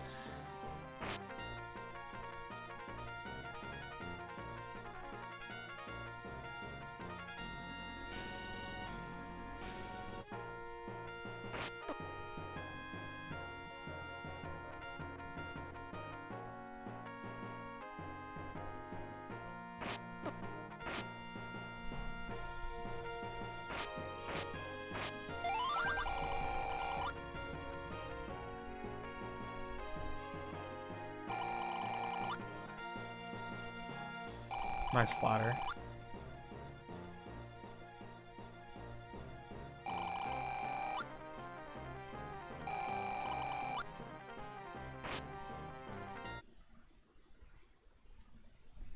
Alright.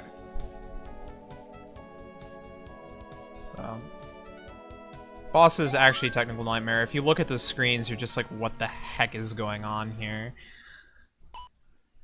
And that's, like, it gets worse every time. Every boss just gets worse and worse in terms of, like, understanding how they actually function. Alright. Floor 8. Songs from Minish Cap. Palace of the Winds, I guess.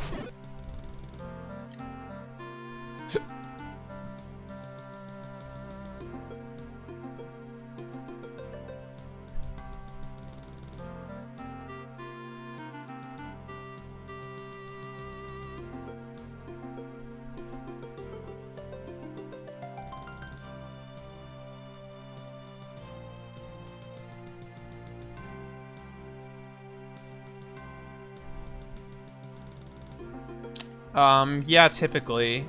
There might be, like, boss flag checks in rooms like that. Really, any, like, open room that, you have to walk through, and there's, like, no enemies and nothing in it, and you just, like, walk straight through it, or you walk through it and it takes a while, or something, is doing some kind of boss flag check. That particular one has got a longer corridor just to make the, you know, crumbling floor effect more of a threat, I guess, because now you gotta run farther to get out, and you're not gonna make it.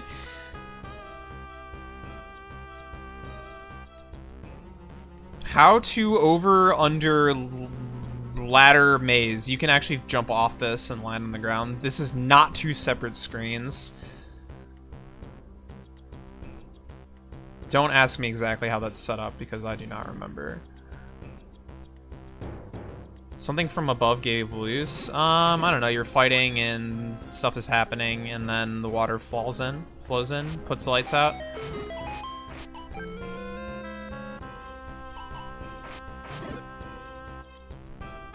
Too much carnage.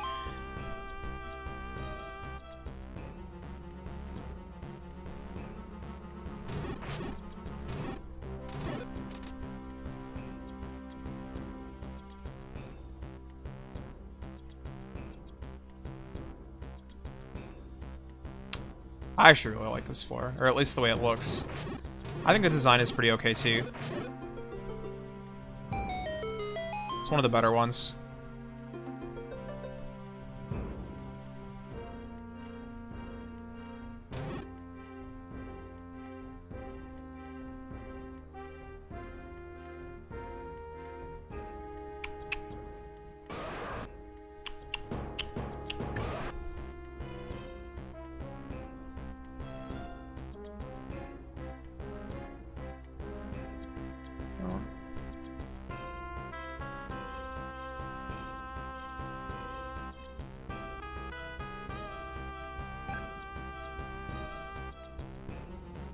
There's another follow the correct path puzzle.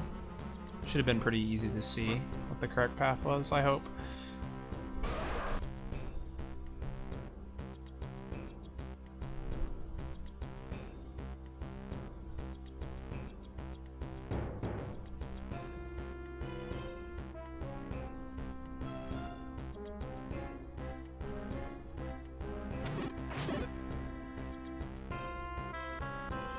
I'll hold on to my keys for now.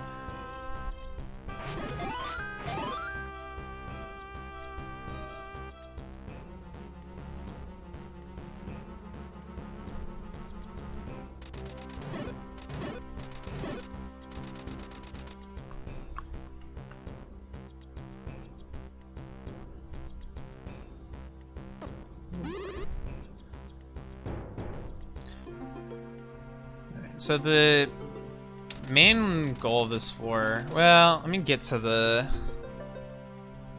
right side, and then I can read it from the hint tablet, and then I'll go a little more in depth.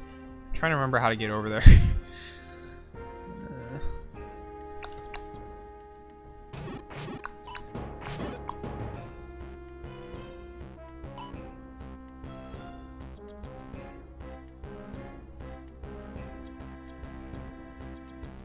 Here we go.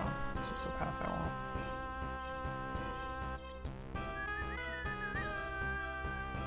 Oh, these guys will give me cash if I kill them. Might be worth it.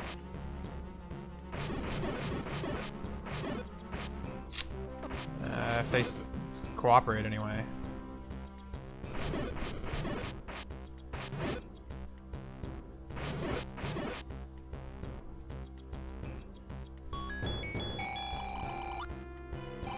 Ah, supposed to hit that first, apparently? Okay.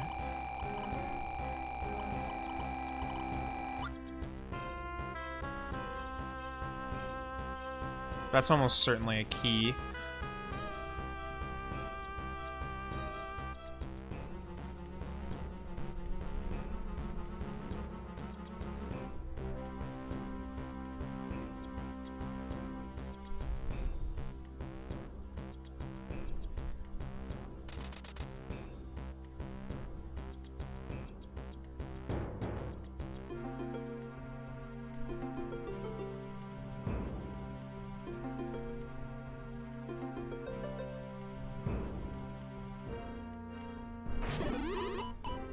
These guys used to be staggered appearing, and I think that was changed because it was really rough to get through this room with these guys like all over the place. This is a situation again where like you can fall and it'll warp you back to the start of the room. And again, that's just handled completely with like room warps and timed warps and stuff. Unlike nowadays where you'd use a script for something like that.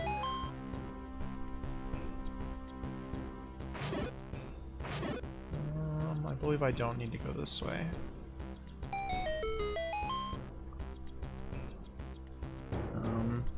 Map has got a lot of information actually.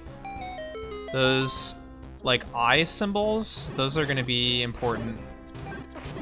The pluses, those are like still main gimmick related rooms of some kind.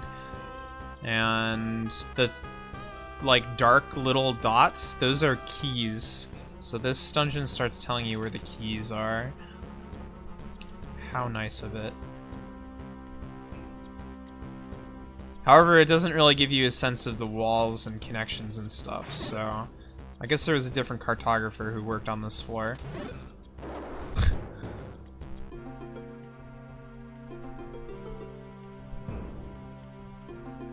Yeah, this is checking boss flags. Boss flag, boss flag, boss flag.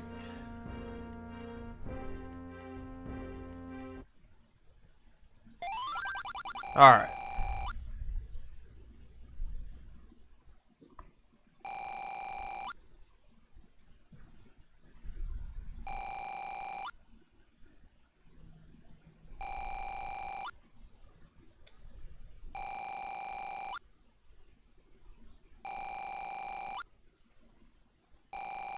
Special item and bombs to destroy the pillars. Okay, so this gimmick is like pretty much ripped out of Link's Awakening as well.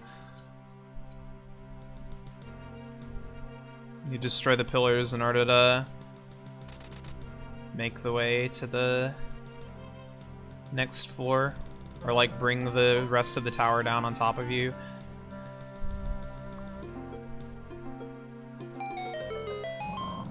Although we're not carrying a ball around with us and using that to destroy them. That's what those 8 eye statues are. Eye symbols. Those will be the pillars. Can't break them yet, but... Did I get that key? I don't think I've got that key yet. I should probably do that ASAP. Don't forget about it.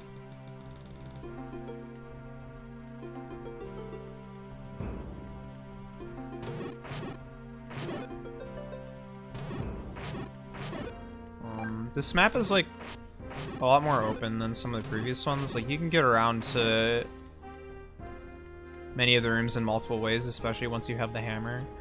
There's not really just like one clear path to something.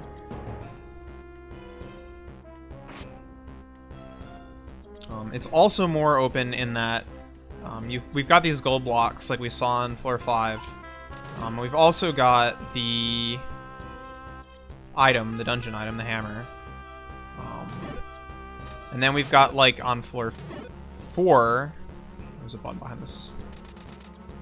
We have to effectively collect the 5 gold feathers, except now we're collecting the 8 destroyed pillars. So there's, like, all these things in combination. And you can pretty much do them in any order. With the exception of you need the hammer to destroy the pillars. And you need, like, the gold blocks to be lowered to get to some of the pillars. And you need a key for every pillar. And then when all that is said and done, there's also the boss key, which requires both the hammer and the gold blocks to be lowered.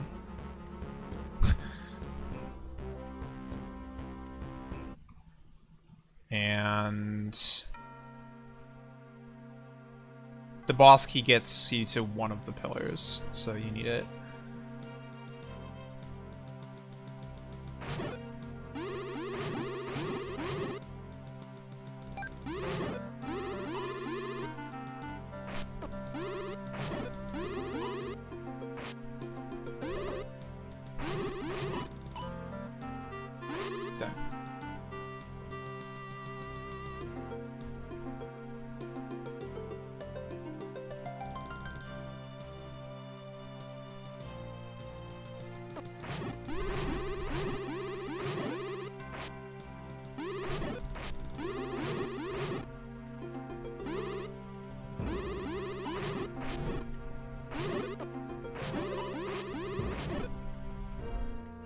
Everyone hates windrobes. I tried to use them tastefully. Although the correct way to use them tastefully is to not use them at all, honestly. But any place they appear... Wait, what? Oh. Any place they appear is like really close to the start of the dungeon, so it's not a big deal if you get caught.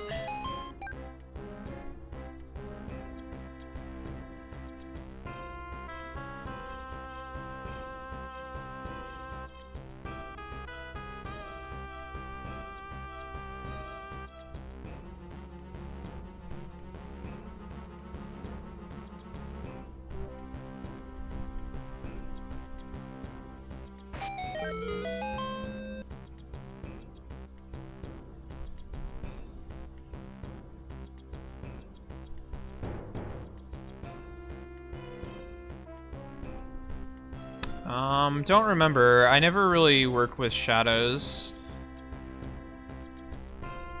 It was never a feature I played with, so...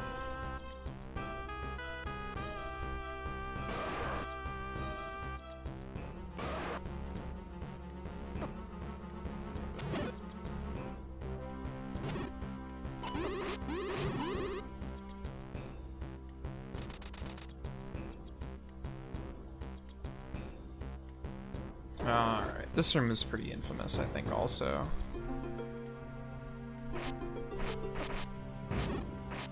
This used to be a lot worse, too, and this one's it's like already pretty bad. There used to be boulders in this room.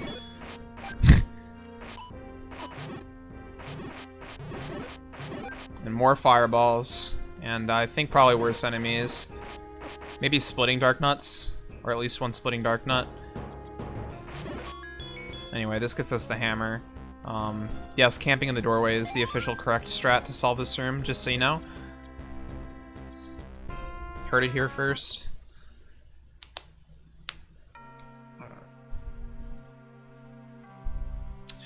We now have the hammer. Good news. We can hit stuff.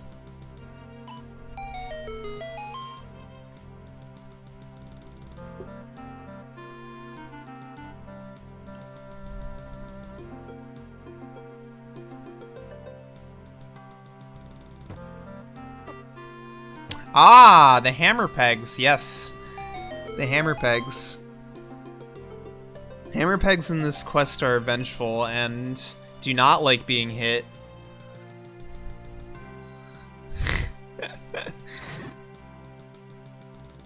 And they let you know it.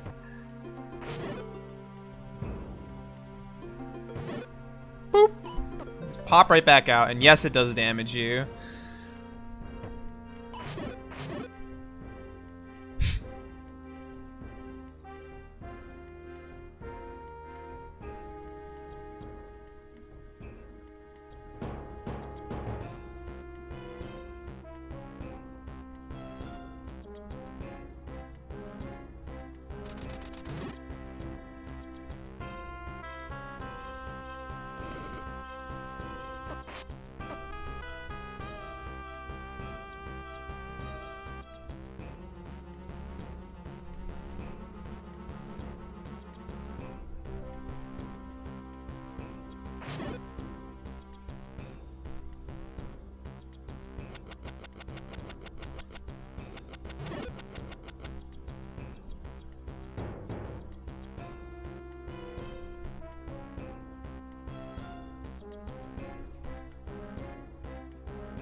How the heck do you do this?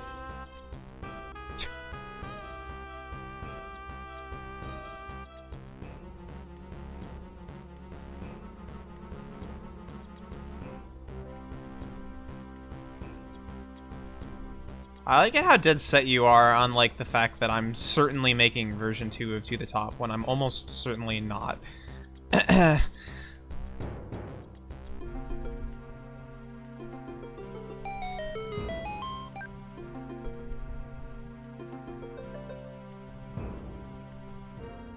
It's dead end. Alright, so I need to not fall off here, and these pea hats are rude as heck, so wish me luck.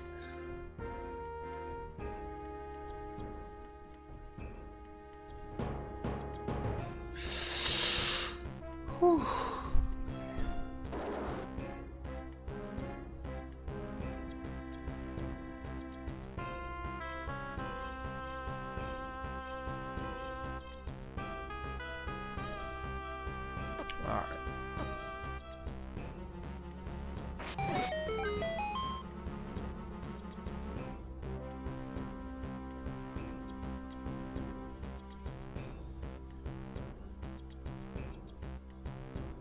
I mean, I don't know. I think that you are wrong. That's all I'm gonna say.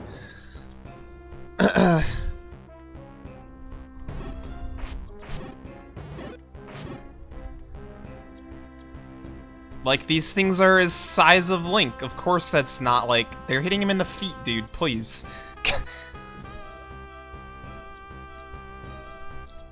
I don't know. Shouldn't have to argue this.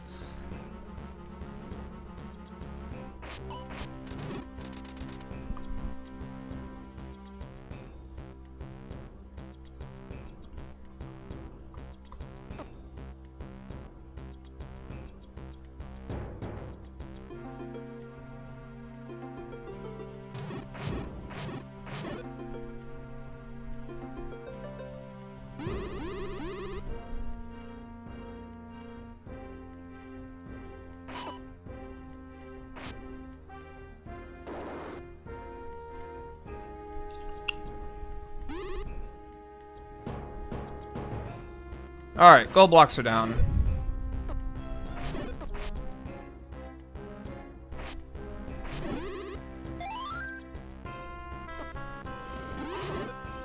Whoa.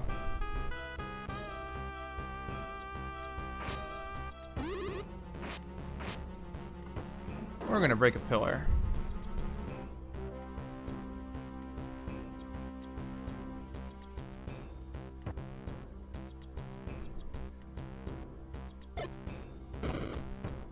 That's one down.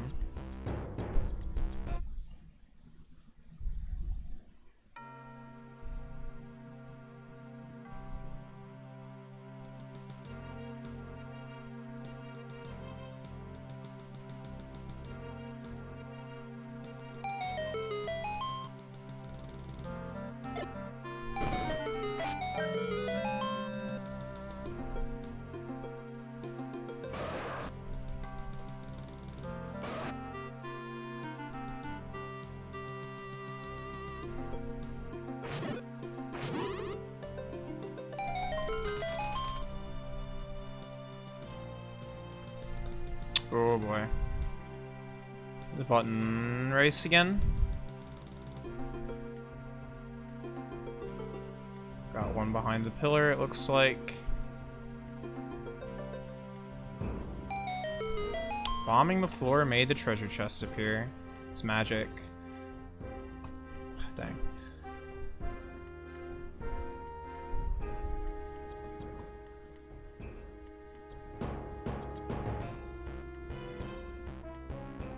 Alright.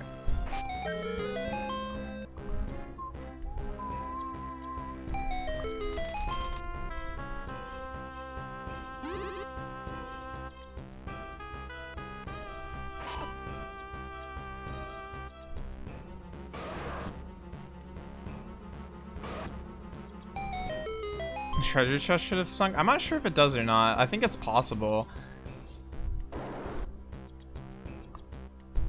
I hit it pretty fast, so I can't actually remember.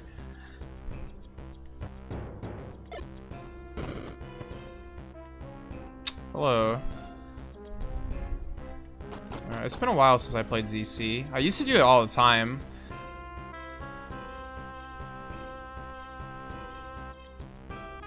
I used to be like the only person who streamed it. Nowadays there's people in like the ZC community that stream it, I think, somewhat frequently, but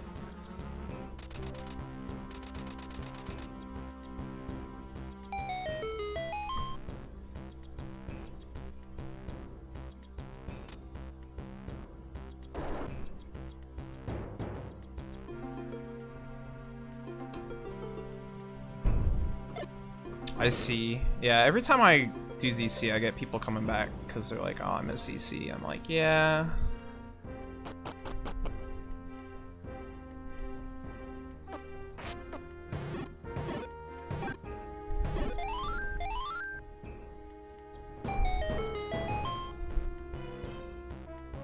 I still haven't tried Z1 randomizer.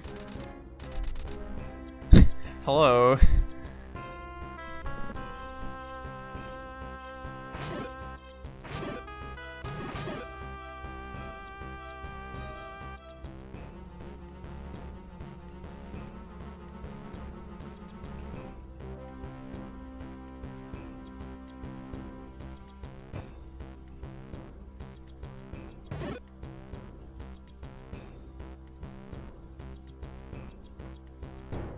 Is that my third pillar? I think that was the third one.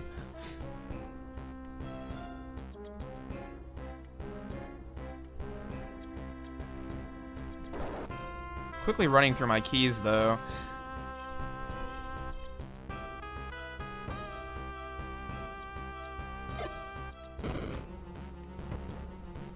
That's 4 out of 8. I'm gonna need... Man, I'm gonna need quite a few more keys, because I need 3 more and then the boss key. And I think I'd probably need 2 keys for the boss key. So it's probably 4 more small keys. Back of the envelope napkin math right there, but...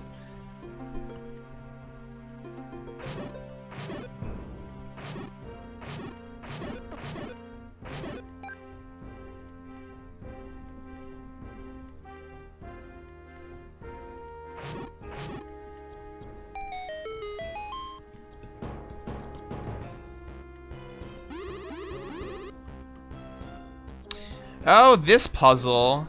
This puzzle makes no sense.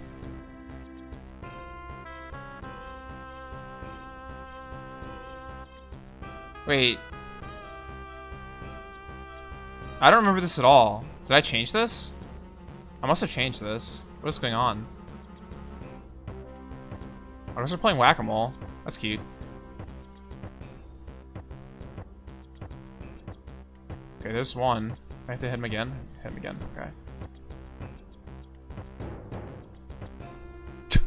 I'm bad at this.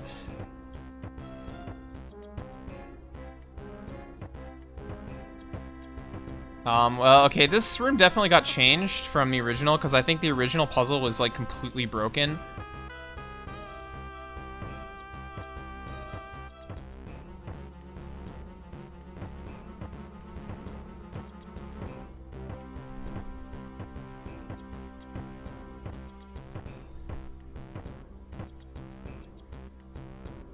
What's up, Rob Dog?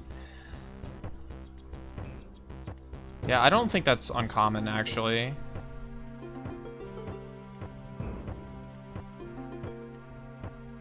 So I'm thinking about this puzzle right now. Or whatever this is.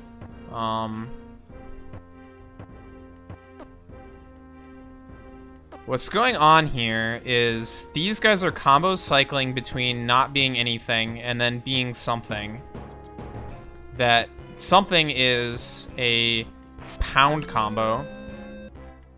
And the pound combo has a hammer flag on it. I believe if you hit something with, or I'm thinking. The pound.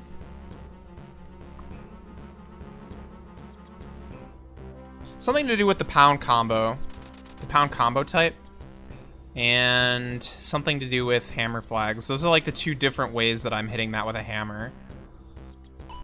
And I actually can't remember how in the world that works.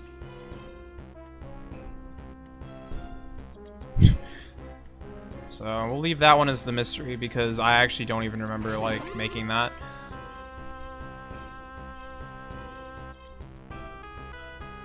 Oh, also that. Okay, so that part I know how I did, because this treasure chest in the center of the room is a tiered secret that's, like, tiering through multiple...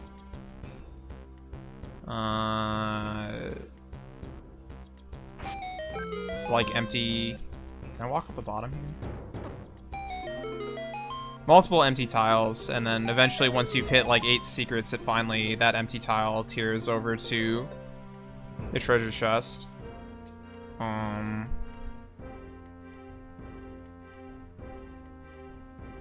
But each of the separate pound things, the reason they're not triggering each other is because they don't have the flag until you've pounded them the first time. So if I were to, I think probably in that room, if you were to, like, leave one of them blue but raised, and then hit another one, and you have 2 that are blue, and not pounded, you hit one of them, they would both pound, like you say. And then also the room would become unsolvable. Because now you're, like, short a secret. Something like that. I guess I don't know exactly how pound triggers and hammer flags interact anymore.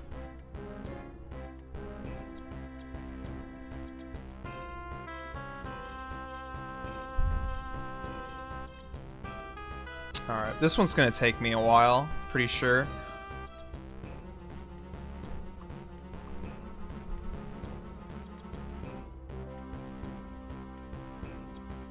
Because I think that this is like a legitimately hard block puzzle. Yeah, there's sword secrets later that are similar to that, which is probably where the puzzle here actually was inspired from, because those were made first.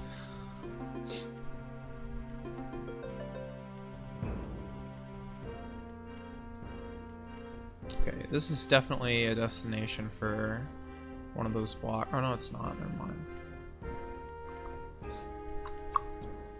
This is a destination for one of those blocks. This is a destination for one of those blocks. Which means I need to get the one down here first.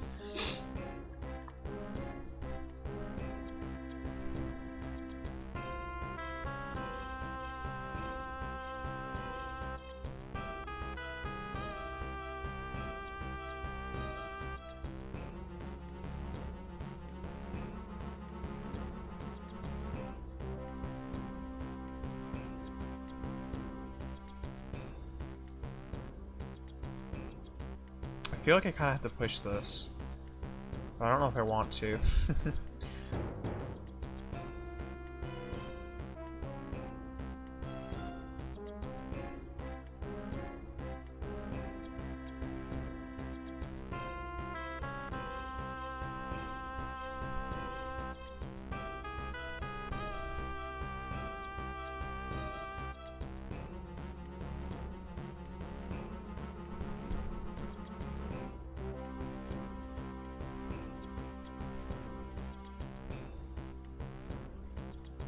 Dang, there's so much here that can be like a real problem.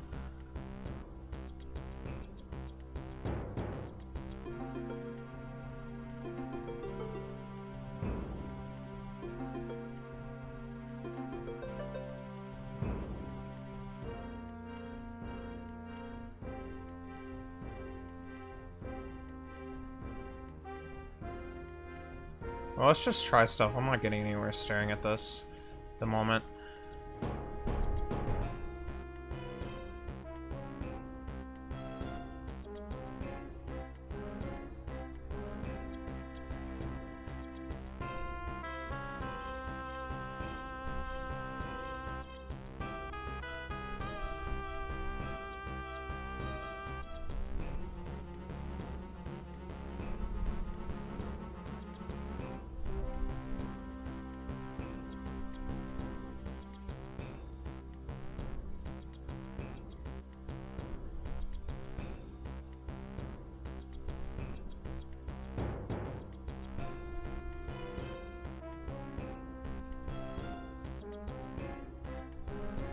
Oh, that's so weird.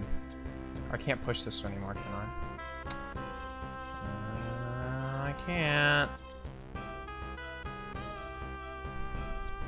Oh, dang.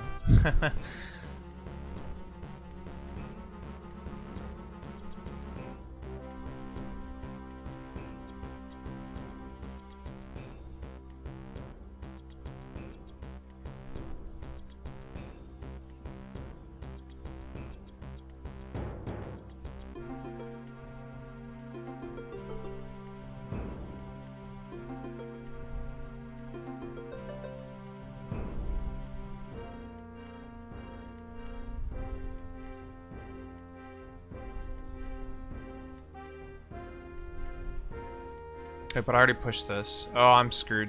I'm doomed. I know I can't solve it from here.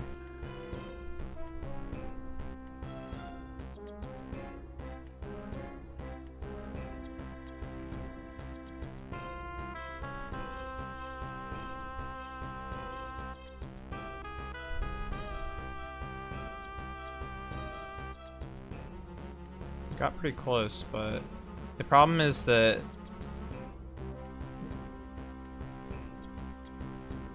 this one right here There's these 4 spots surrounding it, and one of them needs to be free so that I can push the block, like, from that direction.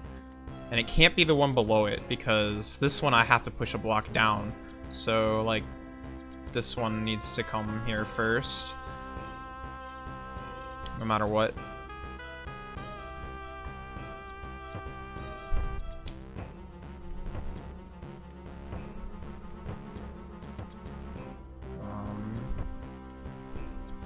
So my issue may have been pressing this one all the way down. I'm not sure. Or maybe pressing this up. No, I had to push this up so I could get this out of the way, though.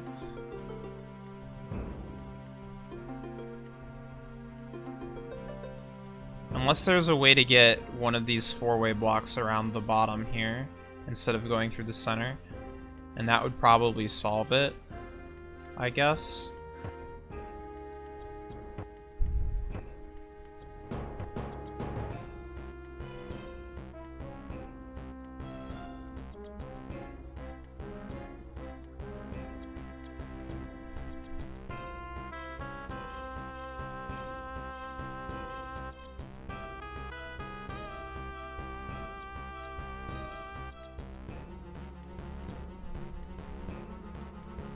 We're kind of constrained on what I can do at the start.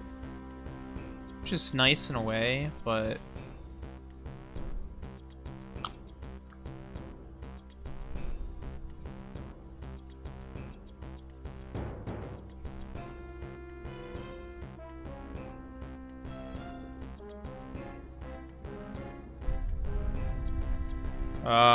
wait, now I'm definitely not pushing it from that direction. Whoops.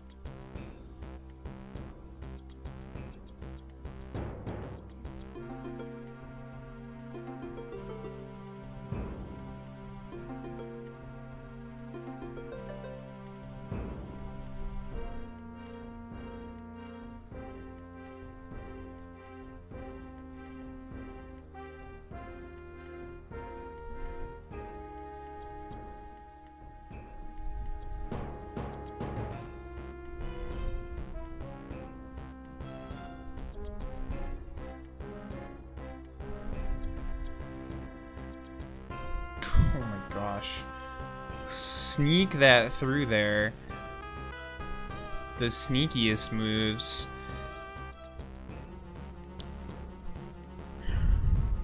Alright. This is in place now. I just need to not push this down all the way, and I should be okay. I should be good to go if I don't do that. I guess. I think I see the solution from here. I think we've got it. Unless I screw something up by accidentally pushing something in the wrong way.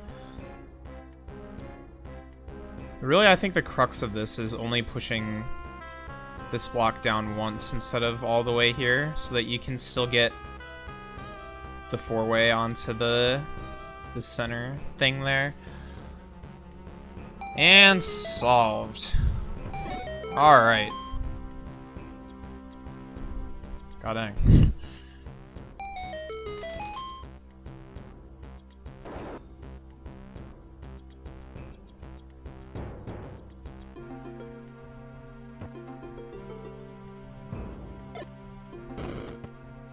That's 5?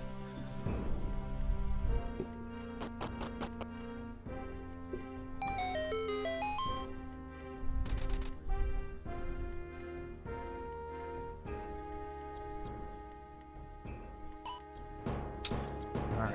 I'm gonna work my way towards the boss key. Should be on the other side of the level. That's some...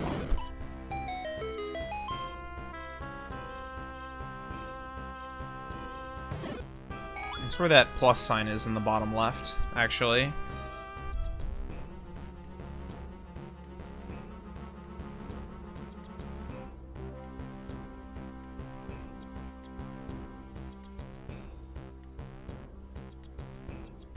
Yeah, I solved it. What happened with the Armos? He gave me a key.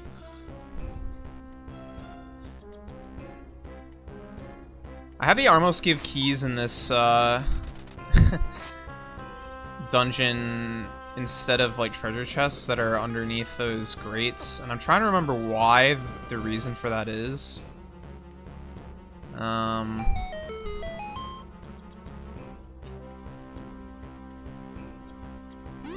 There is some reason. That might be the last key.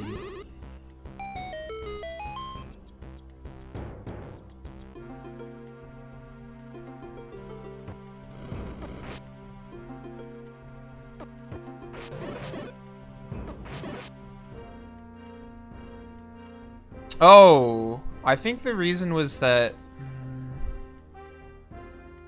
The reason was that... Oh, that's right. With the slash ones need a...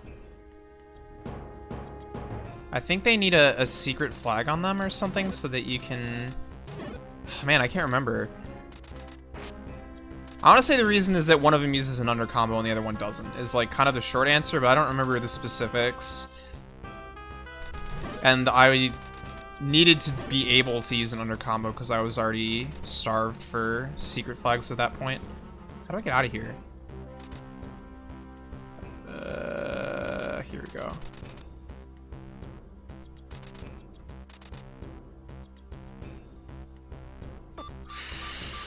Am I dead?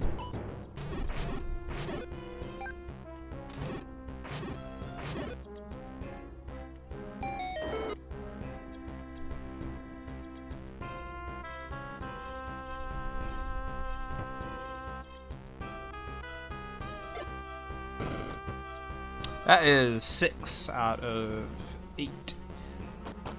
I know I'm missing the boss key one. And I'm not sure where the other one is yet. Where's the location of the... Oh, I guess it's the one kind of in the middle. Just above me right now. One screen north.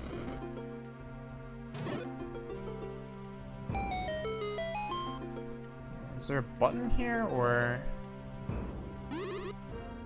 Is this just the path to victory? I'm pretty low on health.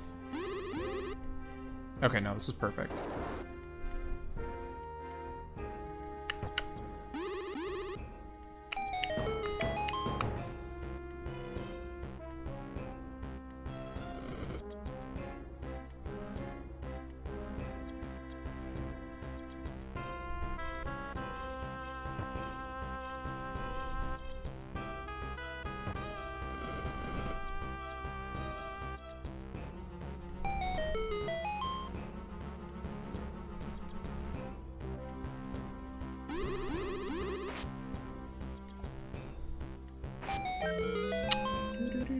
I'm gonna continue because I don't want to die.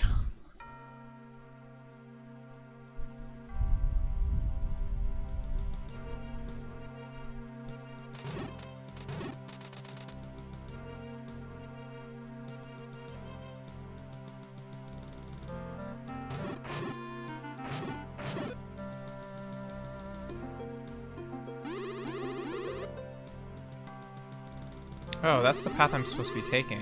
Alright. Ow. Ow. Windrobe, almighty Windrobe, the power of the wind to whisk you to your worst nightmare. And instead, all it does is punch me in the face.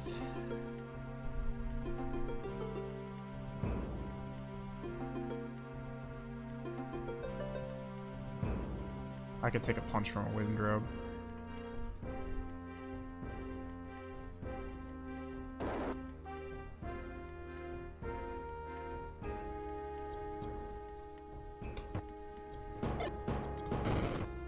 Alright, 7.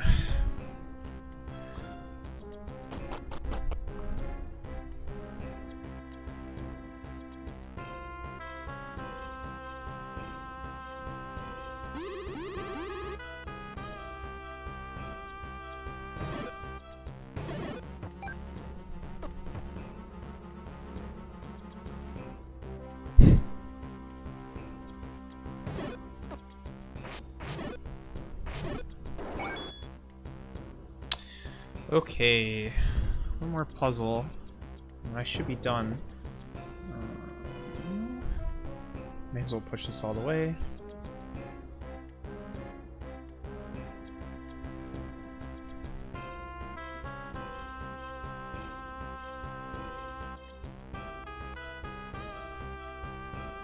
Oh, tricky.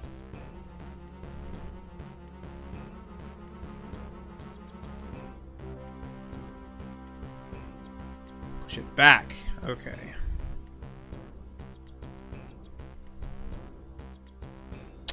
Now what? I've got access to a lot of blocks. What do I do with this? I need to get one... Okay, this'll do. Wait, no it won't. Crud! I'm one step away from making that work, but I messed it up.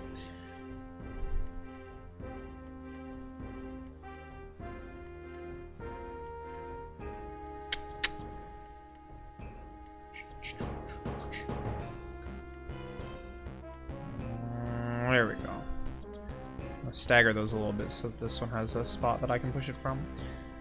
And then I can push this down, which will get me access to this guy here. And that's what I need. What awaits me in... Oh, this isn't so threatening. I wonder what used to be here.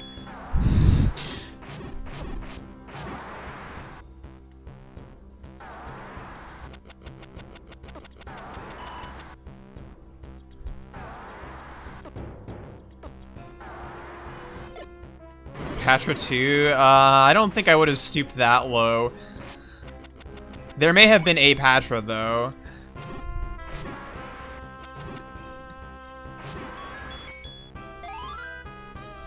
Alright.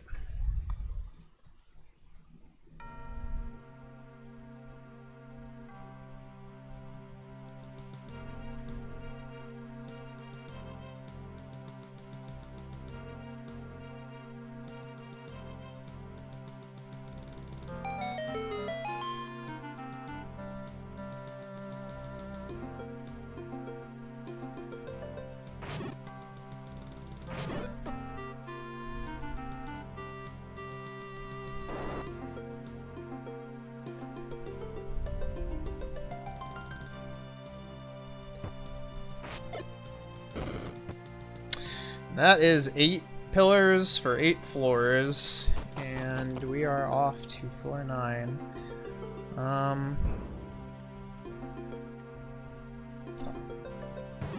I could honestly keep going, but I think that it would be more sensible, I suppose, to break this into 2 parts and continue tomorrow evening. So, we'll get to floor 9 and start off the sequence. And once I get a chance, I'll save my game and we'll call it for the night.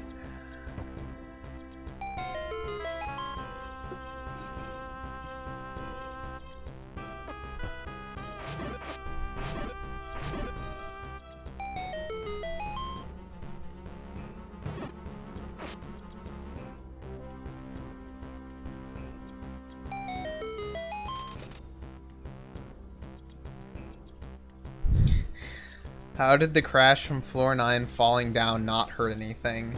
Well, the answer to that is quite simply 2.1 magic. Just like everything else.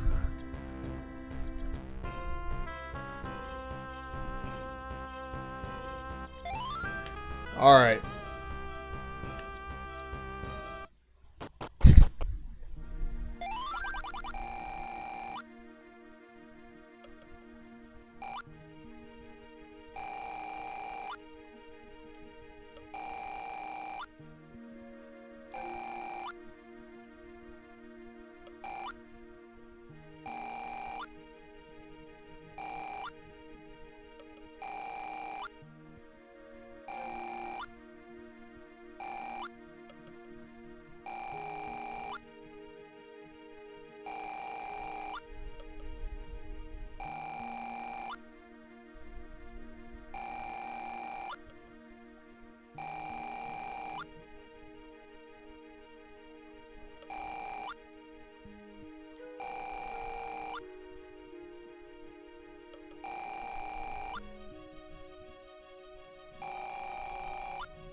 seems I'm not in Kansas anymore.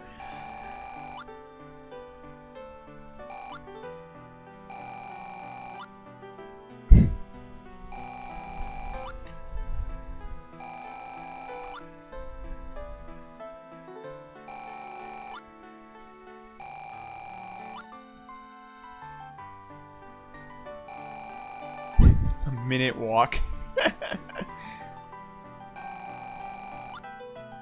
Is it really a separate town then?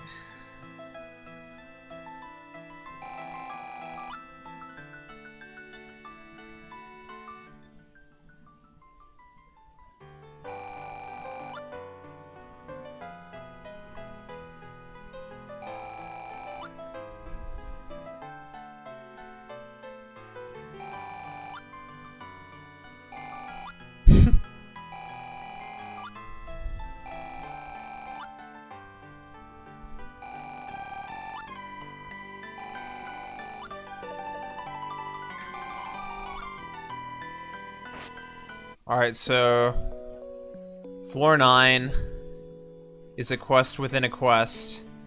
And yes, as I said, it is probably longer than the rest of the quest combined. We've found ourselves in an overworld inside the tower.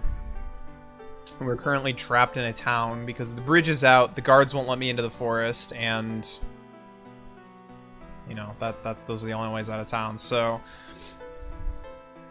we need to find a way out of town, meet the king, and we'll see what we have to do from there. But for now, I'm gonna call it a night. Thank you all so much for watching. We'll continue this tomorrow. And I hope to see you then. Good night.